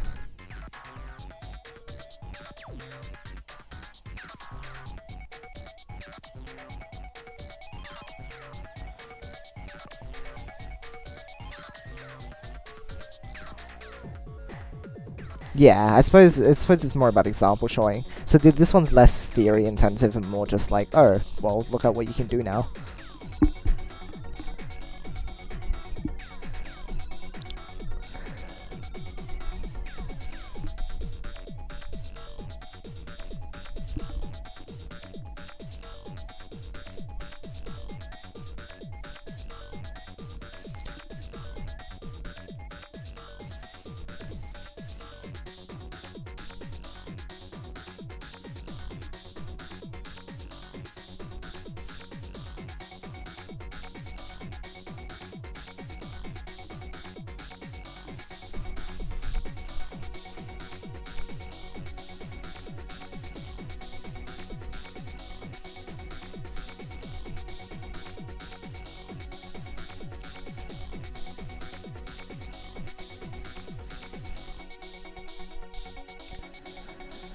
Um.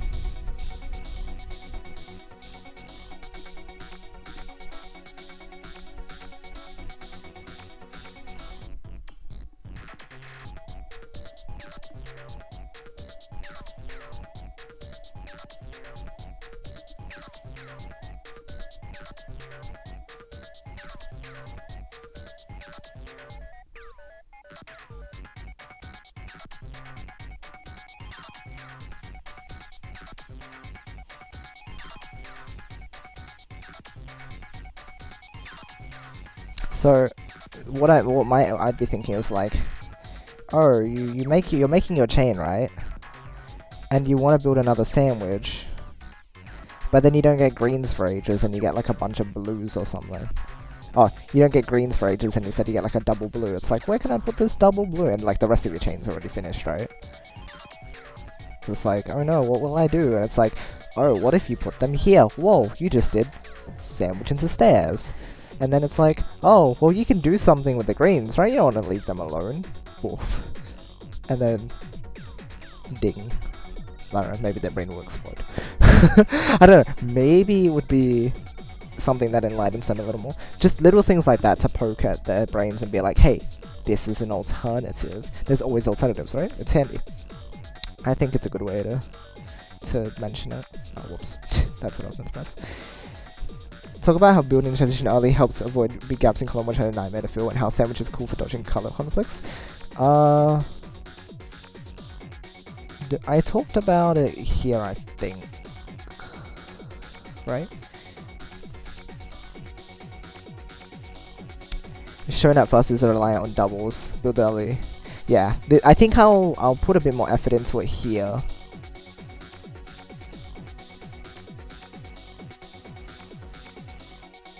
But yeah, telling hold on. Sandwich is cool for dodging color conflicts. Oh right, I should talk about I should talk about that in the on top of the stairs.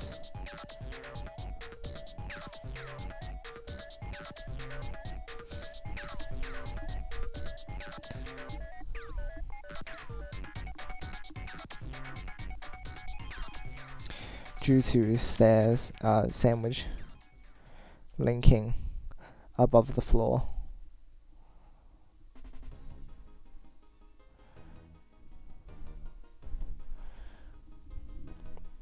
Yeah, so that's we talked about that, and I forgot to mention it as well. See, that's what I mean. Little things like these are important to note, because yeah, like the guide says here, it's self-contained, and it doesn't end up interrupting with the floor at all. So we can just do anything we want. You can do anything. Literally the next parts I'd cover Tanaka special there. Yeah, I think it's a nice lead-in.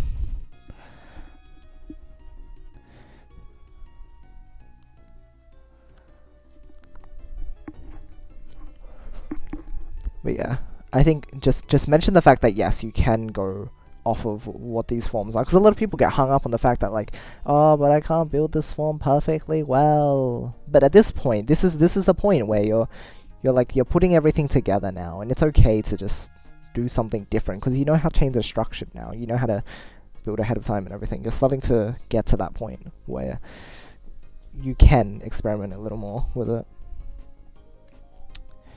and then you do your tailing, and that's where you can like go wild with it. I think that's good though, right? Yeah, this will just be a lot of this will be an example heavy lesson. It's not really teaching much. It's just mentioning, oh, these are some benefits and these are some things you can do. While the rest of these are more like actually, I mean, even this transition one isn't that high.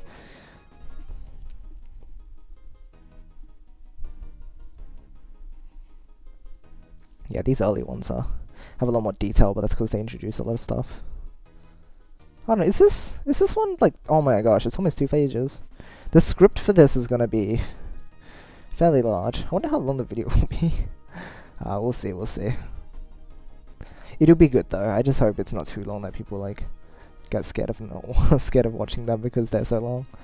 That's the thing. Like my videos might have been short enough that it wasn't an issue. So at this point, it's starting to get to. We have to get to the things that actually like that are more difficult, because this is a lot of very basic level stuff. But the thing is, most people can do this. They don't understand it enough, which is why like this still needs to be detailed. But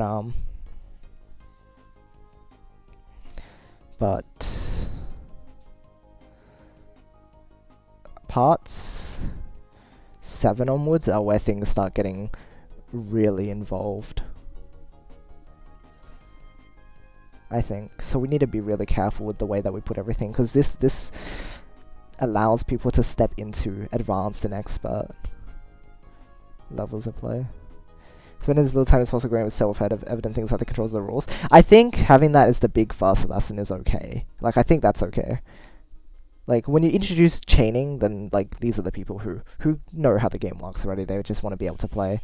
But, the way that I mentioned this is that, this first video is, like, for people who have no idea how the game, what it even is, or, the example that I gave is, what if you just want to commentate the game, like, as part of another event or whatnot, then they can just look at that video and it'll tell them everything that's going on, so it's no problem.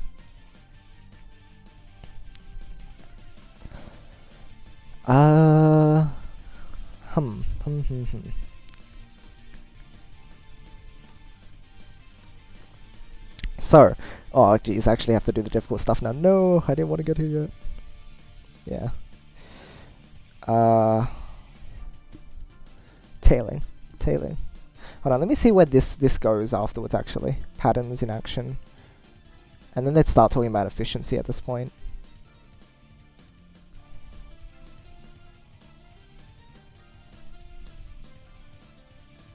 I wonder if... because this is fairly relevant, huh? Maybe, unless I can expand upon this and start talking about efficiency and taking care with stuff like this, because this is such a glaring issue, but it wouldn't be obvious to a player straight away.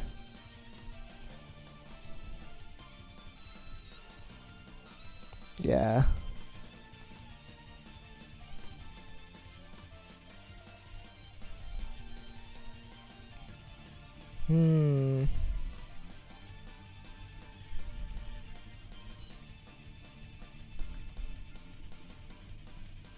And then this is where they introduce GTR, which is why it's a problem. Oh, and they do it into stairs. And they do it into... oh, L shape's okay. And stuff like that. Oh, so they oh, L shape. Just... oh, no, that would be introduced in GTR, though. That's the thing. We can introduce shapes like L shape and Y joint and I joint and fancy stuff.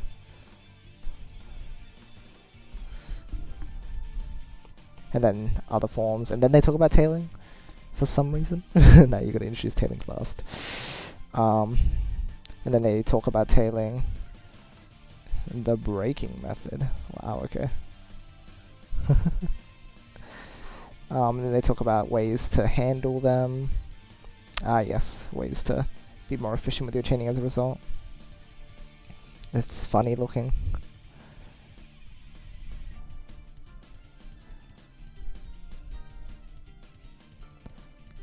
Hmm.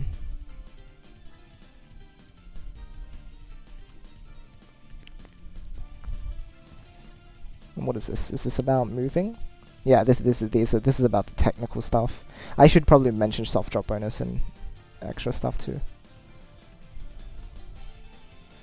The rotations, wall kicks, excessive splitting, staircase, moving up the 19 chains.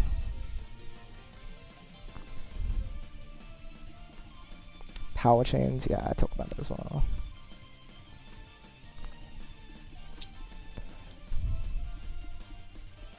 And then we talk about digging counters as well.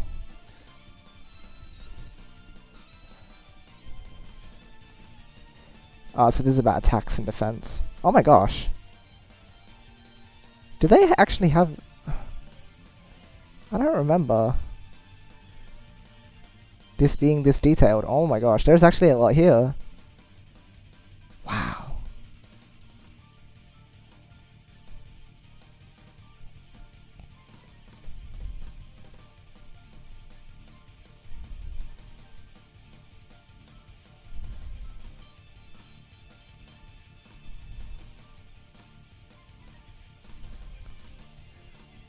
They even discuss fusion here? Hmm.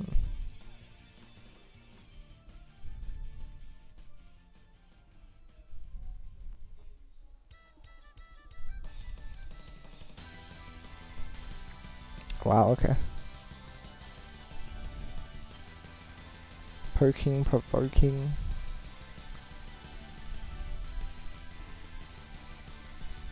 Follow-ups. Yeah, using too many resources and paying back.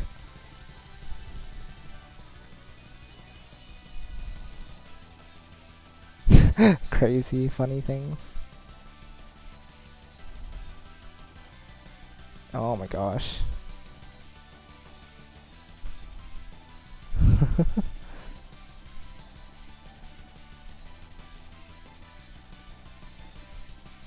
So most of this ended up being theoretical, but yeah. Wow, this really does go into a fair amount of this. Alright, let me have a look at this. Structured nicely enough, but I think you can use your own judgment on how exactly to build off of the transition. You definitely build Sandwich off of it, and that's worth mentioning, but it calls for a lot more emphasis on the kind of shapes that work well with GTL specifically. I think that's what it is, right? It's like, you can, but like, there's so much more you can do with it, and it exists for a reason. It's so that the transition and your second floor end up a lot cleaner, right? And so if you can make a second floor cleaner, why not take that option?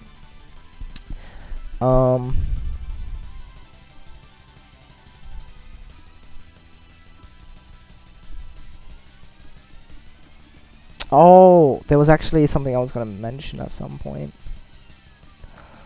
No, that would also go in part of here, I think. Optimizing transition space. But that will be part of the GTL stuff as well, I think. So this would be about the joints, I think.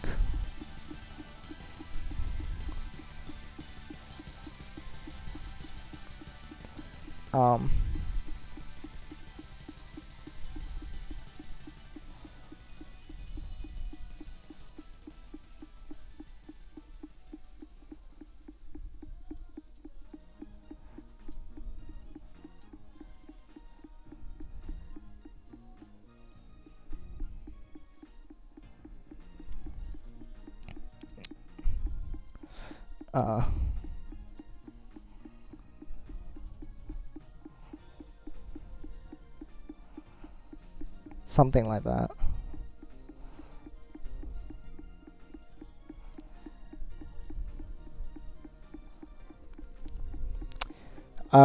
Let's see. So it's nice to understand tailoring on at least a conceptual level? Yeah, I think so. Do you not remember that section being that detailed? Right? Did someone... When was this last... 16th April 2018? I guess I haven't looked back on it since, like, a long time ago, huh? Right? Like, 2018... Oh, that was when I started.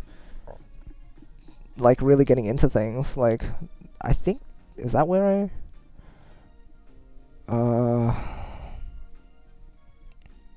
yeah, no.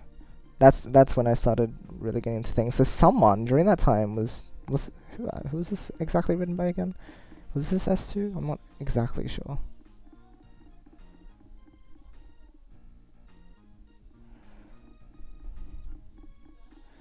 Right.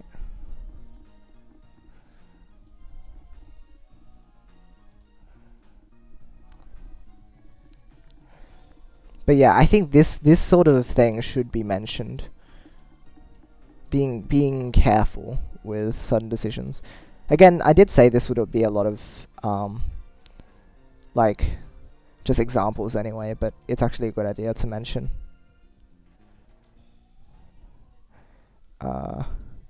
Honestly, just show a whole bunch of examples of flat GCR bases sorted by general category. I think that's a good idea too, yeah. Click history to find out. Oh. Well, there's lots we can do.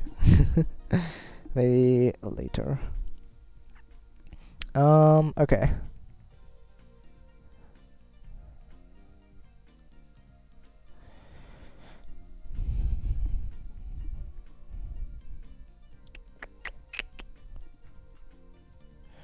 Basic,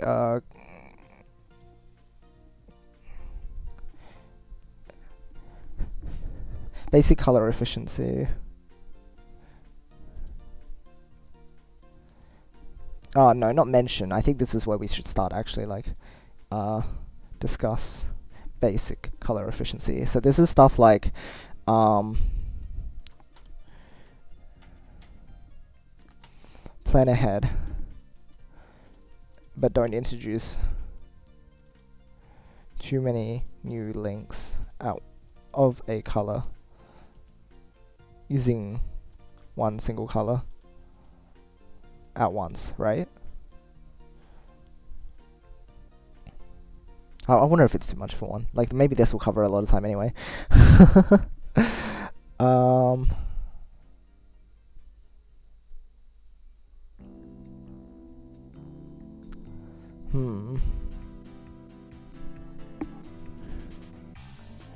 Reducing waste.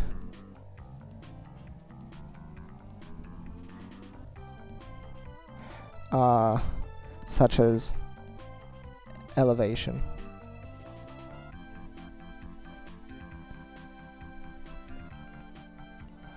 Learning chain forms beyond that would be largely self-directed, but I'll throw in tutorials for one or two more reasonably simple forms.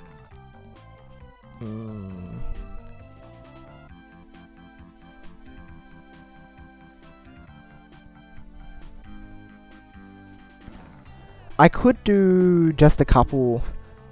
I was thinking of this as well. Like, we could introduce a whole bunch of like different types of forms, but not go into too much depth into each of them. Like, just show it off and mention that, like, oh, you can do these sorts of things with it, and then here's another one. And kind of just have them as like just a bit of a compilation, really, within one or two videos. To just show off that, like, all the stuff that they could start doing at some point. Yeah, front style, like what you said, not sure what else. It's hard to say what is relevant enough, but we'll keep building it upon it as, like, stuff becomes evident.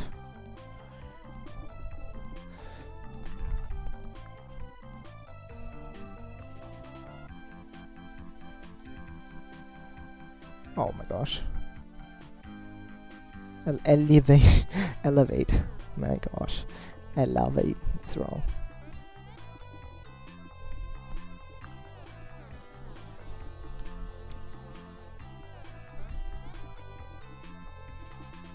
No use Rising Dragon, that's not the point of this guide.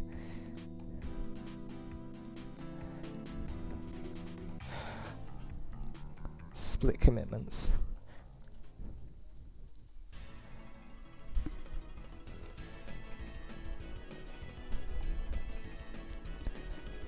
Encourage people to watch strong players and copy what they do. Yeah.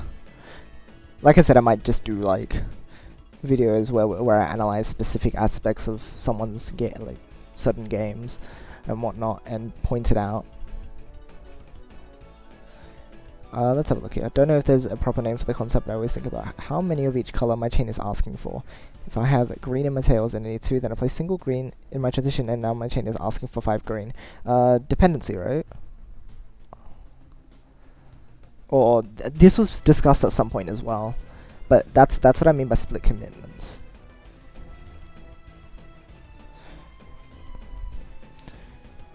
This refers to committing to too many links at once, causing high piece dependencies.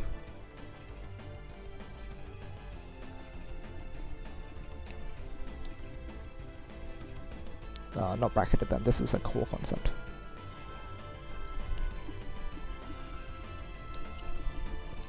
Because, okay, to be honest, this shouldn't take too long. We should just say, oh, look, you can build this now. Dependency. Yeah, you're depending too much on, like having to get a particular piece in order to continue building your chain.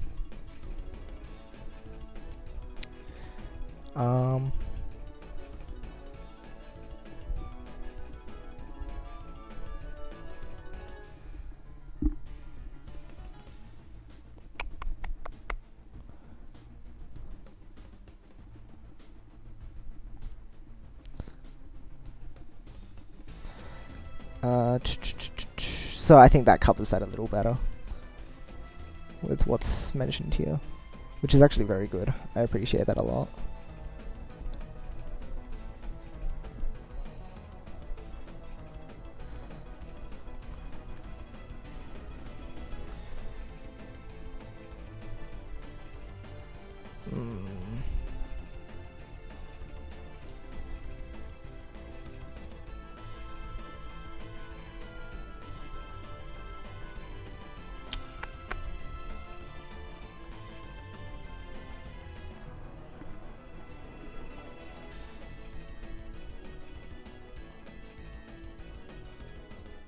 I wonder if I should introduce L-shape here.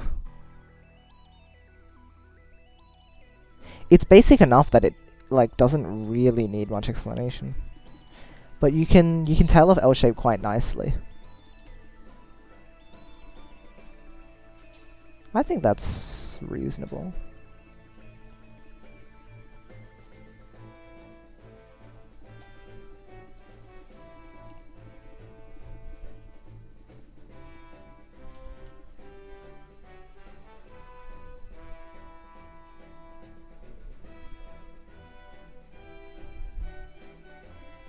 Well, this would be...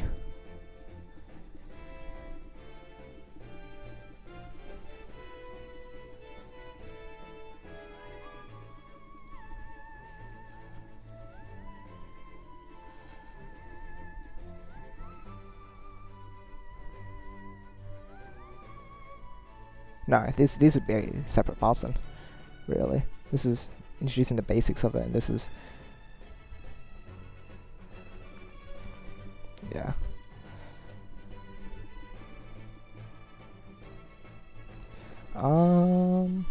Okay, I guess I have to start talking about tails, huh? Okay. Stalling for long enough. Tailing. Okay.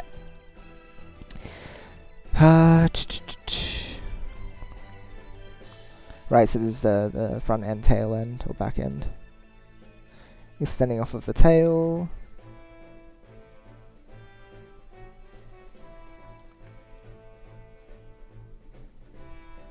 The key role of height differences is huge.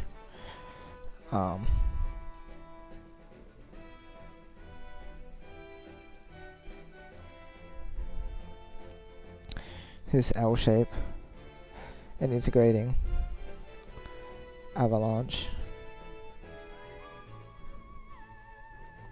Yoshi talking about tails? Never. Oh, never ever. They are definitely not something I would eye all day.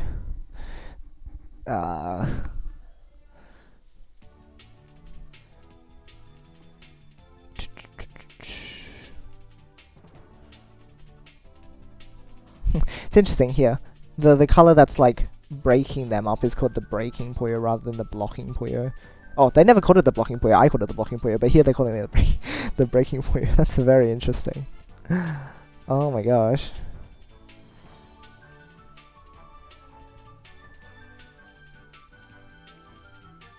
Hmm.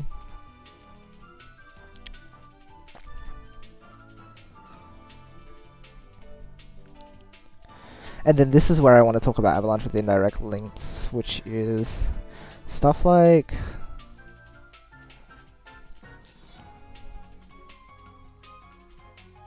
this. Very handy. Which means that you can adopt more build orders. Is there anything important? Oh, what golly.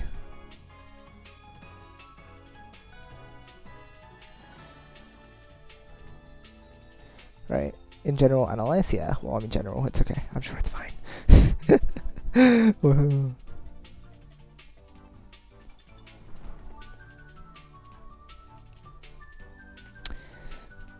How's that been going lately? Most I ever saw, it was more like we just didn't have names for a lot of things at all. Yeah, that's the sort of stuff that I didn't really ever come up with. So we need to... I guess in writing this guide, I'm indirectly getting to the point where we may as well just start introducing this terminology. Like already you've mentioned just calling it following and leading and following build orders, which is fine. So stuff like that, we'll just make it up as we go along, question mark. Like, I don't know. If people don't have names for them already, then like, if they watch this guide, they'll just have the name in their head, and it's like, okay, fine, sure. So, we'll just kind of make it up. Yeah.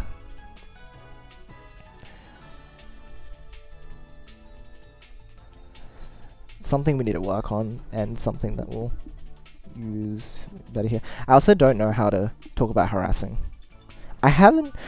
I don't know if people have noticed much. Within the last few months, I haven't been using the word harass during Puyo gameplay much, just to steer clear of it in case it's an issue, but we need to adopt a more solid way to define attacking and defending. Because I've always been calling it an attack.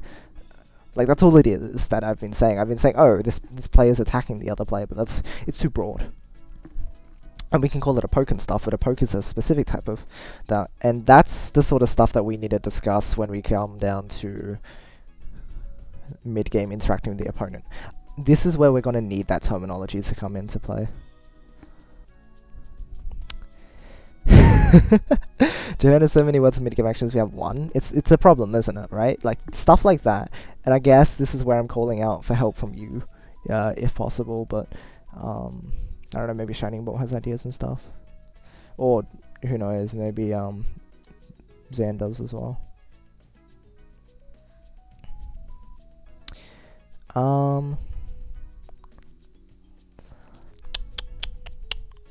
Me neither. Not a strong enough voice in the community having glossary or whatever, you're basically authority. Basically, right? That's what I was thinking. Attack and counter, Sega actually does name those things if you look at PPC's replay labels. These have official names in the replay viewer. Right. The thing is, it doesn't really describe the action regardless, does it? Not really. It's too, again, it's too broad still. And yeah, counter already kind of means like counter sort of, and you have the form type counter, which is a bit inconvenient, but like it's fine, I guess. Right, well, you never use official names things.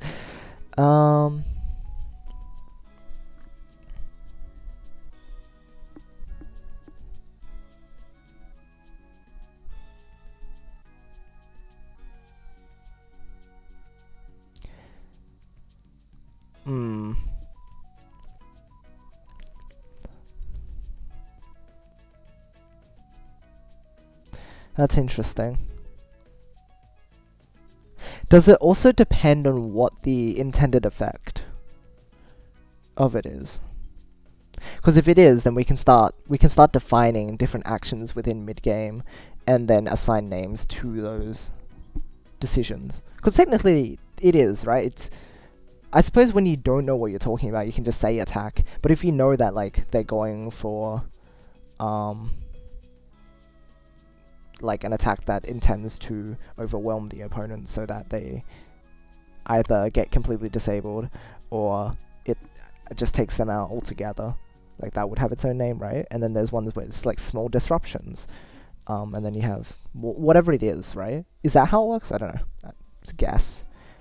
Don't hear them super often, but Tsubushi is an attack intended to bury the opponent's chain.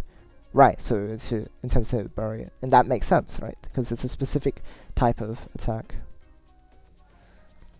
I guess maybe calling it an attack generally is okay, and then you break it down after that. Saisoku, on the other hand, is an attack intended to make them set off their chain. Oh, right. That's another thing that that would be an intention as well. Right.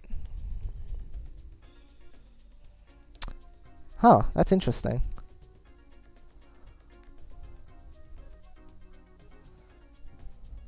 You know what? I'll note those right now, if that's okay.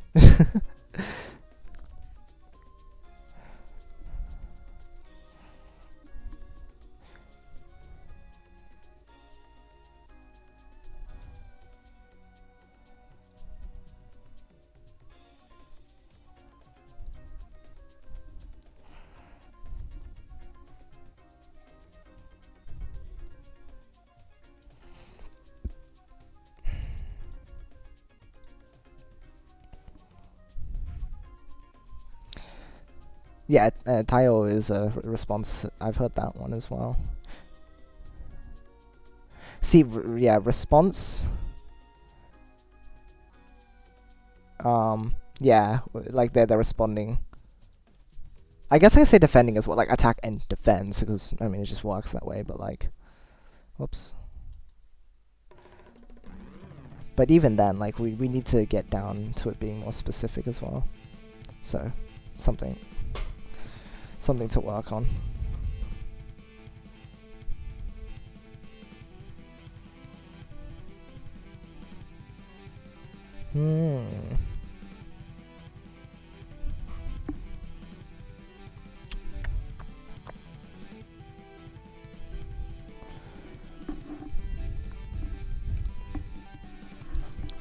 There's a lot of different things we need to work on here.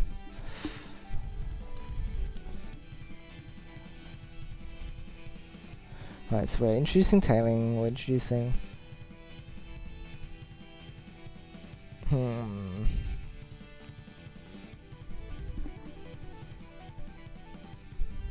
Yeah, hold on. Let's see if there's anything in particular.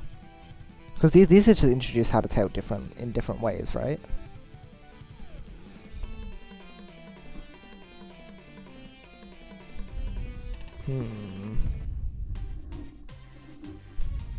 Yeah, and this is using it with L-shape, well, I guess GCR, but like the same idea applies.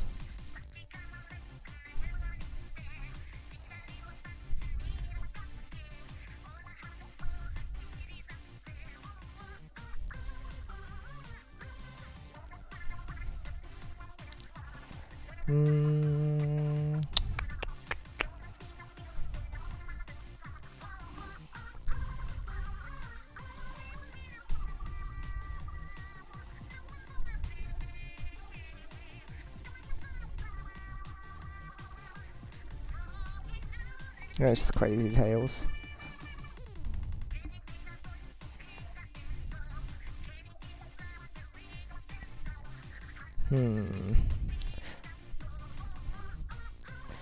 If you wanted to properly translate the different types of attack, parry, into English fighting concepts, you could easily borrow boxing or fencing terms. Fencing especially, since the different phases of combat and attack intent all have different words. All have words. Right, that's very cool, right? Borrowing terms definitely helps.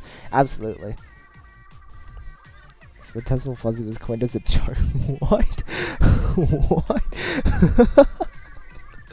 Oh, absolutely though. If we can borrow stuff from, like, you know, whether it be other fighting games or if it's events in real life, like, yeah, all of it helps. All of it helps. Because that's really what it is, right? Video game terminology is often just stuff that's been adopted for the purpose of whatever it is. Just because we're running out of words.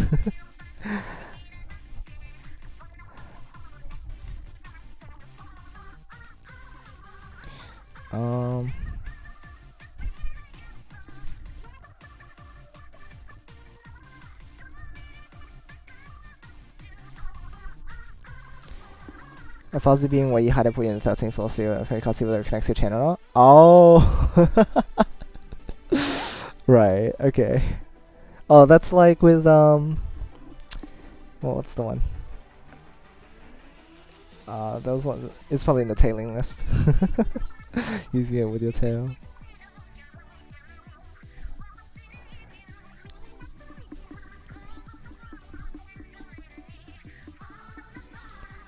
Lightning fuzzy connects the chain, a darkness fuzzy doesn't. I like that a lot. That's crazy. Right, touch fuzzy, good to see. That's great. Supposedly when the chain was already connected, but the 13th row Puyo cuts it.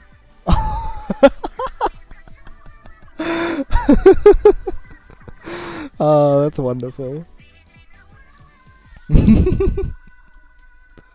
That's so silly. I like that a lot.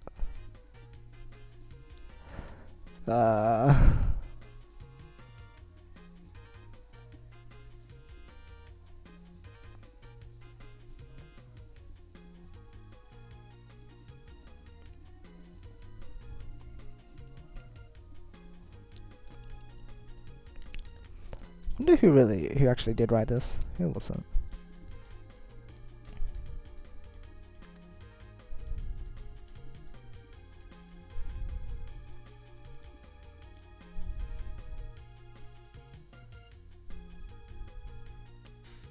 PPFPC translation.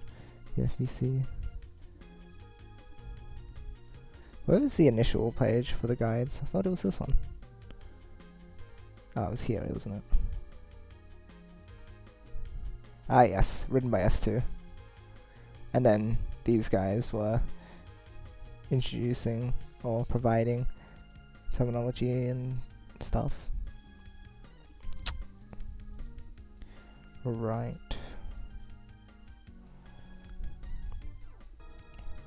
The most evil kind of cut. Another Mervia update, huh?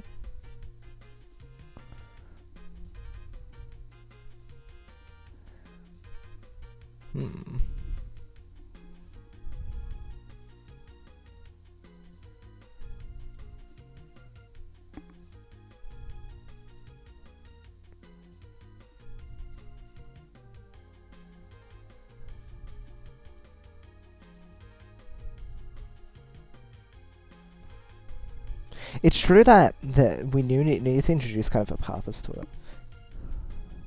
It's a good point, right? Tailing or not tailing? Oh golly. Ah, I've done that before too. I've done that before. Oh my gosh. That's beautiful. I love it. Right.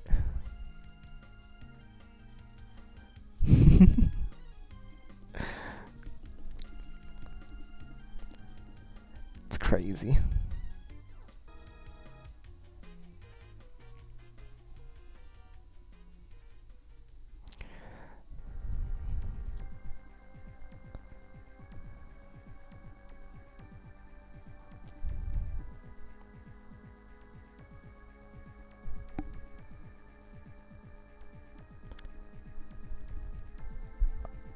I wonder.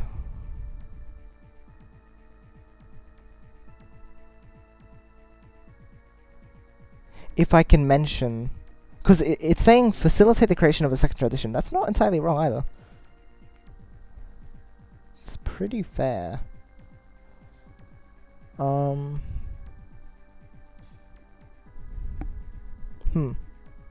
they'd be wondering what the point of this is. It makes you think. I suppose it's not entirely evident, with stairs and sandwich, huh? Like, it's not necessarily... Like, there's not... It's easier to just build pure sandwich and stairs. Oh, sandwich... I mean, with stairs it's a bit more debatable because 2-2 stairs and stuff. And, like, even 3-1 is a little bit without door bolt. But I guess that's where you step into GTR and you start talking about the fact that, like, you're using the tails to help build stuff up. Yeah, well.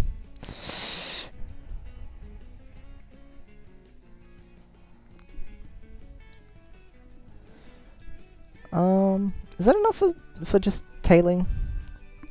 Because that's basically it is introduction to tailing, I guess you could call it. And there's not too much more that they need to know past that in order to, like, start building up tales of their own.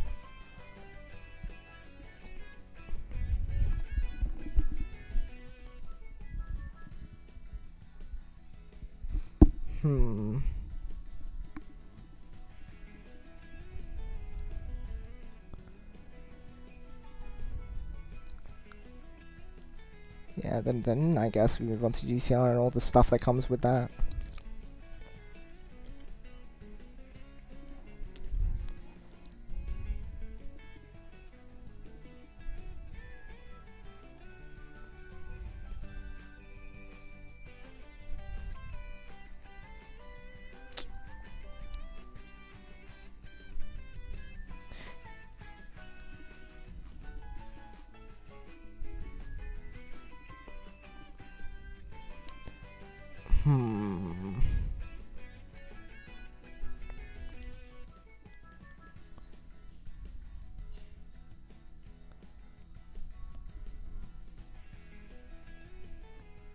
Then past that point, this is where we start introducing all fancy forms, huh?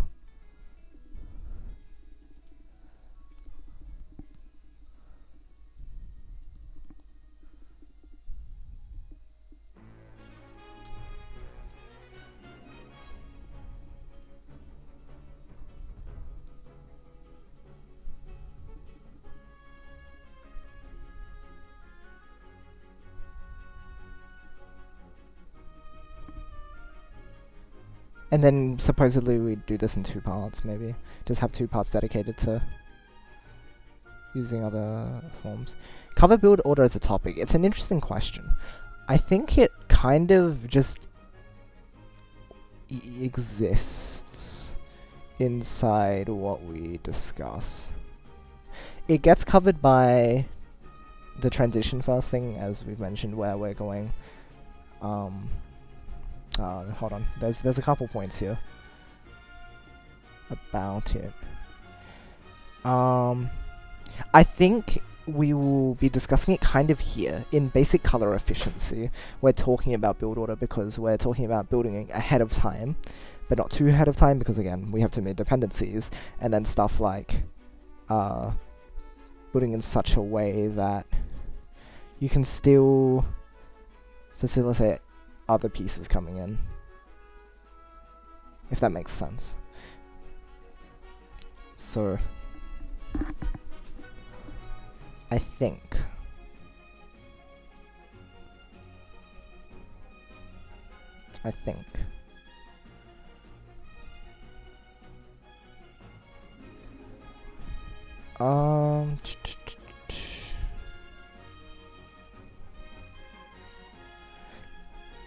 yeah, the mid-game stuff is where we're going to be really discussing vulnerability, I think. And that's where you can talk about build order vulnerability in general.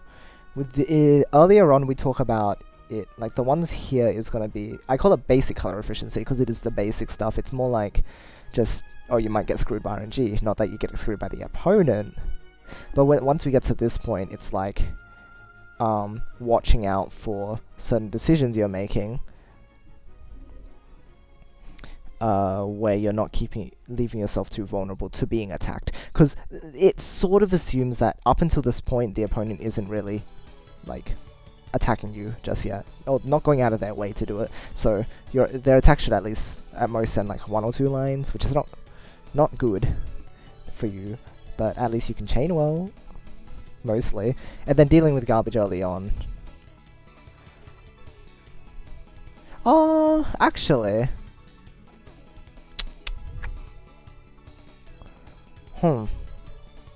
Nah, I think I'll leave it later, but it's sort of one of those things that like feels like it's kind of obvious to point out, but doesn't really fit well enough.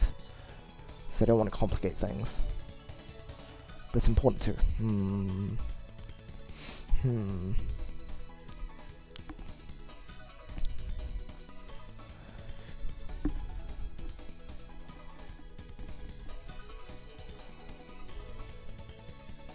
And then another one here for using other forms.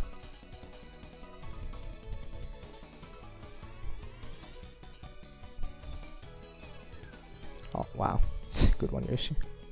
No! My dot point. And then we'll have 2 sections on that. And then should we start talking about mid-game once they have a really good understanding of being able to chain well? I wonder if it's appropriate.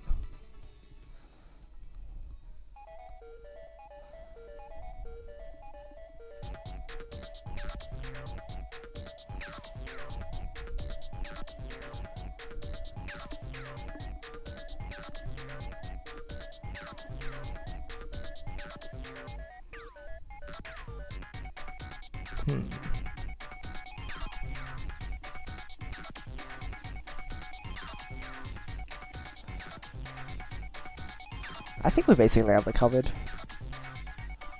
for the most part.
Huh. I didn't realize that this is basically named the same as mine. Funny. I didn't even form it in the same way.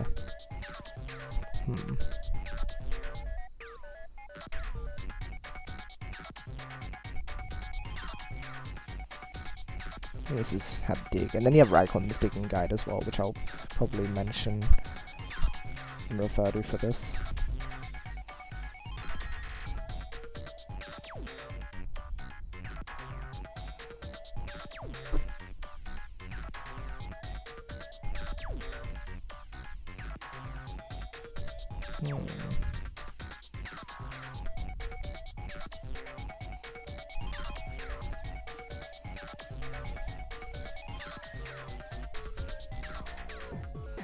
Okay, well I think that basically covers what we have there from that.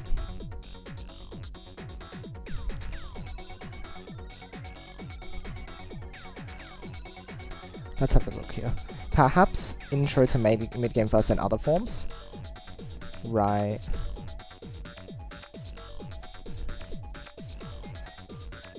I was wondering what order that should be in. It kind of scared me. And then getting into like the more specific stuff later? Question mark. Right, because already we are technically talking about dealing with garbage, which...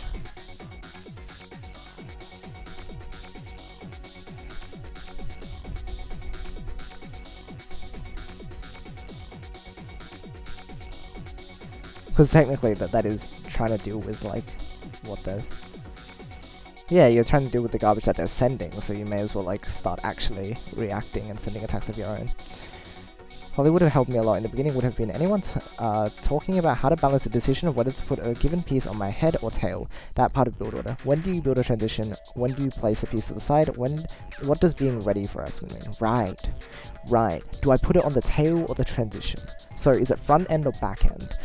We can probably talk about that more in tailing, right?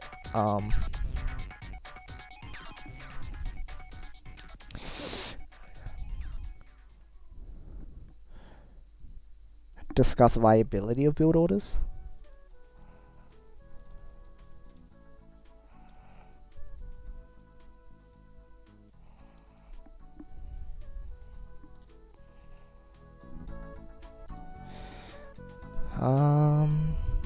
Being ready is a difficult thing because it's something that we might introduce later, but yeah.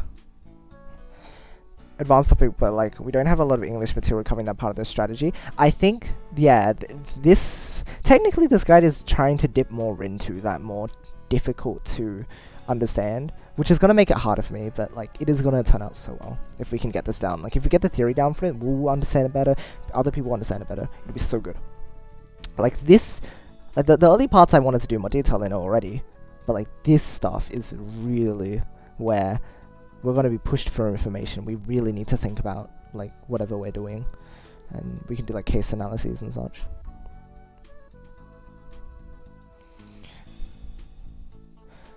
This might be later. But could talk about keeping your board flat and keeping your trigger open. Ooh. Match vs Void for round 3. See you later. Oh, heck. Good luck. I believe in you. Actually, so in terms of wait. Actually, in the tailing section, right? We could talk about because is that where we should introduce balance mansion? Board balance. Board height balance.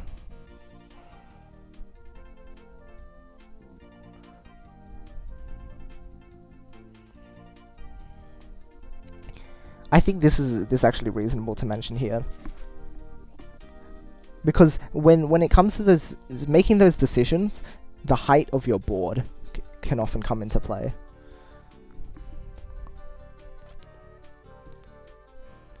Trigger open is it feels like something you want to mention early on, but it doesn't really fit, which is why it feels weird. Like maybe you'd be mentioning it here. Like, you may notice that like it's difficult to deal with garbage and stuff. So what can you do about it? And then maybe the first point you bring up is, first off, you want to be building in such a way that your trigger is exposed enough. I don't know if that's a mid-game thing or a general thing though that I could be dealing with. Like...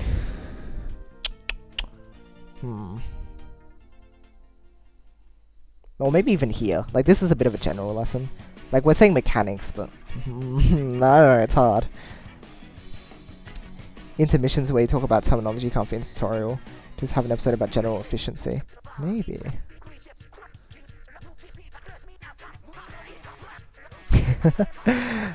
The Pokemon Puzzle League music's too good, isn't it?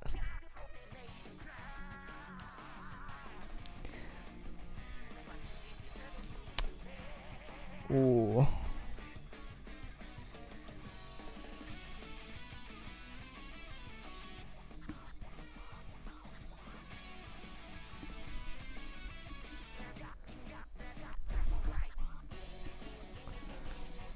It's interesting, isn't it?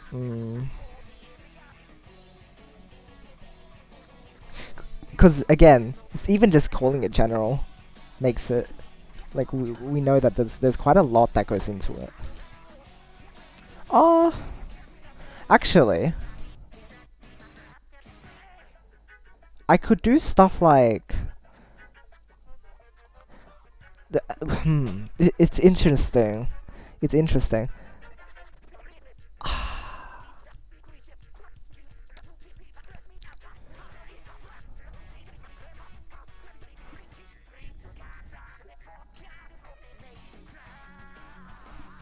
Thought process analyses. People have asked for these for a long time, but I've never really come across when to do it. I could just do them after, not every tutorial, but after like certain tutorials I could have like a bonus sort of thing where I discuss my thought process in building chains a certain way, and by having those for certain sections of this guide, of this tutorial series, would be reinforcing what they know, but giving them not just examples, but like materials to work from. Like when I say examples, I mean like basic examples. You'd be giving them actual in-game examples of like how to deal with stuff, right?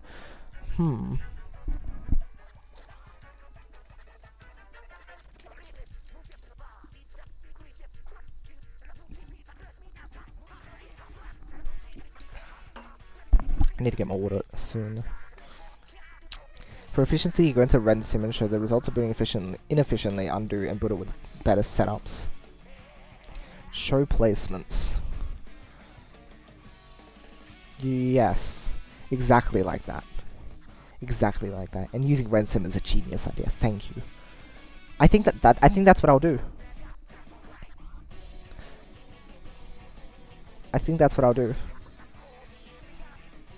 Just have like part like 3 what's a special little thing like 3x or something. like a bonus one.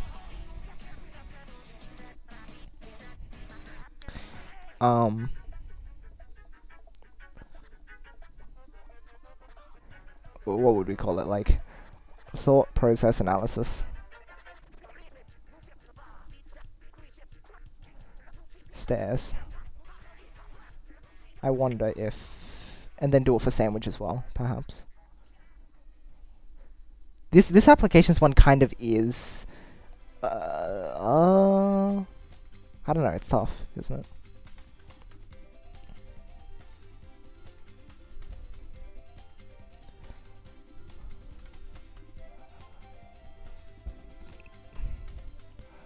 Why is this like... Okay. That was weird.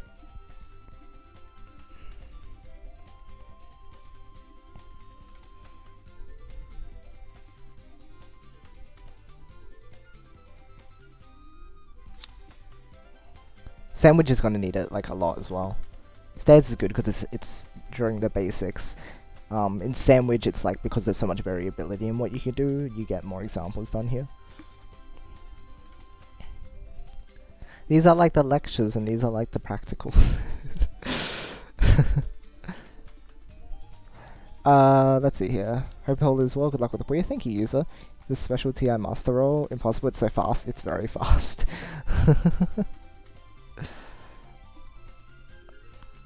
I'm not sure if this one needs an analysis. Maybe. Because we're covering so much in it that like it might be technically doing the analysis. You can exactly demonstrate getting yourself into color conflict or making a poor choice and show the different decisions side by side. Absolutely right. You can undo and redo everything. It's so handy. Which is why, like I was saying, this is a genius idea. You're a genius.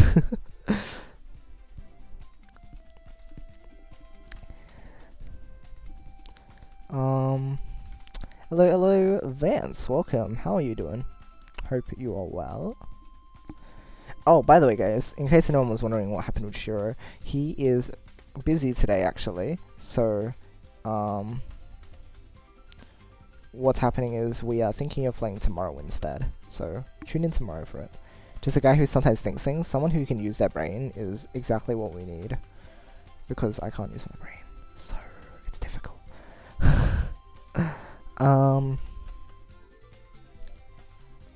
Right, what was I saying? Okay, where else should I do it? I suppose I can do it for 7x, right? Because we have it on sandwich, then I talk about how to do 12 chains, then I talk about tailing, and then at that point I feel like another one is due. Like at that point you can talk about... Because here I've already mentioned stuff like viability of build orders. But in this part, specifically, I can talk about... Hey, hold on, is this every second one? Have I done it for... So I've done it for 3, I've done it for 5, and I'm doing it for 7. And then I could be doing with... I could do it in part 9 too, because after all the GTR stuff is done. Oh my gosh.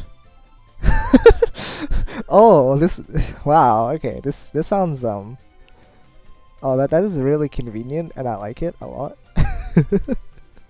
I think that's kind of neat. So this one's for...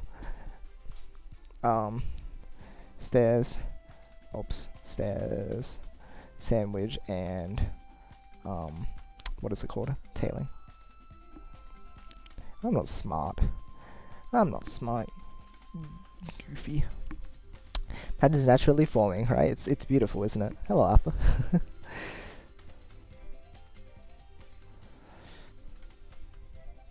GTR. Just GTR. Like, that'll be the entire topic. Because it needs to be covered. Should be covered.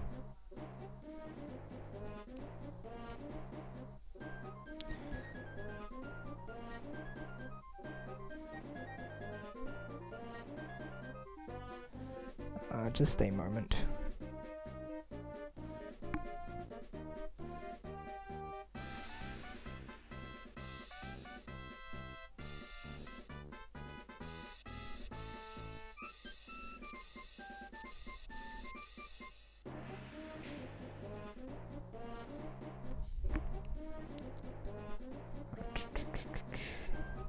Okay.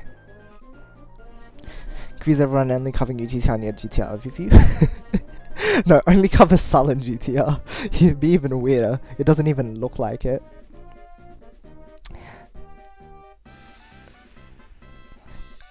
Been here a while, just been silent because I've been safe. Fair enough, fair enough. Roadmade, by the way, nice. Let's see. EG. Oh my gosh. How to build ETR, a special guide for those of you who like to misdrop a lot.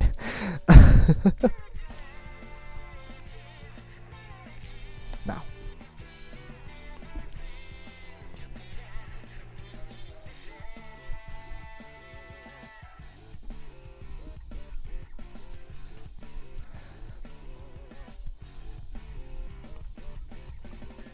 Thought process analysis in... See, if I had it for every second... For every second one, I could have had it in part 1 and be like, thought process analysis. In this video, we'll be talking about how to control your piece, but really analyzing each and every one of my decisions. What will I do? I will look at my next piece. I'm considering what I can do with my next piece. The piece is coming down now. I will think about what I have to do. I must move the piece left 1 spot. I must rotate the piece clockwise. I must place the piece. Amazing. Truly everyone would want to watch that. That would be like the most valuable tutorial. Misdropping without actually misdropping. Whoa! Crazy. No.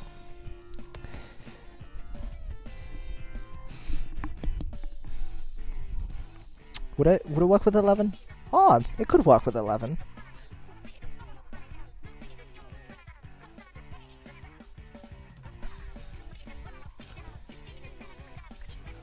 Then if we have something else here, we can talk about, or we could do it with a 12, or with 13, like 13 might expand upon 12 more, that it works.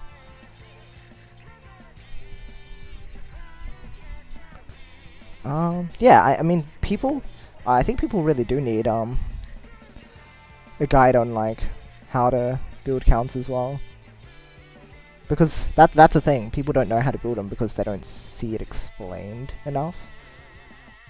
I think that's what it is. Commentary after part 1, just commentate a high level match. Done well, it could demonstrate the value of the guide and get people excited about learning more. The danger, of course, is done poorly, it could scare people off. Oh.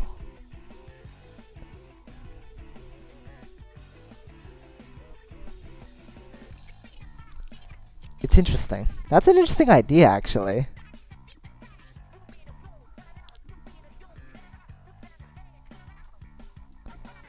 Huh.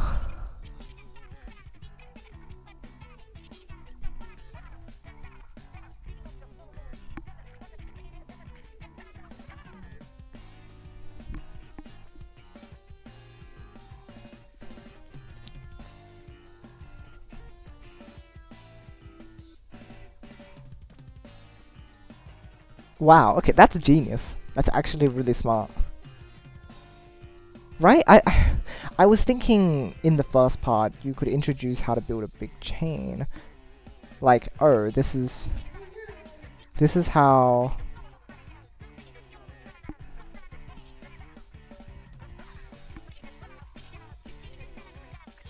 Yeah, that's a nice idea.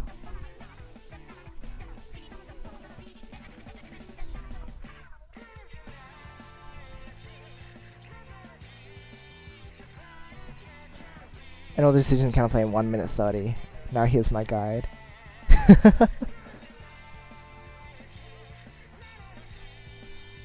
Right? Save for episode 2. Because you're right, it is a bit intense. Having it full on, it's like, hello, we haven't even talked about how to chain yet. Yeah, you're right actually.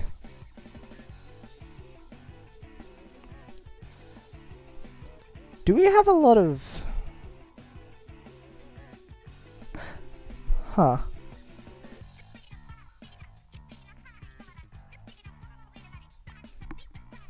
I'm wondering how much old footage there is.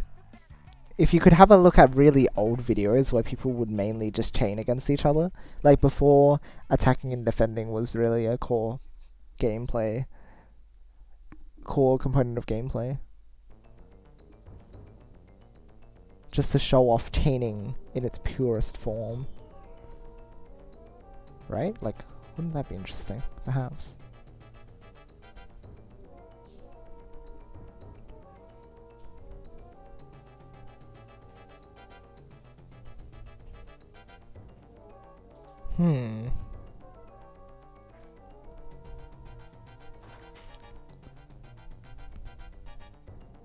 Right? I was wondering how far back it goes.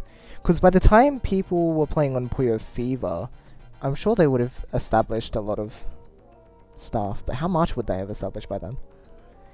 Use an action match, you could fudge some footage with a friend assisting to make whatever you like. You're right, you're right. I could produce my own. I'm wondering if that is a better option. Modern Puyo is still probably like 20 years old. That's a thing. Yeah, it probably wouldn't be old enough then. Because by the time you get to Puyo Fever, I feel like it would have developed quite a lot.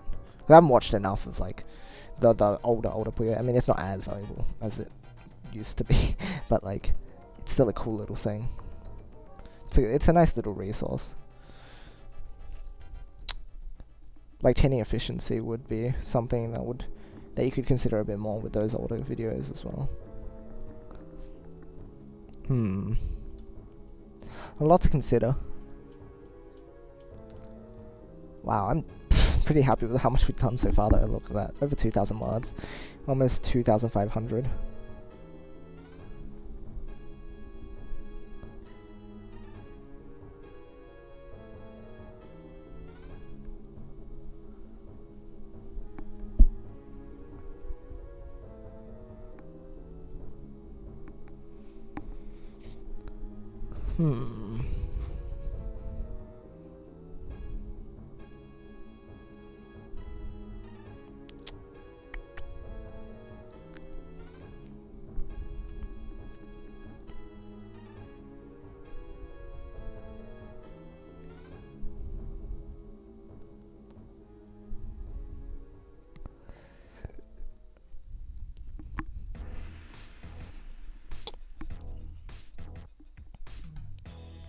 Okay. Is that all we need for now? Because then we can move on to doing the GTR section, I guess, right? Like, I think tailing is covered well enough here now, and we don't really have much to add earlier. I was kind of, for the moment, I've been kind of just sitting around, just making sure we haven't missed anything, because that's important. Again, we need everything else well covered. I don't want GTR to just like,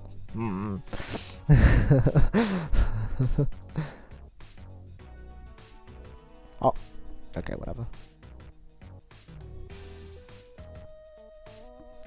Started Bubbles, you have already done the first portion of the Lakeside and the 2 extras. Ah, nice.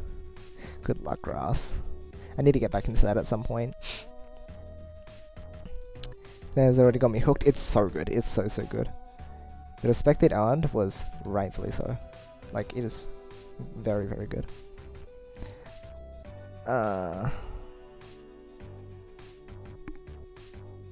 Stairs, sandwich, transitions, and tails. Yes. Specifically, it's yeah, stairs, transitions, then sandwich, then transitions, and then tails. And then from there you can go into too much more before you have to talk about GTR. I mean, you don't have to. We could just talk about, like, using other forms to transition anyway. Like, I'm going to slug forward today. Alright. I wonder if I whip out his guide now. I was looking through it to make sure that we have, like, everything covered. But from here on, it's, like, getting just more specific about the mid-game, I think. And then tailing is just so broad that, like, I think what we have so far is fine as an introduction to tailing. Because from there on, it's a lot of experimentation. Right? If I introduce this concept to people, then, like, you can just show that there are so many more things you can do.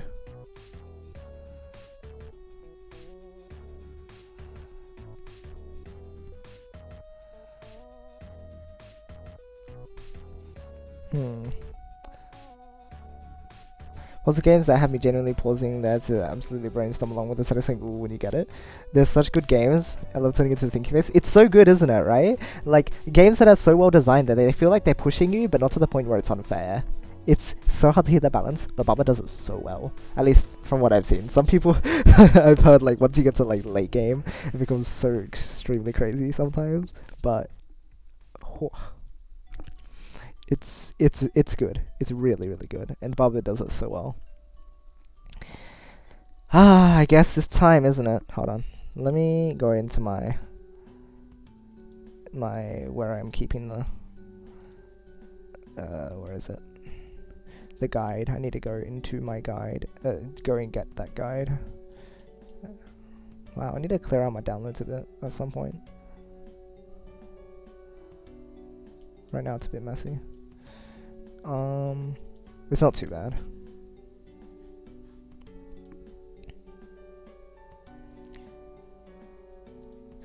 Dun, dun, dun. Okay.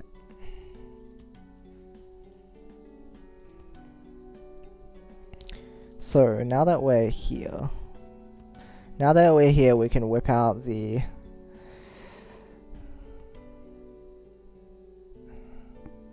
revolutionary.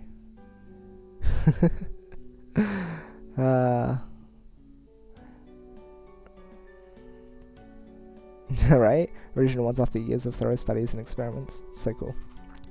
I like that a lot. The Witness? Oh, I see. A few years ago, everyone liked The Witness from what I heard, but definitely clicked for my taste, especially from an exploration standpoint. Interesting, interesting. Hello there, Moose. Welcome. Making a Puyo video tutorial. I am working on a new series. I already have one that exists, and it's alright, but I'm going into it, like, a lot better this time. Like, I'm really trying to hammer down everything this time around. I'm getting more advice from other people to make sure that it actually works well.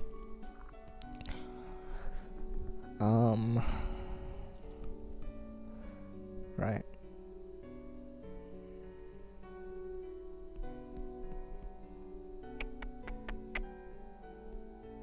Yeah, exactly. These fixed type tails fail to harness the merits of GTR because they take away the freedom of choosing colors. It's so true. Like, this is the sort of stuff, like, they really nailed, like, the whole, yes, this is why GTR works well and everything. It made me so happy seeing this. But people don't take advantage of it.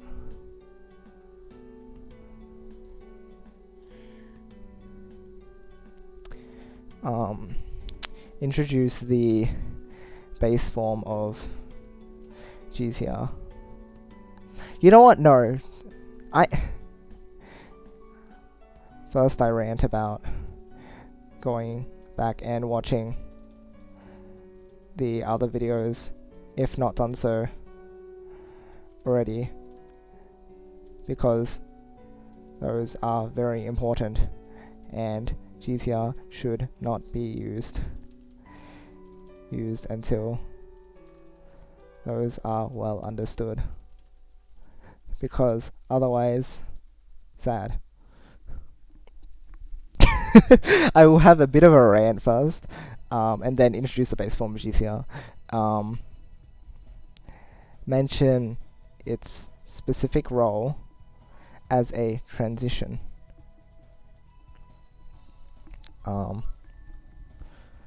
I always wanted to get into Puyo, but I'm terrible at learning. Oh, right. Well, you've come to the right place, hopefully. It'll still be a little while before these can get out there. I wonder how much longer. Because, I mean, this is only brainstorming it. We still have a lot more theory to work on. And then I have to actually script them properly. And then I have to ask someone to put them together. But, if you want to start, now, because, I mean, now's better time than ever. My current tutorial series is up on YouTube as well, so I could say I'm plugging and like feel bad about it, but it's not that good. So in terms of what we're going to be doing in comparison now, but if you need someone to start, I'd recommend going there because it might be able to help you out, which would be good. I'd be happy if so. Hello Spring, welcome. Hello. Welcome. Appreciate it. No problemo. So, then we introduce the joints, huh?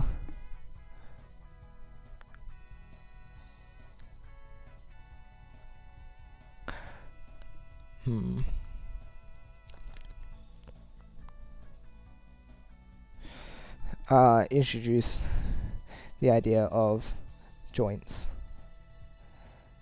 The joints are kind of like sub-chaining forms, or like sub-forms. GTR into a specific joint is kind of like a chain form in itself, isn't it? The ones that are listed here are Y joint, L joint, and I joint. As in lateral Y joint, kind of. Which allows you to tail like this and stuff. And then they discuss like, oh, you can do some other stuff like this. But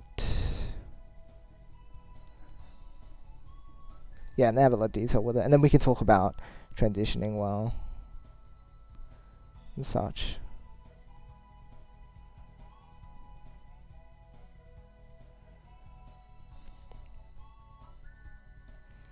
So at this point you're looking to get 15 chains without any difficulty if you master. See, maybe this is the sort of expectation that we should be putting on my viewers at this point.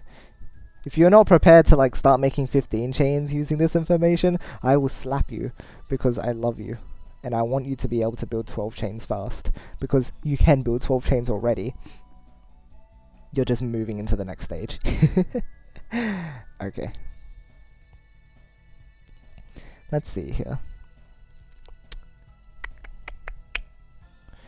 Joint does kind of dictate how your chain goes from there, yeah. Is the most important I join listed there? I don't think I saw it. Oh, most important I join.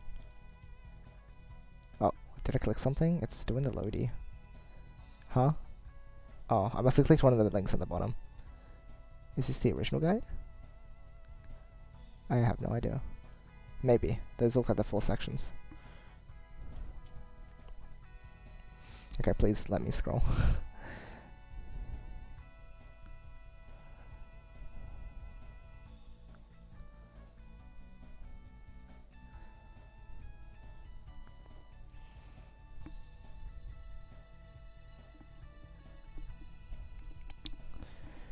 Thought of something, Yoshi. When you start explaining forms, a brief overview of how to practice would be nice, such as mentioning the mini Puyo mode from PPT, the challenge and lesson modes in PPC, and maybe a plug for Rensim. Ah, that's good. That's good. That is very good.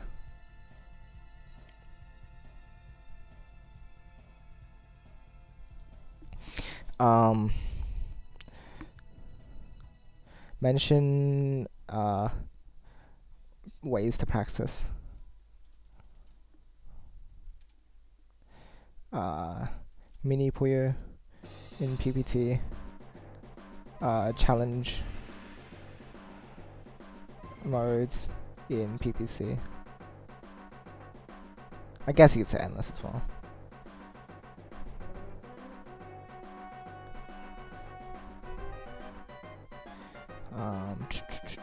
Rensim. A resim, nice one.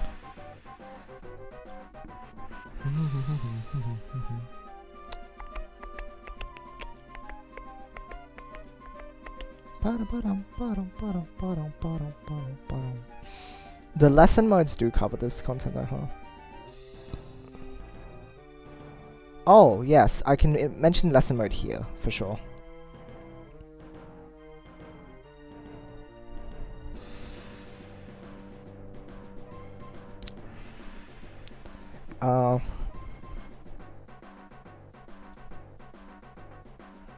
PPC lesson mode.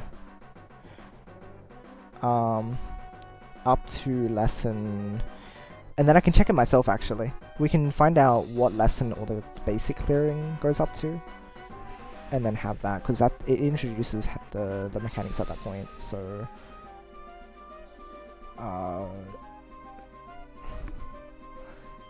Or even just say. Maybe I'll just say it. No. If I saw it almost crushed my heart, then I went to listen to the music version. I'm basically dead. Oh no, spring! Yeah, don't have to worry about garbage. That's good. Leave now, good luck on make that tutorial. No problem. I mean... I guess no problem about you leaving. Whatever. Thanks for watching. Have a great rest of the day, Alpha. We'll do our best. More of a following shape, but... Yeah. Hold on, what's this? Let's find out.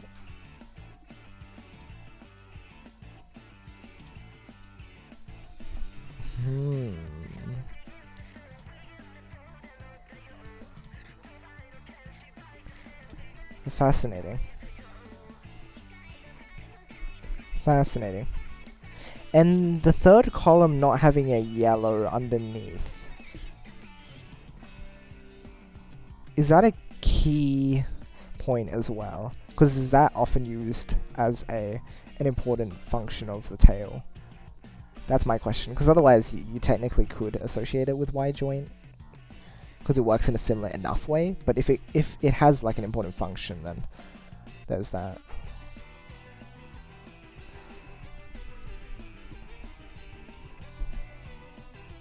That's a key thing.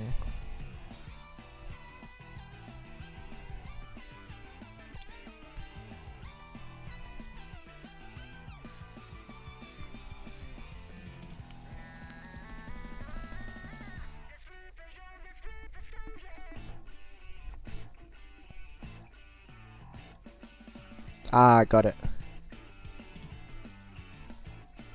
Oh, I suppose it's technically more efficient, huh?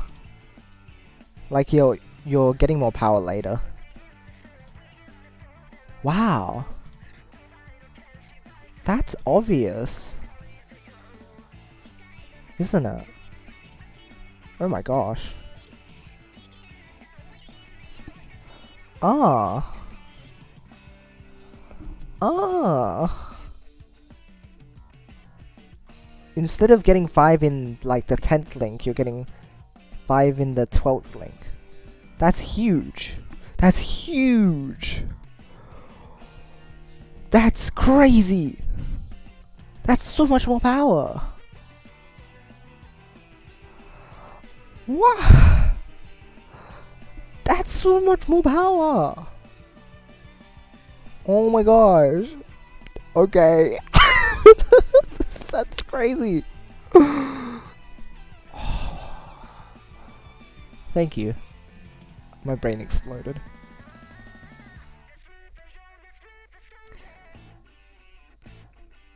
I need to watch more players and like properly analyze them.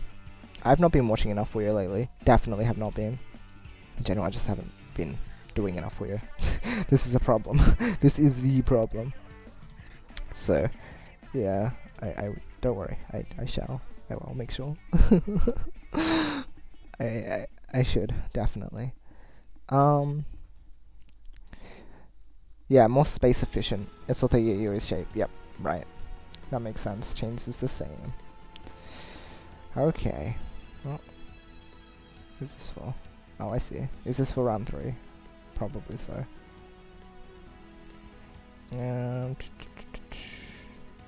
Okay. I apologize for being bad at the game. Yes, okay. Thank you for that, Arctic. That's a good point. See, I don't want to, like, rip off of the guide, but I suppose I can ask Fox if it's okay to be, like, taking a good amount of that. I mean, I guess I kind of was using a fair amount of point nexus and stuff, but if I reference accordingly, then it should be okay. Because it's basically just videoifying it, along with, I guess, my own points. Okay, so hold on, let's read through a bit of it first.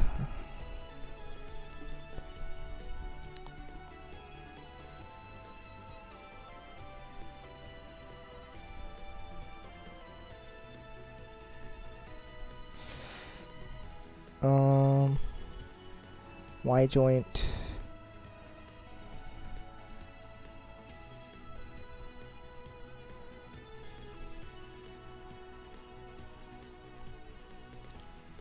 L joint.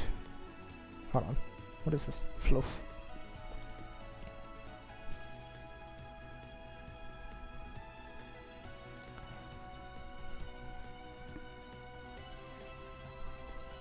Why am I against a platinum? Because the leagues don't matter unless it's a 20k plus player, I would say.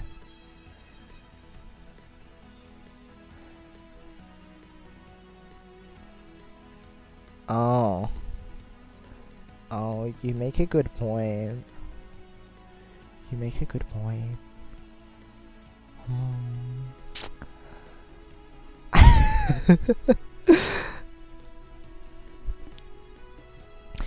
Please tell me the difference between these two chains. Right. I always cut it though. I always get cut whenever I do usually. It's so sad. It's very sad. Same shape with different transitions, yeah. Yeah. You're right though. I completely get what you mean. Whoa.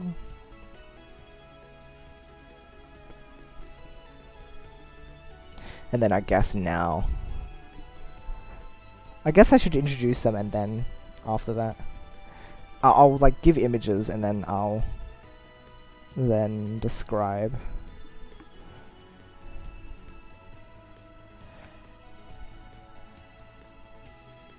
Oh my gosh.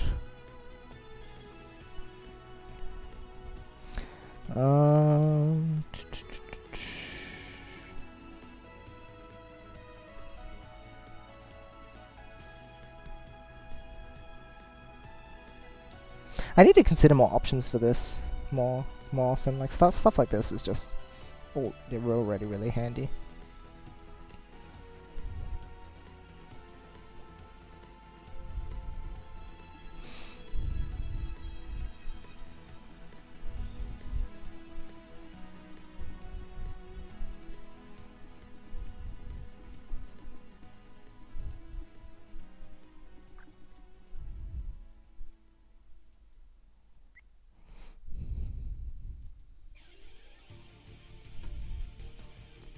Like, or so this is like a stairs type link, and this is more like a sandwich type link.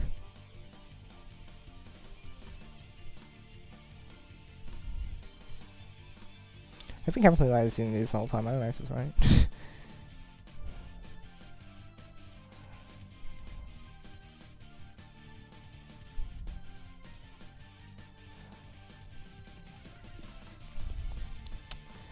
Play leading GTR, nothing else forever, but switching between transitions as needed is important when trying to play UA. Yeah, absolutely. Teaching at least the tail shapes to new GTR users will help a lot. It'll be good. It'll be very helpful, which is why we introduced earlier. Let me get the chat up on my phone so I don't have to switch back to OBS, because it seems like this section is where I'm going to be switching between just the web page and my document a bit more. My phone finished charging, so it's all good.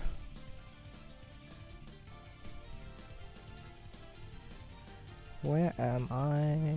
Here. Chat is open.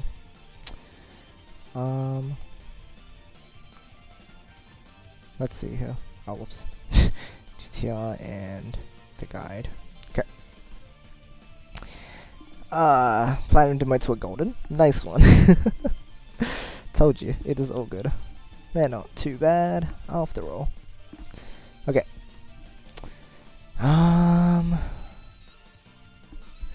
Connecting 2 or 3 same color players at the bottom makes it easy.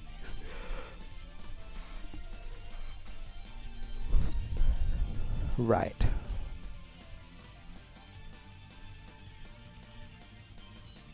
What are the stars for? I forget. Star marks are the highly recommended ones. Yeah, right.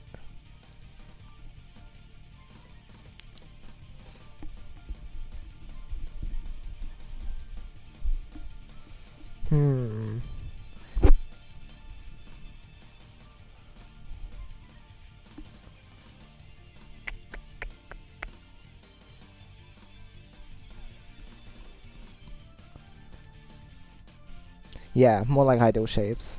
They knew what they were talking about.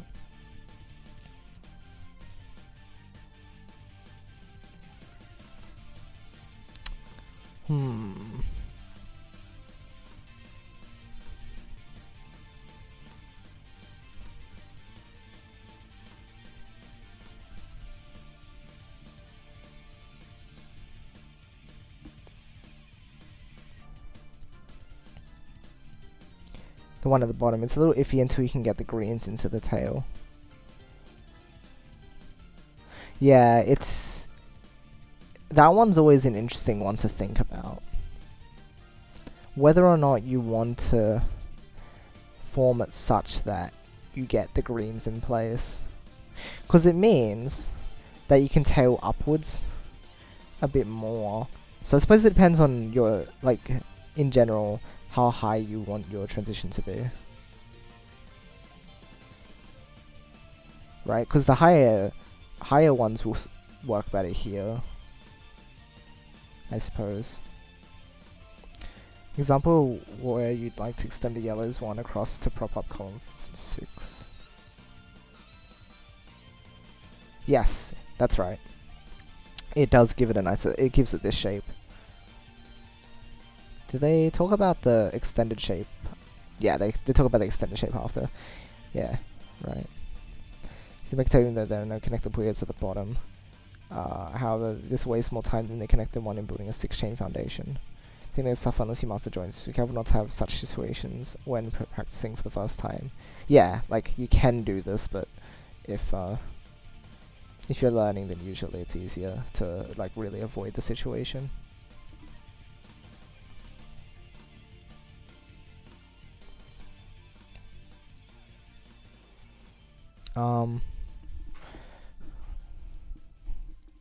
Recommended to stick to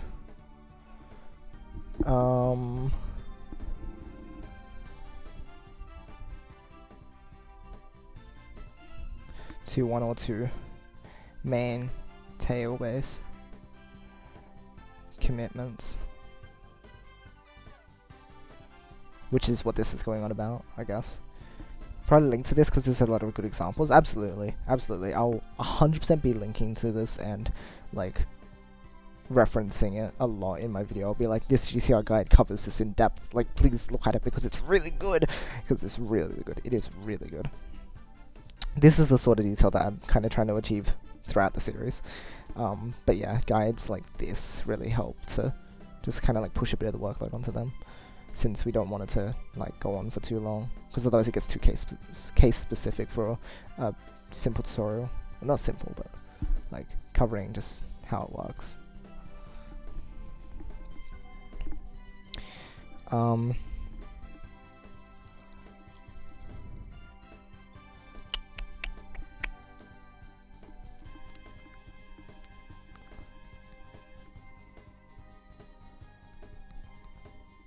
Let's see.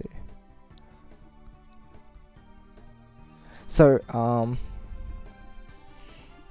often can easily work with avalanche tailing.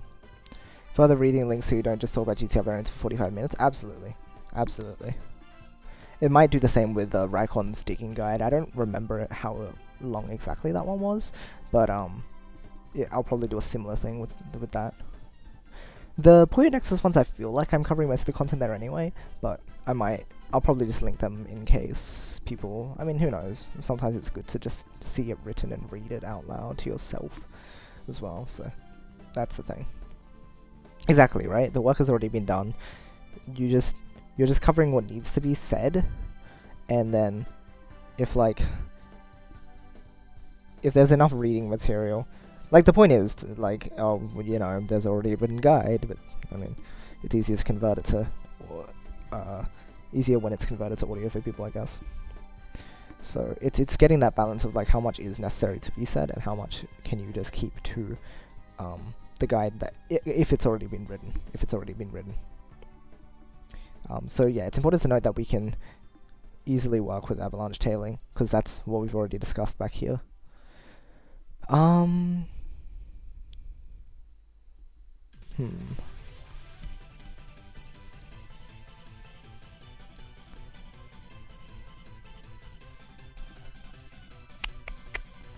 What exactly can I be saying about this?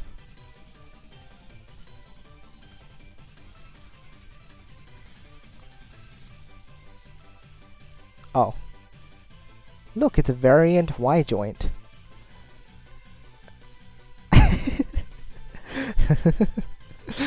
Naglfar, it's called a variant Y joint. There it is. I like that. That's good. Oh.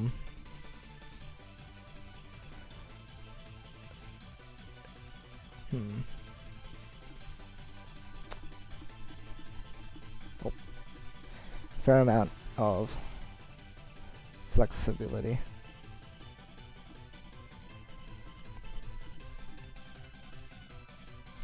Alright. I don't know if there needs to be much more detail than that. Because at that point, after that, it is just like, look at examples. And we're just showing off the basics of it, what you can do with it. And then after that, after the joints, oops, did not mean to click onto that. After the joints, hold on, let's just go back. Using the second floor.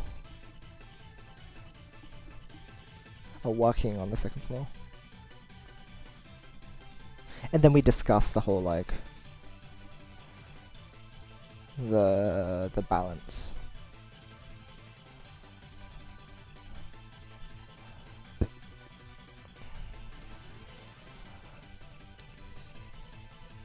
Tailing with the height of the rest of the second floor.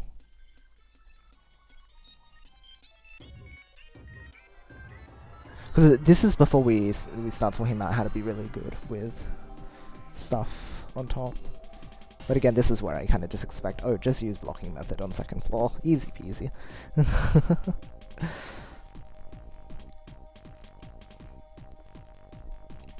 Let's see.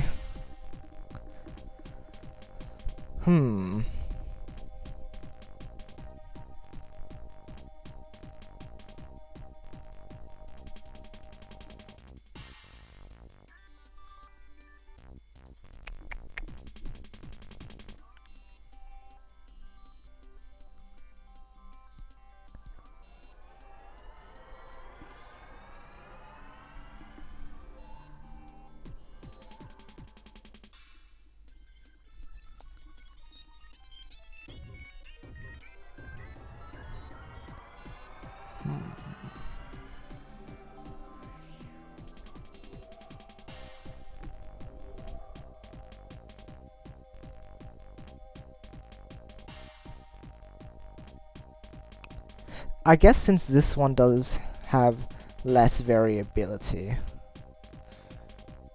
we can more easily discuss like the specific cases and how this works. Like this one's a really nice one, this one's a really nice one. You can also shift the red Puyo into column 5 as an option as well. So that's still a handy thing that you can do. And you can just put the blue down in the bottom right, I guess. And then have the reds link up here and then just do an avalanche tail from there. It's a bit wonky, but it works. Just made a 3-of transition and it was beautiful. The nicest I've ever built on purpose. Nice! That's very nice. That's always a really good feeling, getting up there and just going, poof, my chain is big and happy. Okay. Function of the L joint. Easier visualization. Less variability.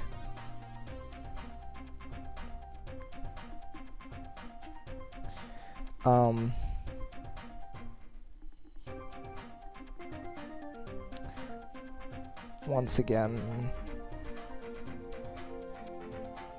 simple to integrate. Avalanche tailing,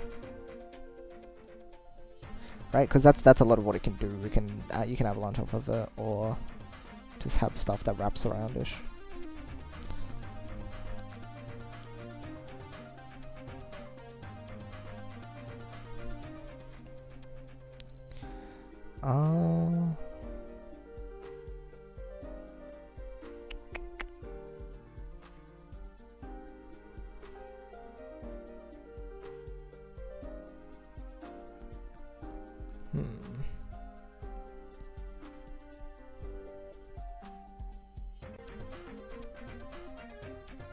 Whether you use it as the joint or the tail.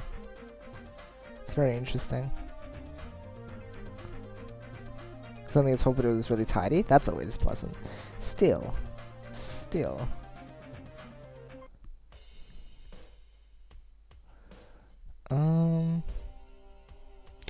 This is where we can talk about the one that falls from top to bottom to the kame, right?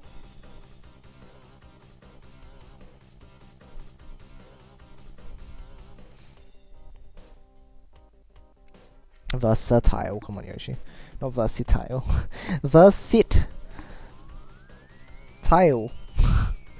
Much more versatile for tailing. Possible to use.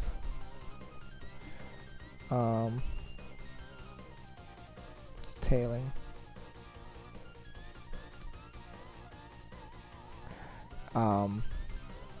Often suited to more indirect ways of tailing.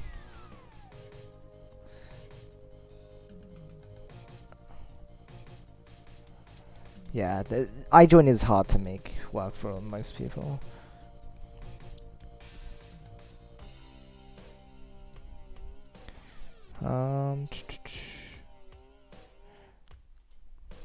Can be used as a tail link.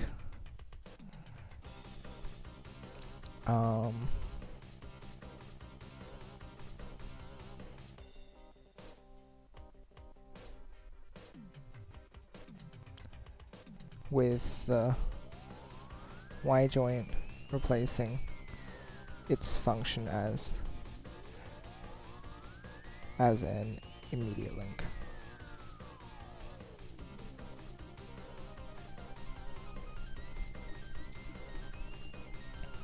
Yeah, alright.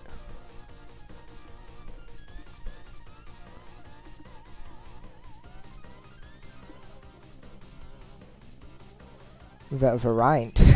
Variant Y join. Oh my gosh. I'm so good at this. Versatile, Totodale's cousin. Oh my. Alright, so that what? That functions. Oh, I was gonna say like, oh, I had my whatever. Blech. Using words are difficult. So I think that covers the joints.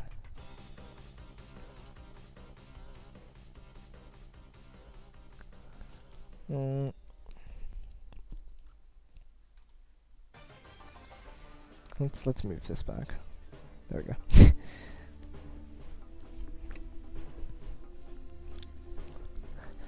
I think that covers the main points here. I think here is actually where we note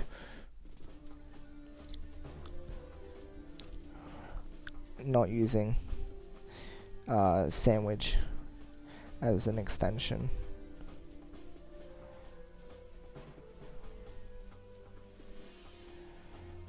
Show it is possible, but does not work well.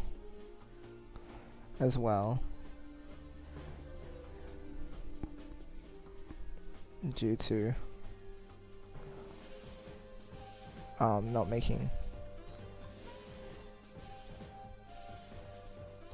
its inability to make use of tailing.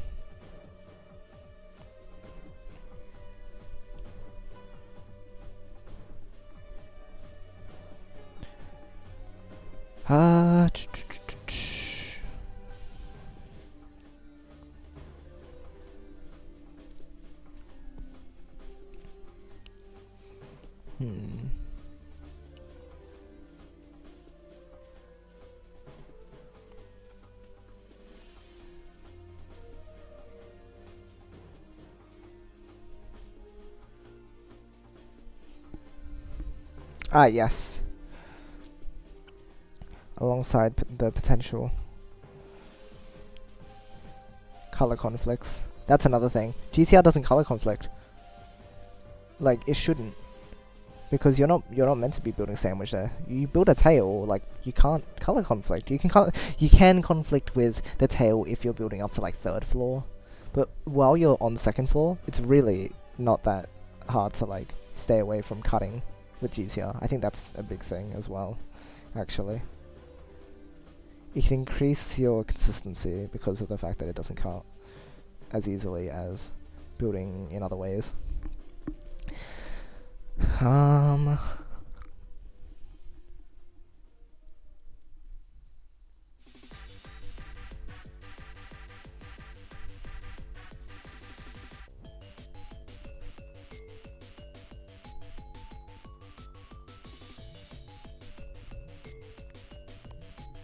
Balancing tailing with the height of the rest of the 2nd floor.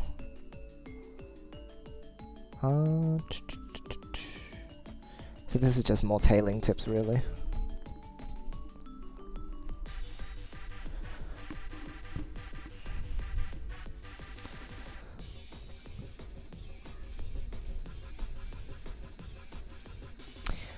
I still don't build enough like stuff off of GTR, to be honest. Like I don't do enough indirect chaining or chaining that just is different from the very natural way of chaining, but the very natural look of chains. Like sections 4 and 5 I should probably focus on some more at some point, just because I don't do it enough. Like these are okay, right? These are fine. I'm fine with most of these shapes, but like this stuff I feel like I could totally make use of when the pieces are a bit awkward. I should definitely take note.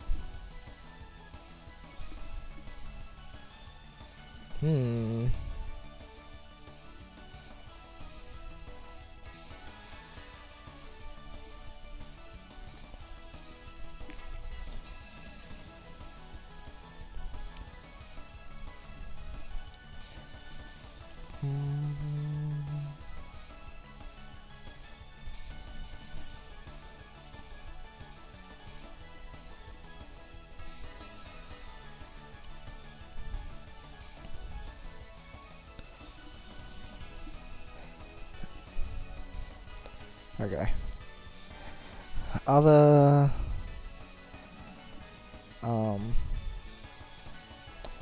ways of tailing are always possible, so experimentation is key.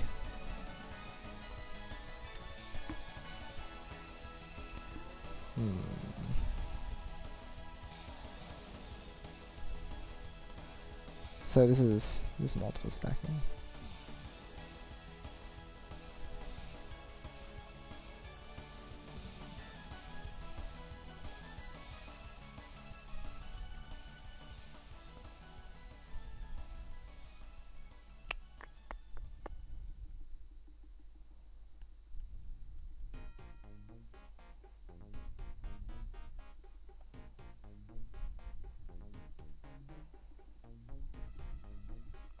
So this is using transition space.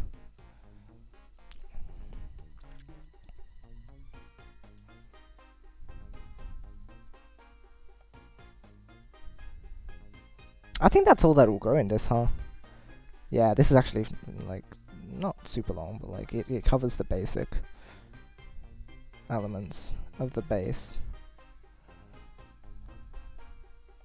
This forms the base of GTR. The rest of the second floor for now can be built out using the blocking method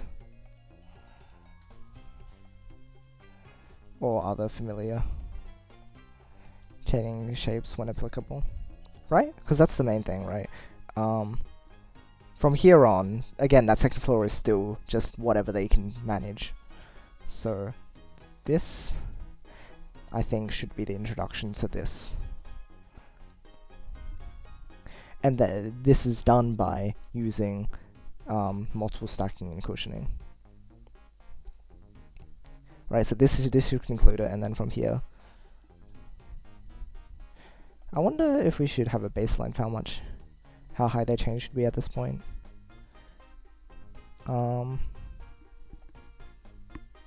Because it feels wrong to like leave them off at a point where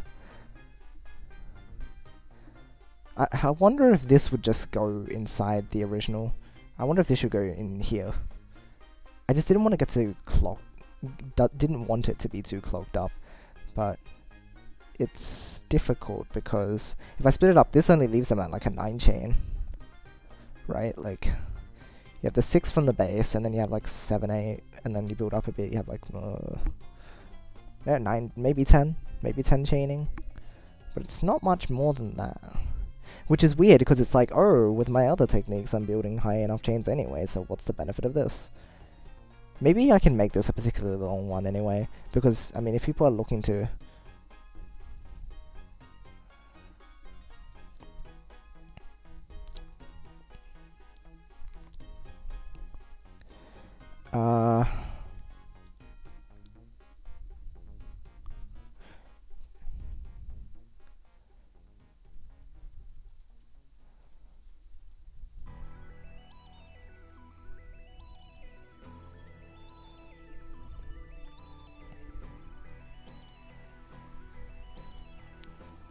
seems a bit long, but you know what? I think that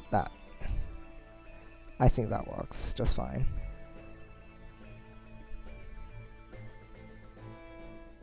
Yeah.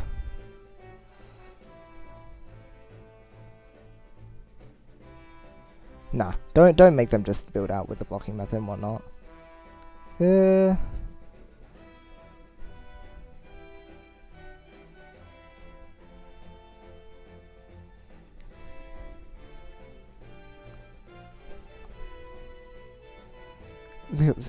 Okay.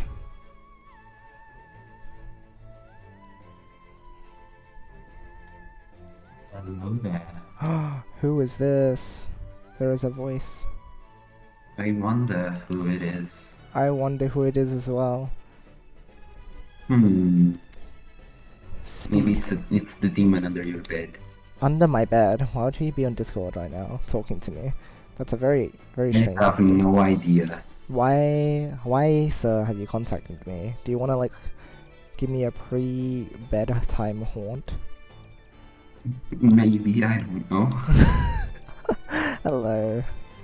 This is good to have you here. Welcome, welcome.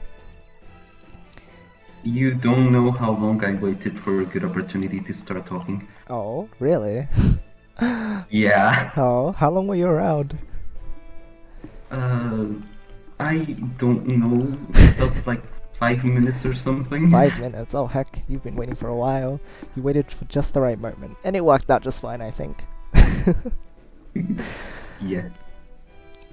Alright, well if you have anything in particular to point out that I should add, then do let me know. This is meant to Yoshi, be a you were guide. talking about someone that doesn't know how to do GTR. No, but I'm talking about in earlier parts of the game as well. Like, not if you're not meant to do GTR until you can do other stuff well. So like, if there's anything that you want covered in the tutorial that you feel like it hasn't been covered by other people or not, then I can totally do it. That is the point of this. You've already seen my chaining. Do you think it's any... What are you trying to say? I'm trying to say that my chaining is a mess, and it has nothing to do with this. Okay. Fair enough. Perhaps you can look over it once it's done. Then we'll see what happens. Okay. So this when applicable, if the tail is low. Arctic. Yes. Oh, spooky. Spooky.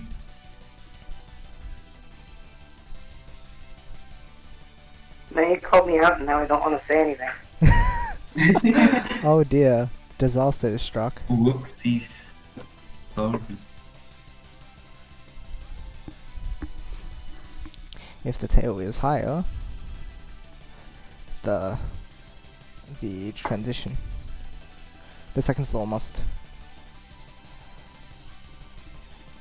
become balanced. An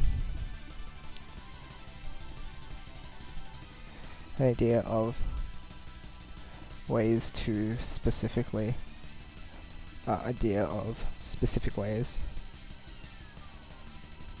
to heighten the area above the transition. This would be using a cushion, having a link that pads the area on the transition to heighten the area by a small amount.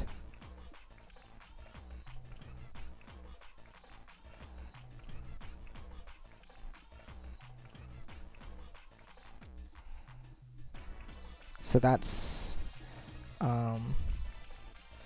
using multiple stacking, having many links, many what is it called? Horizontal links.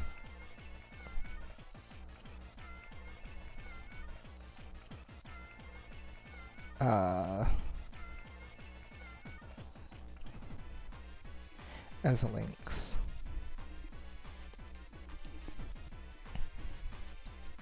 And then using shapes above them to fill in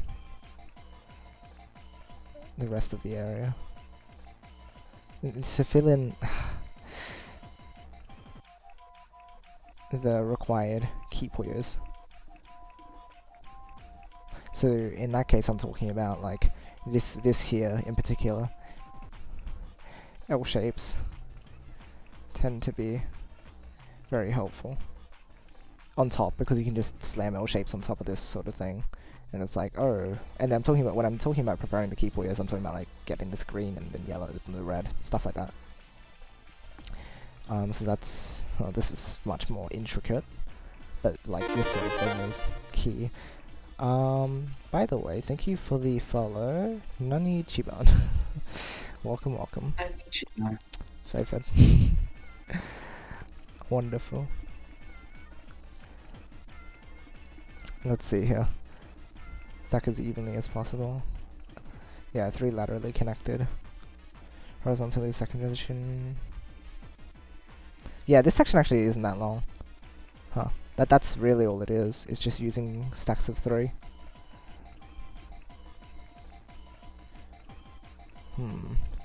Right, and then we could talk about the fact that like it uses up the space and it heightens it to the point where it can fit well with the transition. Right.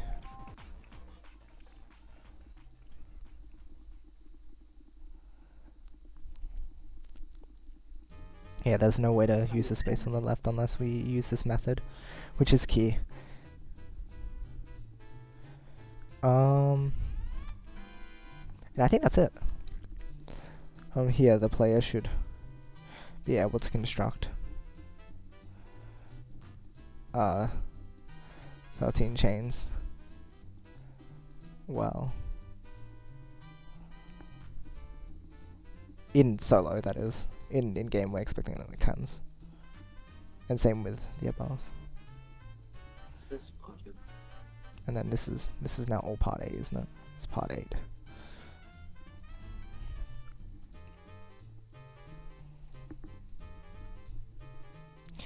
And then that's that, right?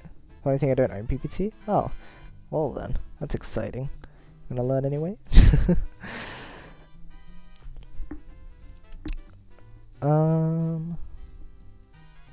I think that's all we need from here, huh?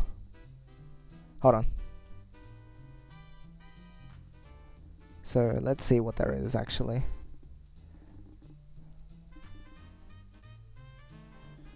It's not the element. Yeah, then they talk about using it as an attack option, which is something that we can discuss once we get to mid-game. We can discuss like the strength of multiple transitions.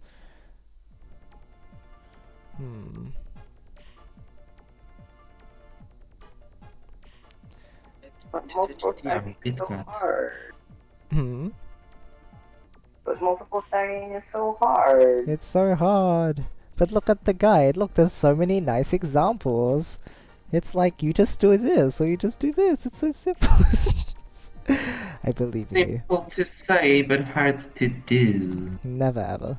There is a guide. It's okay. You'll be fine. It's okay. And then what else is there?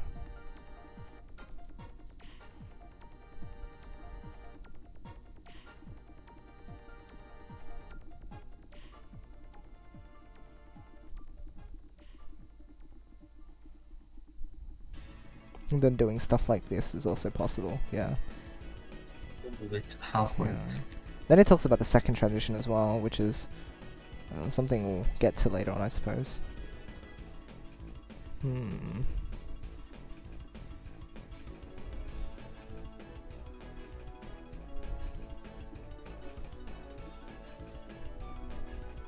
The merging technique.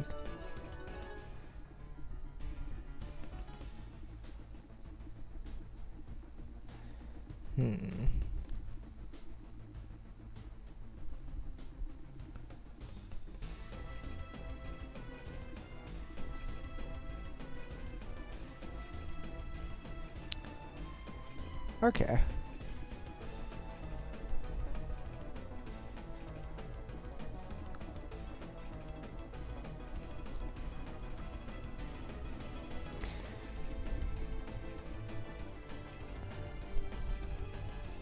"13, 14, you know what? Push them to make 14s. If you're tailing up that high, when you get into second transition territory, I guess that's 14s and 15s, so maybe 13 is fine. Alright, I'll make it 12 to 13 chains, wow. Yeah, because I suppose the limit on the other type of chaining is more like 11, 12. Here it's more like a 12, 13, so it's a bit more of a step up. It is quite a change though, so there's a lot to consider. And then we'll do the thought process analysis, and then we'll start talking about. So if this is enough for GTR, I think there's a lot of stuff here, so if anyone thinks there should be more, let me know. Because this does a much better job of handling it than I did back when I did my GTR tutorial, which is the most viewed video on my channel, and it makes me sad. Why does it make you sad? Because it's not a good video. There's too many people who think that's how do you GTR good, and it's not. It's bad. I've misled them. So at least make this one the good one. Like, make this one the or rather this one the one that people see. Otherwise, they will not be able to see it. They'll be sad because the GTR only makes like an 8 chain, and I'll be sad because I'm like, no, don't do GTR if you're making an 8 chain. Please do your other stuff. Poopy. It's difficult. Alright. It's difficult. This part doesn't really need to be that long, huh? I suppose that's really all it is.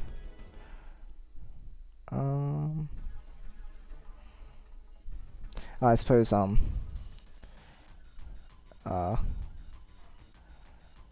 over large gaps.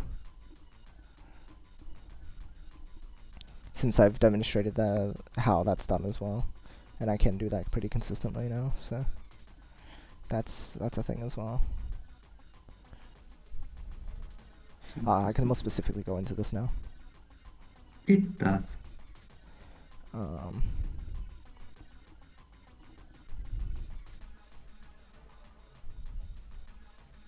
Does not link with anything below it, so it's more of a storage for later links. Row 14 allows one piece to be placed in it, but after that it becomes permanently blocked.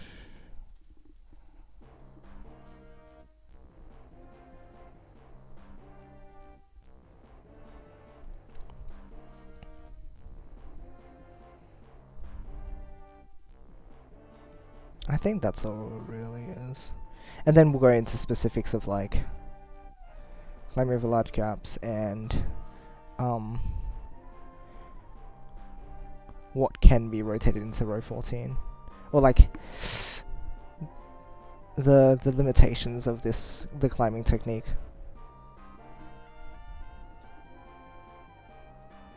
Because there's certain cases where, for example, you can't get both pieces up. Well, you can't get both pieces up there if you want one or the other to be in its place. I don't remember which one it is. I'll have to check that when we get around to it. But it's something.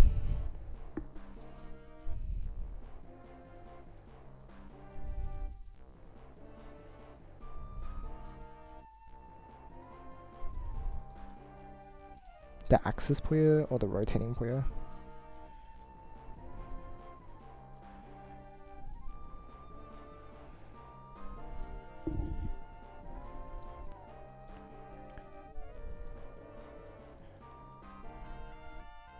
I need to check if it's the one that rotates or if it's the axis Puyo.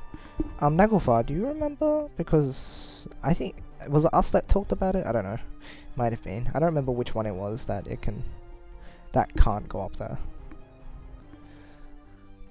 Finish the story. Maybe tough to cry on the outside. My heart is clenching on the inside. Aww. I'm trying to think of it in my head, but I can't visualize it.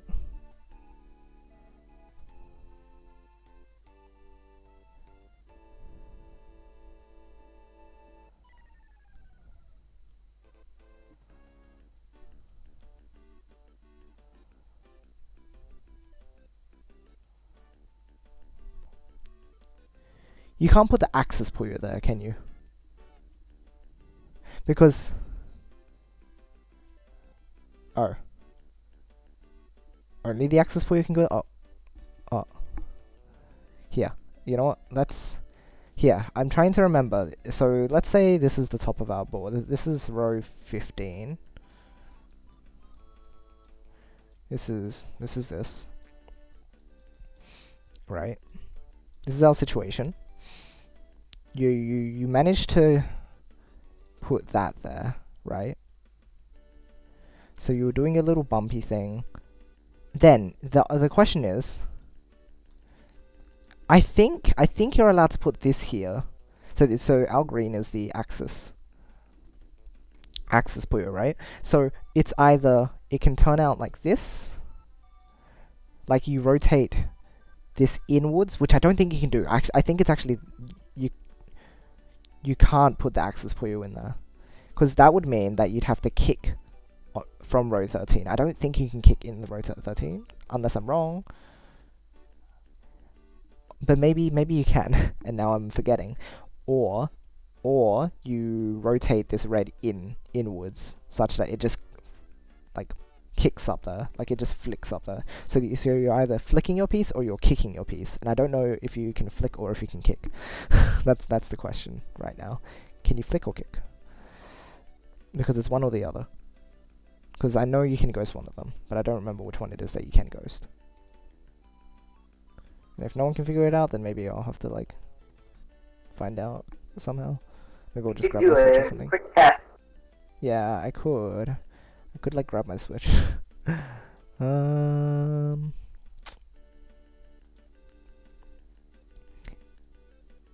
Oh, you meant the Oh, whoops! I wasn't meant to do that. Not the axis Puyo. I forgot what we called that too. I called the axis Puyo the one that like the one that gets rotated around. And then the other one is the rotation Puyo, where the one that actually does the rotating, like it goes around. But I forgot if we actually like came up with a definition of which one was which. So in that case, so if we have it in this orientation, we're saying, oh, I'll do it in the correct one.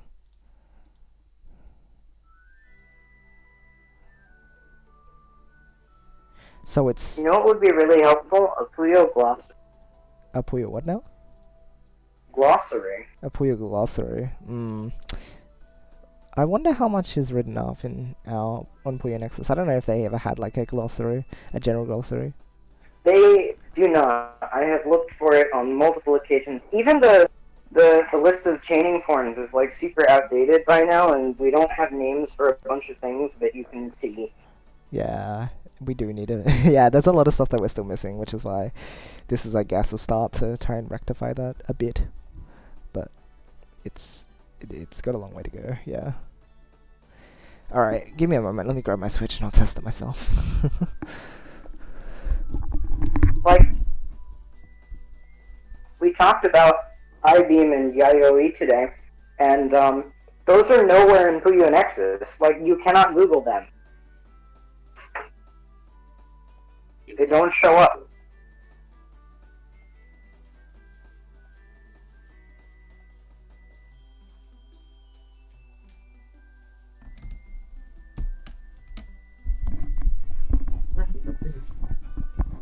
Yeah, exactly. You brought it up, and then I made the thing, and then we got it started, and then we never really did much with it, which is a problem.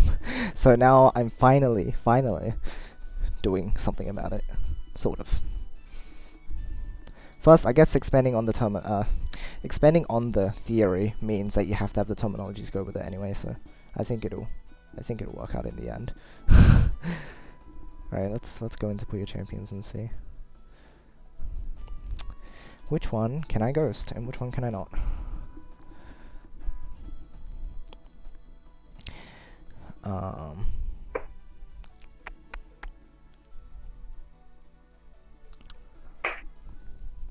Fell out of Puyo entirely and never really did anything with the idea. It's alright. It's alright. We all kind of just failed. It's okay. At least we have you here now to help us. Bum, bum, bum, bum, bum. Alright.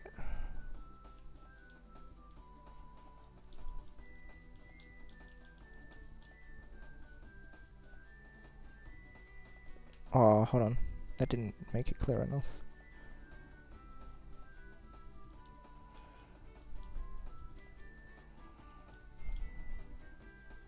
I mean, Puyo Nexus is a wiki, right? Like, we could just go in and start making a page. The wiki itself, I think, is still modifiable. The forum I know is closed, but Wait a minute. The Puyo does flash. The Axis Puyo does flash. I'm not crazy. Where? In the official challenge, it does at least. I need to I check if the other swear I've challenges. never seen this thing. Hang on. Wait. So Staring the at it. non-Axis Puyo. I think it's the non-Axis Puyo that can go up there. I don't think the Axis Puyo can go up there. Because that means... It does kicking. flash! Yeah! I can put that in the thing. I can.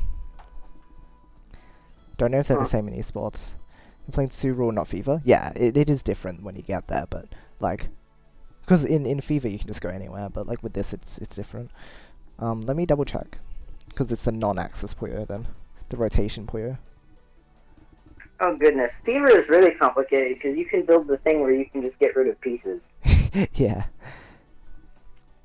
Yeah, FIFA doesn't block it at all. I think you can... Yeah, you can Ghost infinitely, whereas in Su, they just block column 14 once you use it. It's like just a held space. I don't even know how the infinite thing works. I just know that you can build stairs that just go all the way off. Just spam forever.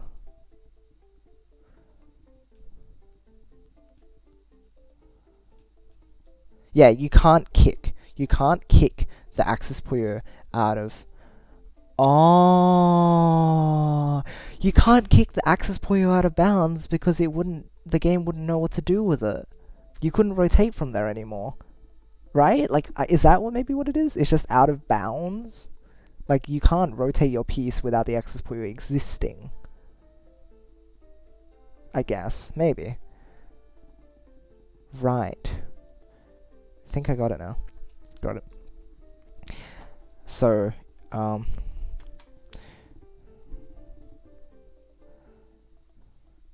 rotate to put the Axis Puyo into row... Right, no, I meant the Axis one. Inhibit to put the Axis Puyo into row 14. That's right. Can't go up there. Oh my gosh. Poopy bots.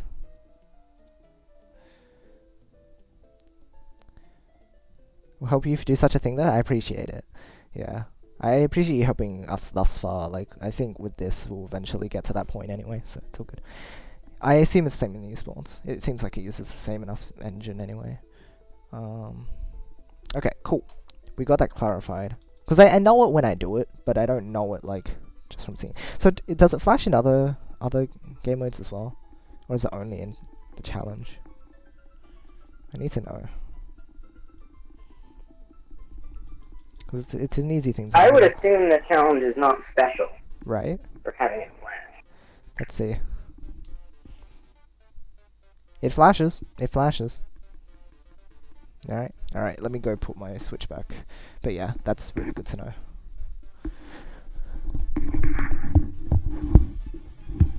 I can't believe that I never noticed. Literally unplayable.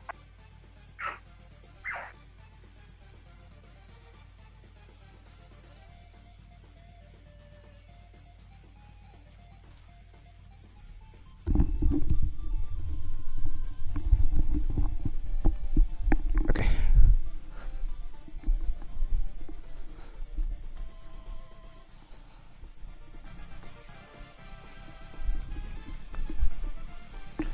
The child Puyo was... Oh, that's right. It was the parent and child, wasn't it? That makes sense. That makes sense. So we can go all the way back up here and mention something about the thing flashing.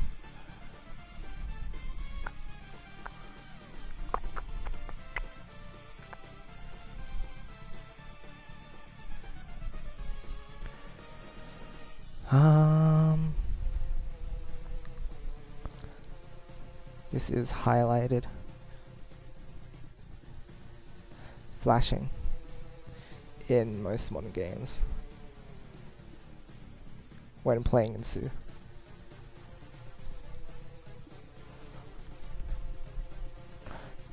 Yeah, that's right, it gets stuck up there. So it gets permanently blocked, so column 14 gets permanently blocked. It's so weird. Which is why I'm basically saying like it just becomes blocked. Like that piece just gets stuck there. Exactly, and I've made that observation as well. So, like it's like a one-use thing. Like you can put one piece up there if you try. It is weird, isn't it?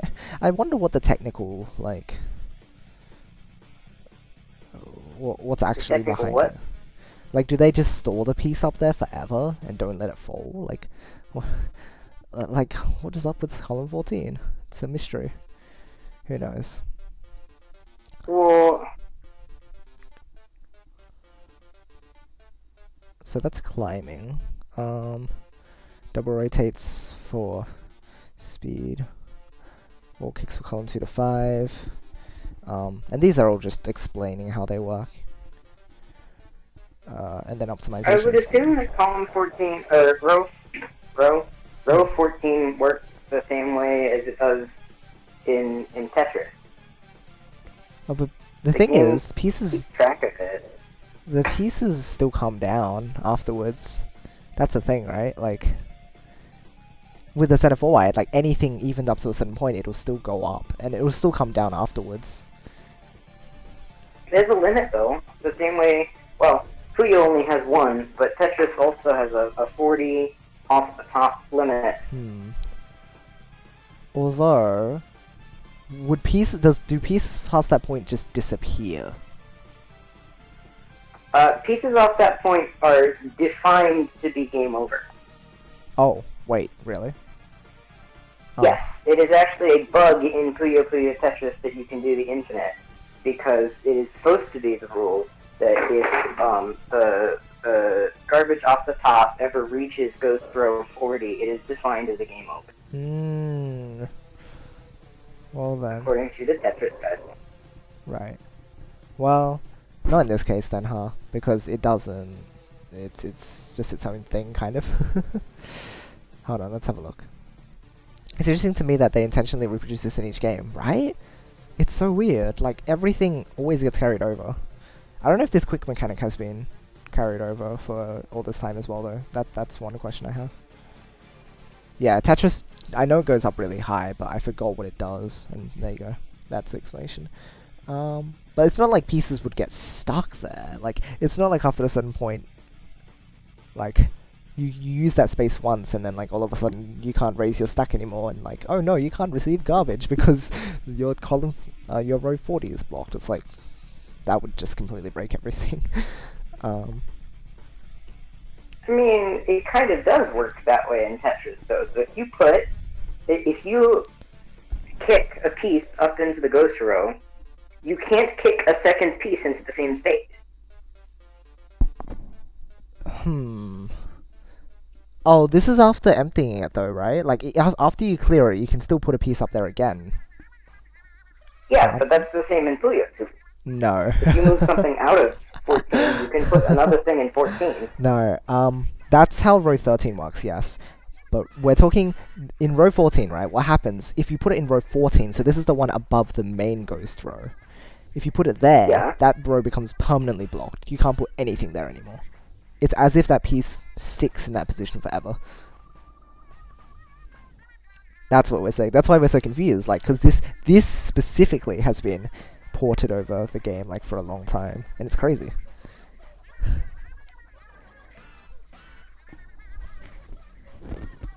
Wait, but I thought that you could... I thought that it came down when you still cleared it. Not the 14th row one. If you ever put 2 pieces above what's visible, you'll notice that only one ever comes down. Right. Yes.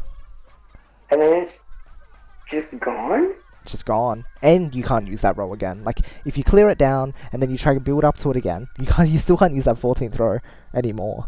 Like, that piece got stuck or something. Just weird.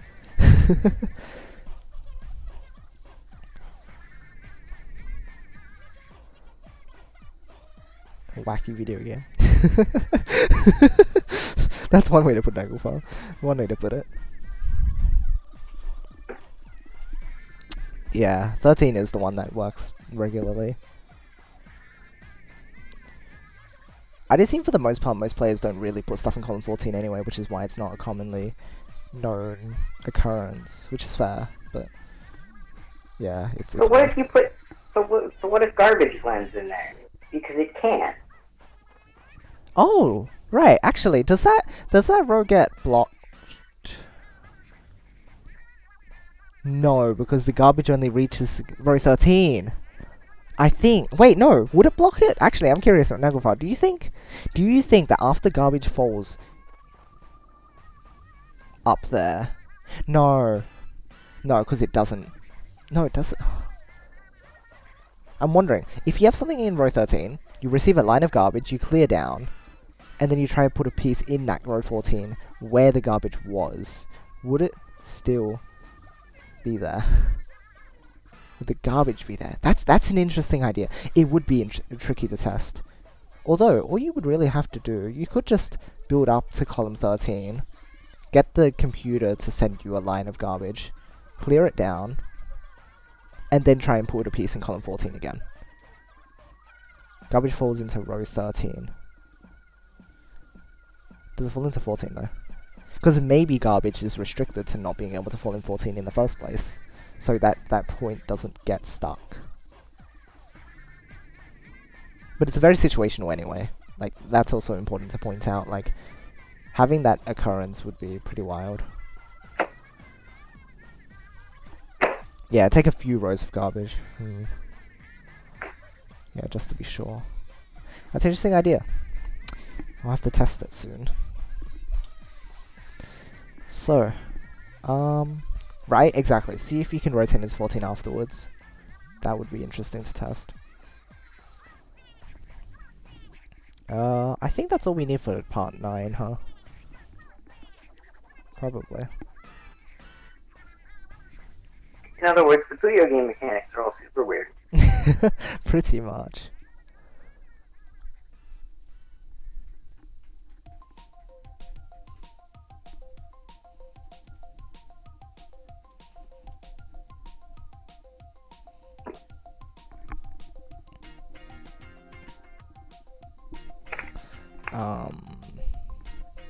And this is where we can say, you know what, by now you should be getting 10 chains in 30 seconds as well.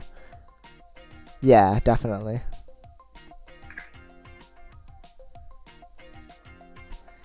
Fever just kind of makes sense. Like, if anything goes up, like, Fever, you can bonk stuff up there, and, like, it'll just float and go there.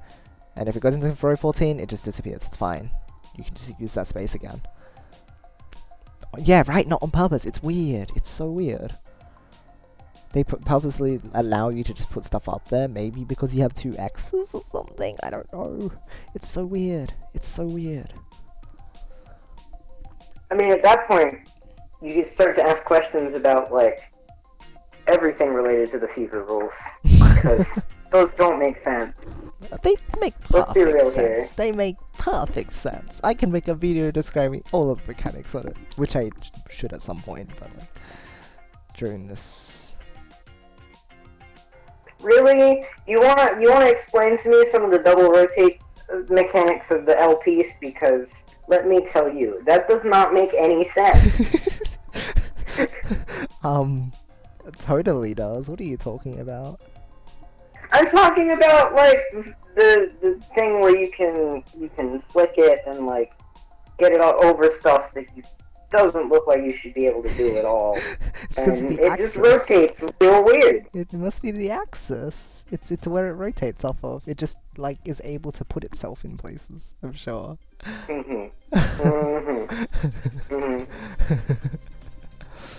I like that they make Sue work differently, but it is a bit of a mind boggle.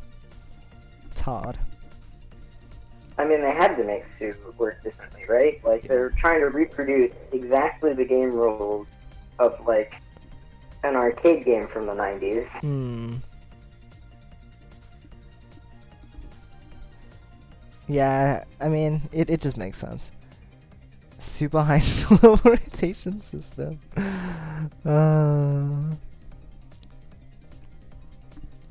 It's weird. It's just, what a funky game.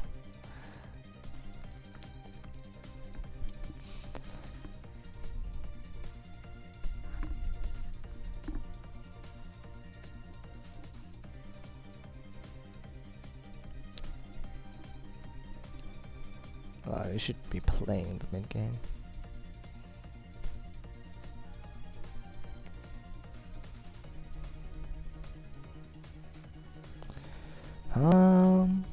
Yeah, I suppose from here on you'd be talking about counters and digging.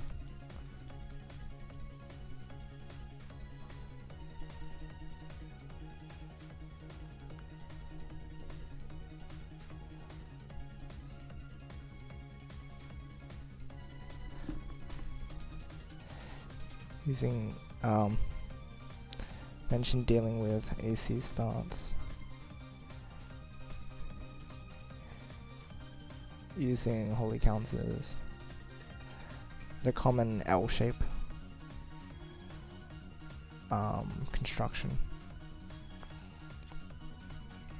Using evil counters. I hate all clear start.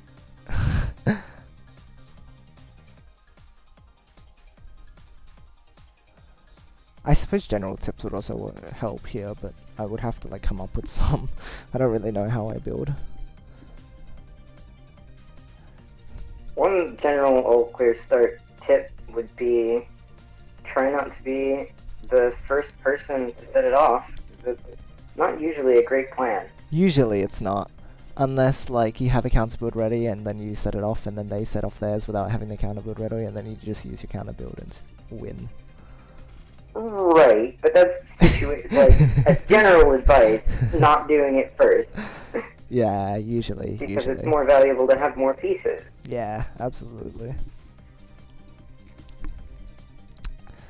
Which is something that a lot of low-level people I see, like even on the ladder, doing is like, oh, I have an all clear, let me set it off immediately. Exactly. It's... Oh, I mean, sometimes you kind of just you come to a mutual agreement with your opponent to just like get rid of it straight away as well. That's always fun. I do appreciate that.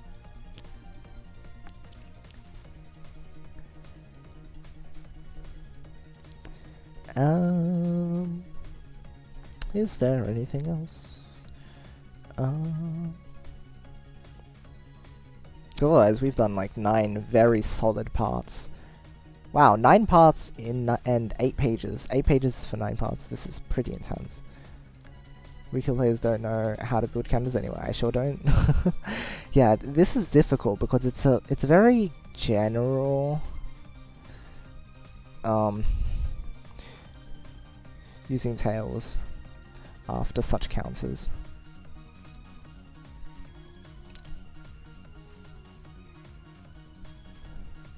Dealing with multiple rows of garbage. Oh wait, that shouldn't be a lowercase, what the heck?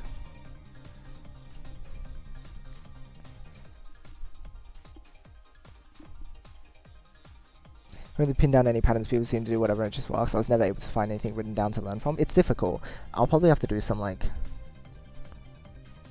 Who knows, maybe even within this tutorial I might have to just point at different situations and just go, hey, you can just build this shape or something.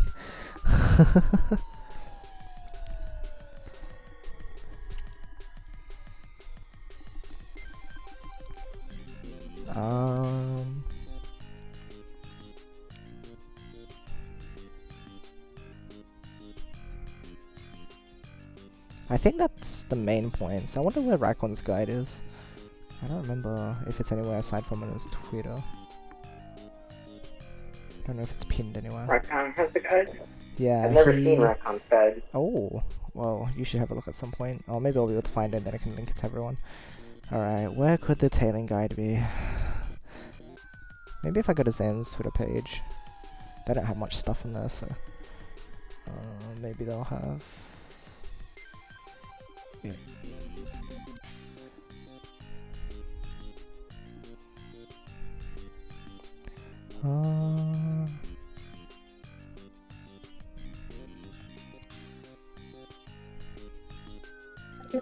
I shot him. Okie dokie. Beep. Whoa.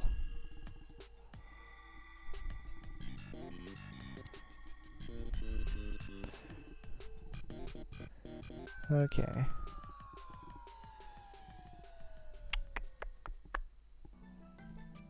It'd be a while back since the Raycon guide.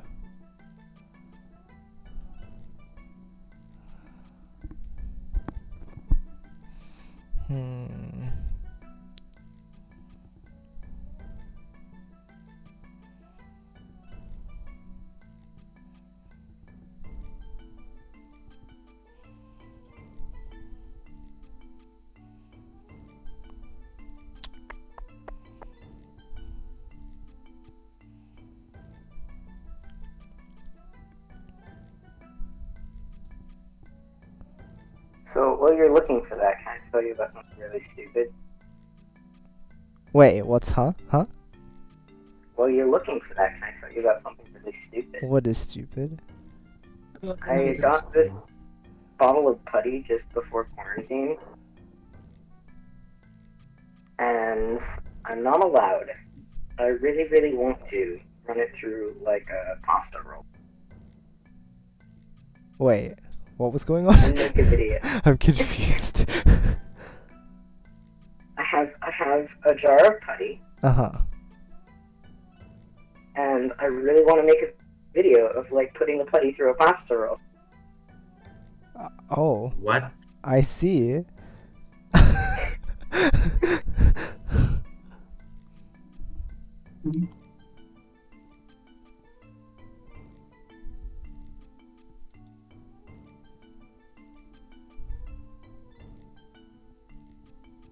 I said it was dumb. I never said that it wasn't.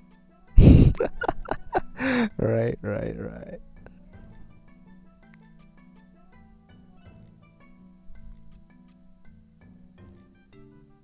Please, if I had something intelligent to contribute, I would have told you. Great. It's beautiful.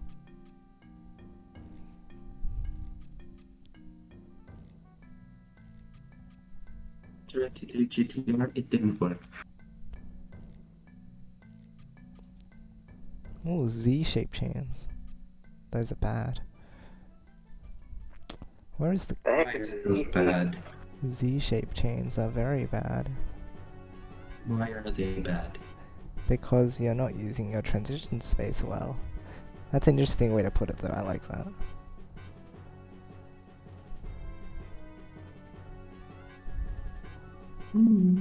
I feel specifically called out. Well, you're learning. You said you're learning how to do it good. So, I'm It's trying the to first teach thing. myself mental stacking, and it's the worst. you'll be okay. Why is the first thing that I see when I go to the music chat is Megalovania? I had no idea.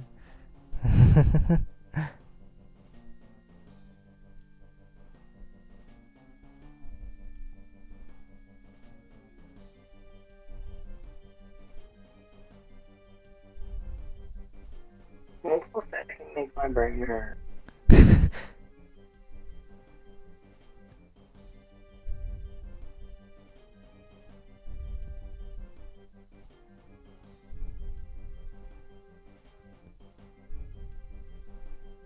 The worst part is like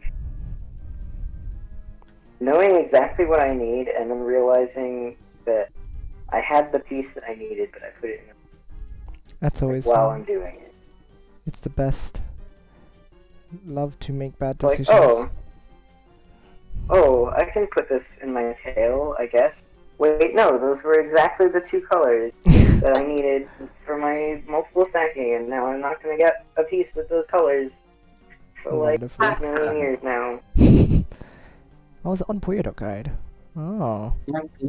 No, the thing is, I don't mind like Megalovania. From the moment that people started making it a meme, I hated it. Nice. Making what a meme? Hmm? Making what a meme? Megalovania. Oh.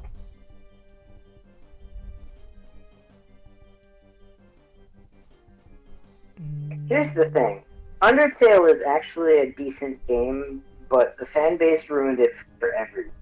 Yeah, I found it. The Puyo garbage maniment. Good one. Maniment. Where do you find the fan base? How long was this? This was 8 pages. Epic. Reviewing the fan base ruined it. I wanted to hear your explanation. Oh, just like for the Oh my same. gosh. Naglfar, are you joking?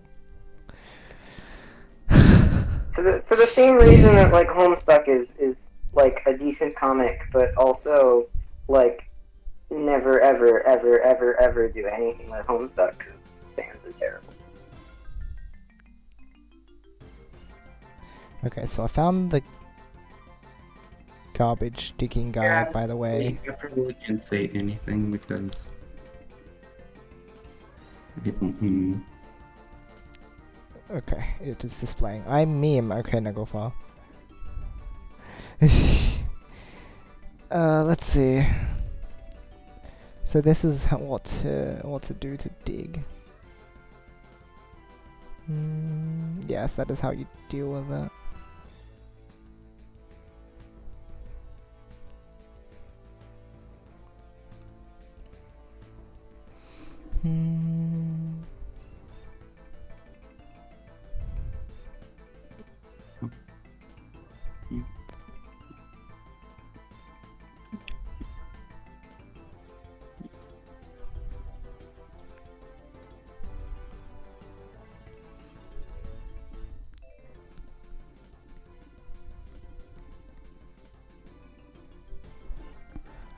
Let's see here.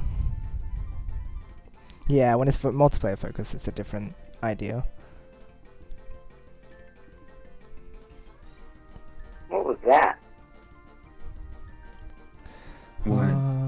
Didn't send a full row of garbage to disrupt you there. That's right. So this is just about basic single line digging.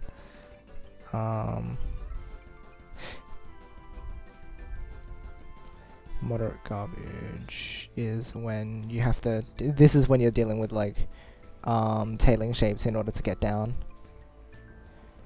Oh, hi, Dan.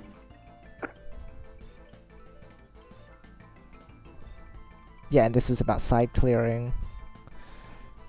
This is about being very fancy with tailing.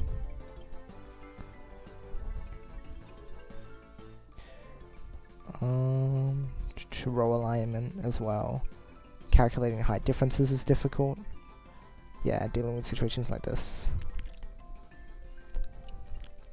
This beautiful GTR thing.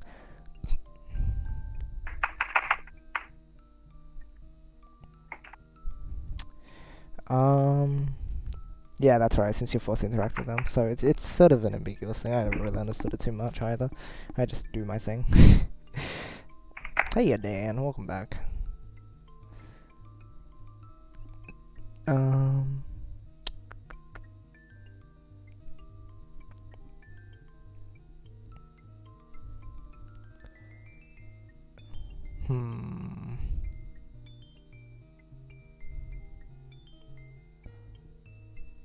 Let's see here.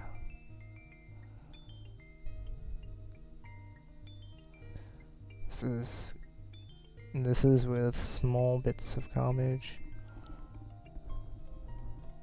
Yeah, on multiplayer games, it's a different idea. Okay, so this is just more comprehensive, I think, with a lot of examples. But this, I think, what I have does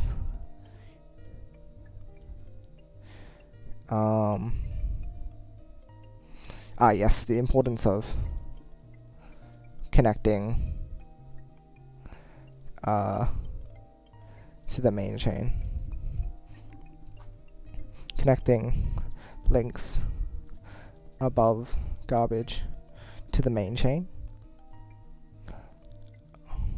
Examples with one row of garbage. Avoiding simply using one chains. And then this would be dealing with multiple rows where we're digging deeper and then using side clears when possible as well to get further down.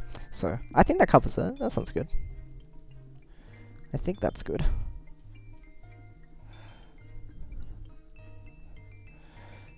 I wonder if I should leave references underneath all of the bits which are important to make mention of.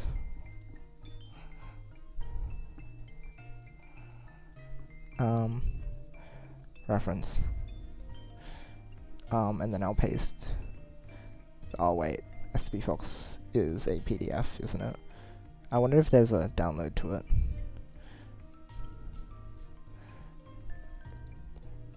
Oh, I see. Is it in here? Ah, yes. Sono is in the chat. Whoa. Spooky. Hold on, real quick. What's going on here? Oh, oh my. Nice match, looks like. And this. Total fluke. Alright, anyway. Oh,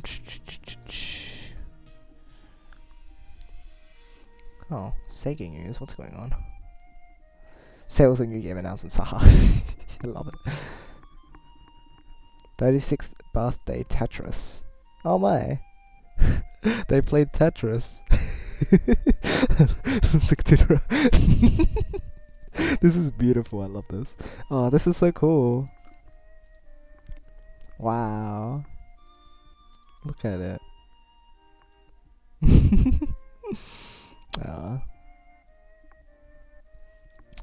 Right. So I don't know if it's pinned or something. So this is Puyo Puyo GG, Puyo Guide. Oh, would it be Puyo Guide? It would be, wouldn't it? Love it. Build 31. So here I should probably just do that.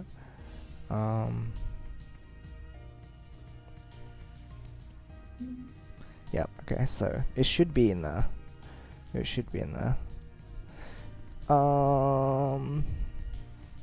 DTL for beginners. So this is just a general link to it, right?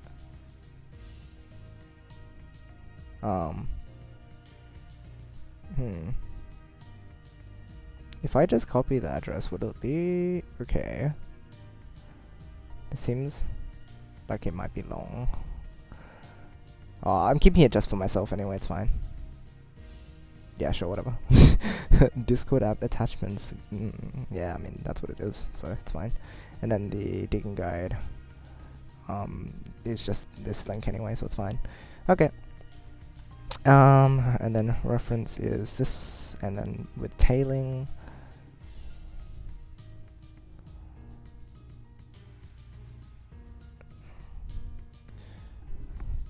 Reference. Thanks for your mod. Right. How do we play multiplayer games? Right, fair enough. Just saw that tweet right now. It's great. I love it.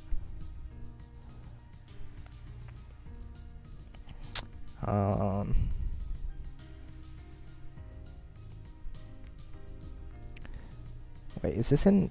Oh my gosh. Make it 12. Man. Is the other one in 11? It is. That's so sad. Please make it the right size. Okay, so save.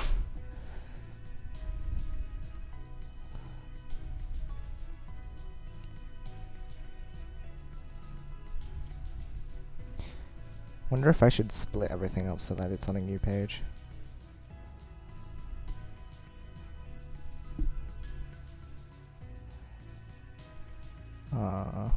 How do I insert so that it's like just goes to the next page? Is it page break? Yeah. Oh, but you do it on the bit before. Okay. Oh, but this... Wait.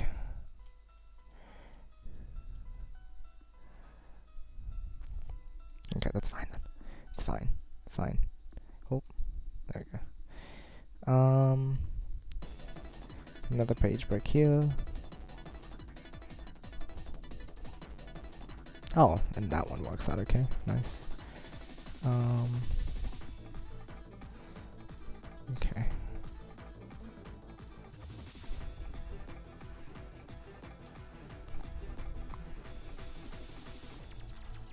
Page break here. I'm just being pedantic, but whatever. Page break. Oh no, does this one not fit onto a page? I'm gonna cry. Oh no! This is terrible. Yoshi, no. This only just doesn't fit on one page. Make the font just a tiny bit smaller. Alright, I'll make... Oh, you know what? I can turn all the titles to 12, and I'll turn everything else to 11. It's fine. Well, how is this not consistent? This should all be 12. Why is this not all 12? What happened? Why is it different? Oh, it's because it's Japanese, Did you okay. paste something for me? Yeah. It would be the Japanese. It's okay, it's fine. Okay. This one should be page broken. Page break. So this part here should also be one down. This one here should also be one down. And then this should be page break.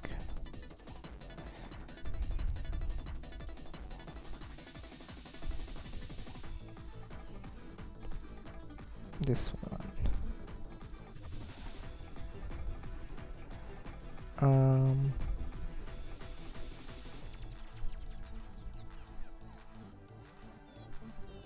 Wait, these should also be 12 because they're titles. Oh, wow. Oh, fine.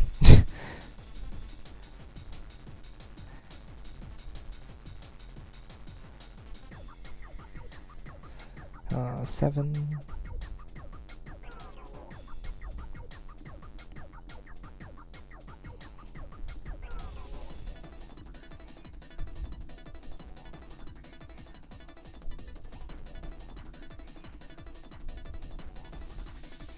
And these are not as long, so I guess with these we can keep on one page, it's fine.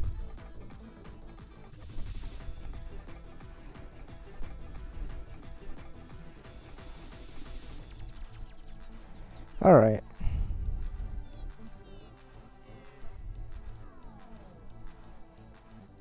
Everything is now okay. How many pages? We now have 11. Beautiful. Absolutely wonderful. 8x is in the wrong font size as well. Oh, true. Thank you. See, everything is now okay. So everything is split up because the first tutorial video is 2 pages. The second one is about a page. The third one is about a page. Fourth is like half a page, which is fine. 5 is about a page. 6 is half. 7 is half. Do these 2 fit on one page? It might be worth just putting it there. That way we don't waste space. Hold on. Oh, it does. Yeah, that's fine. Okay, we can roll with that then. I just don't want to waste too much space. Like this one, unfortunately, has to be on its own because sandwich is so long. But these ones are okay to put together. 8 put together, 9 and 10 put together. And then mid-game might need to be on its own. Well, probably has to be in its...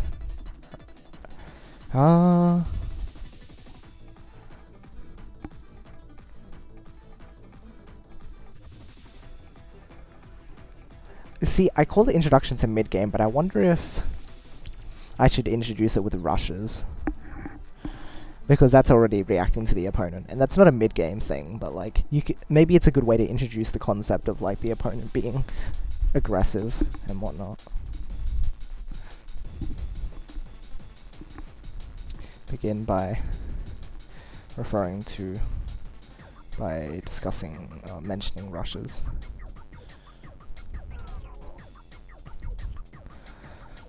Early game attacks ranging from 2 to 5 chains. Smaller chains are often very large, very highly powered. Yeah, highly powered. Used to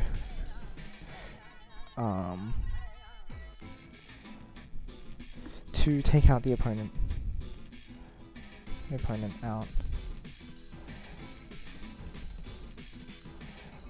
Quickly. Without building a large chain. By exploiting the fact that the opponent may not be able to in time.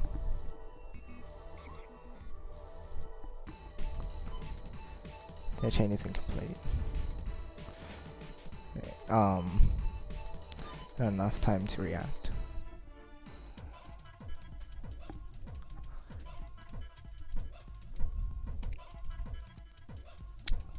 And then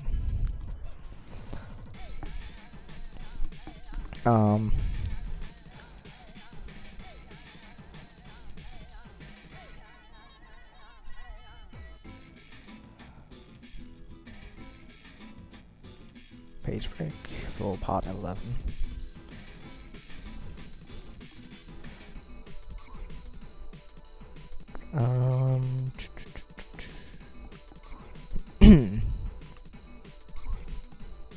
I'll do one here too, to put these on their own thing.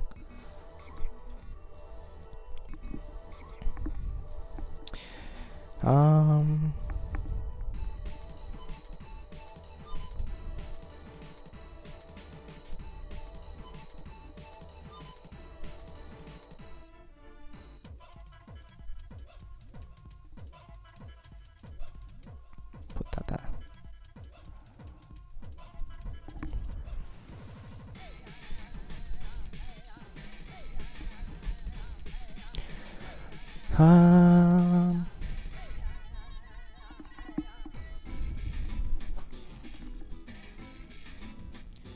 I mean, from here,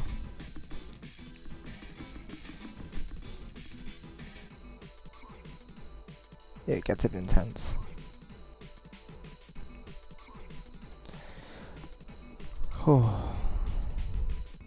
There's a lot we need to go through for this part, but honestly, I'd be happy leaving it off here. This is getting rather intense with how far we've gotten anyway. We've done 10 sections, or 10 parts now, and that's all the base stuff done now, so all the basics of chaining, and that should get people to the point where they can make 13-ish chains consistently, which is not where most people are at, really. So I think it's good progress. Covering a lot of stuff in a shortish time, so it's good. Not too short though. It's to the point where hopefully it's covered well enough.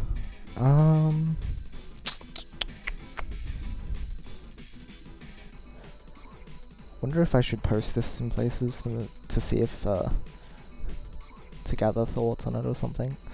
Yeah, maybe.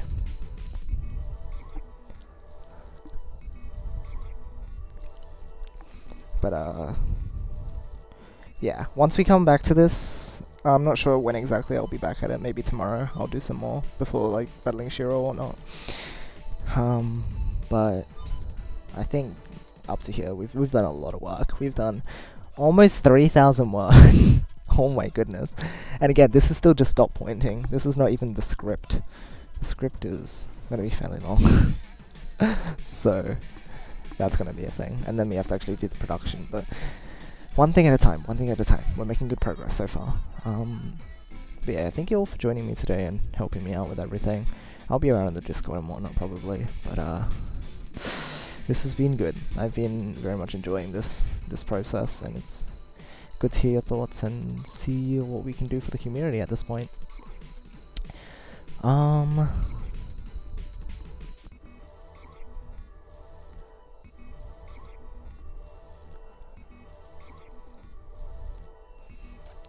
Yeah, okay. I think that'll be it for today.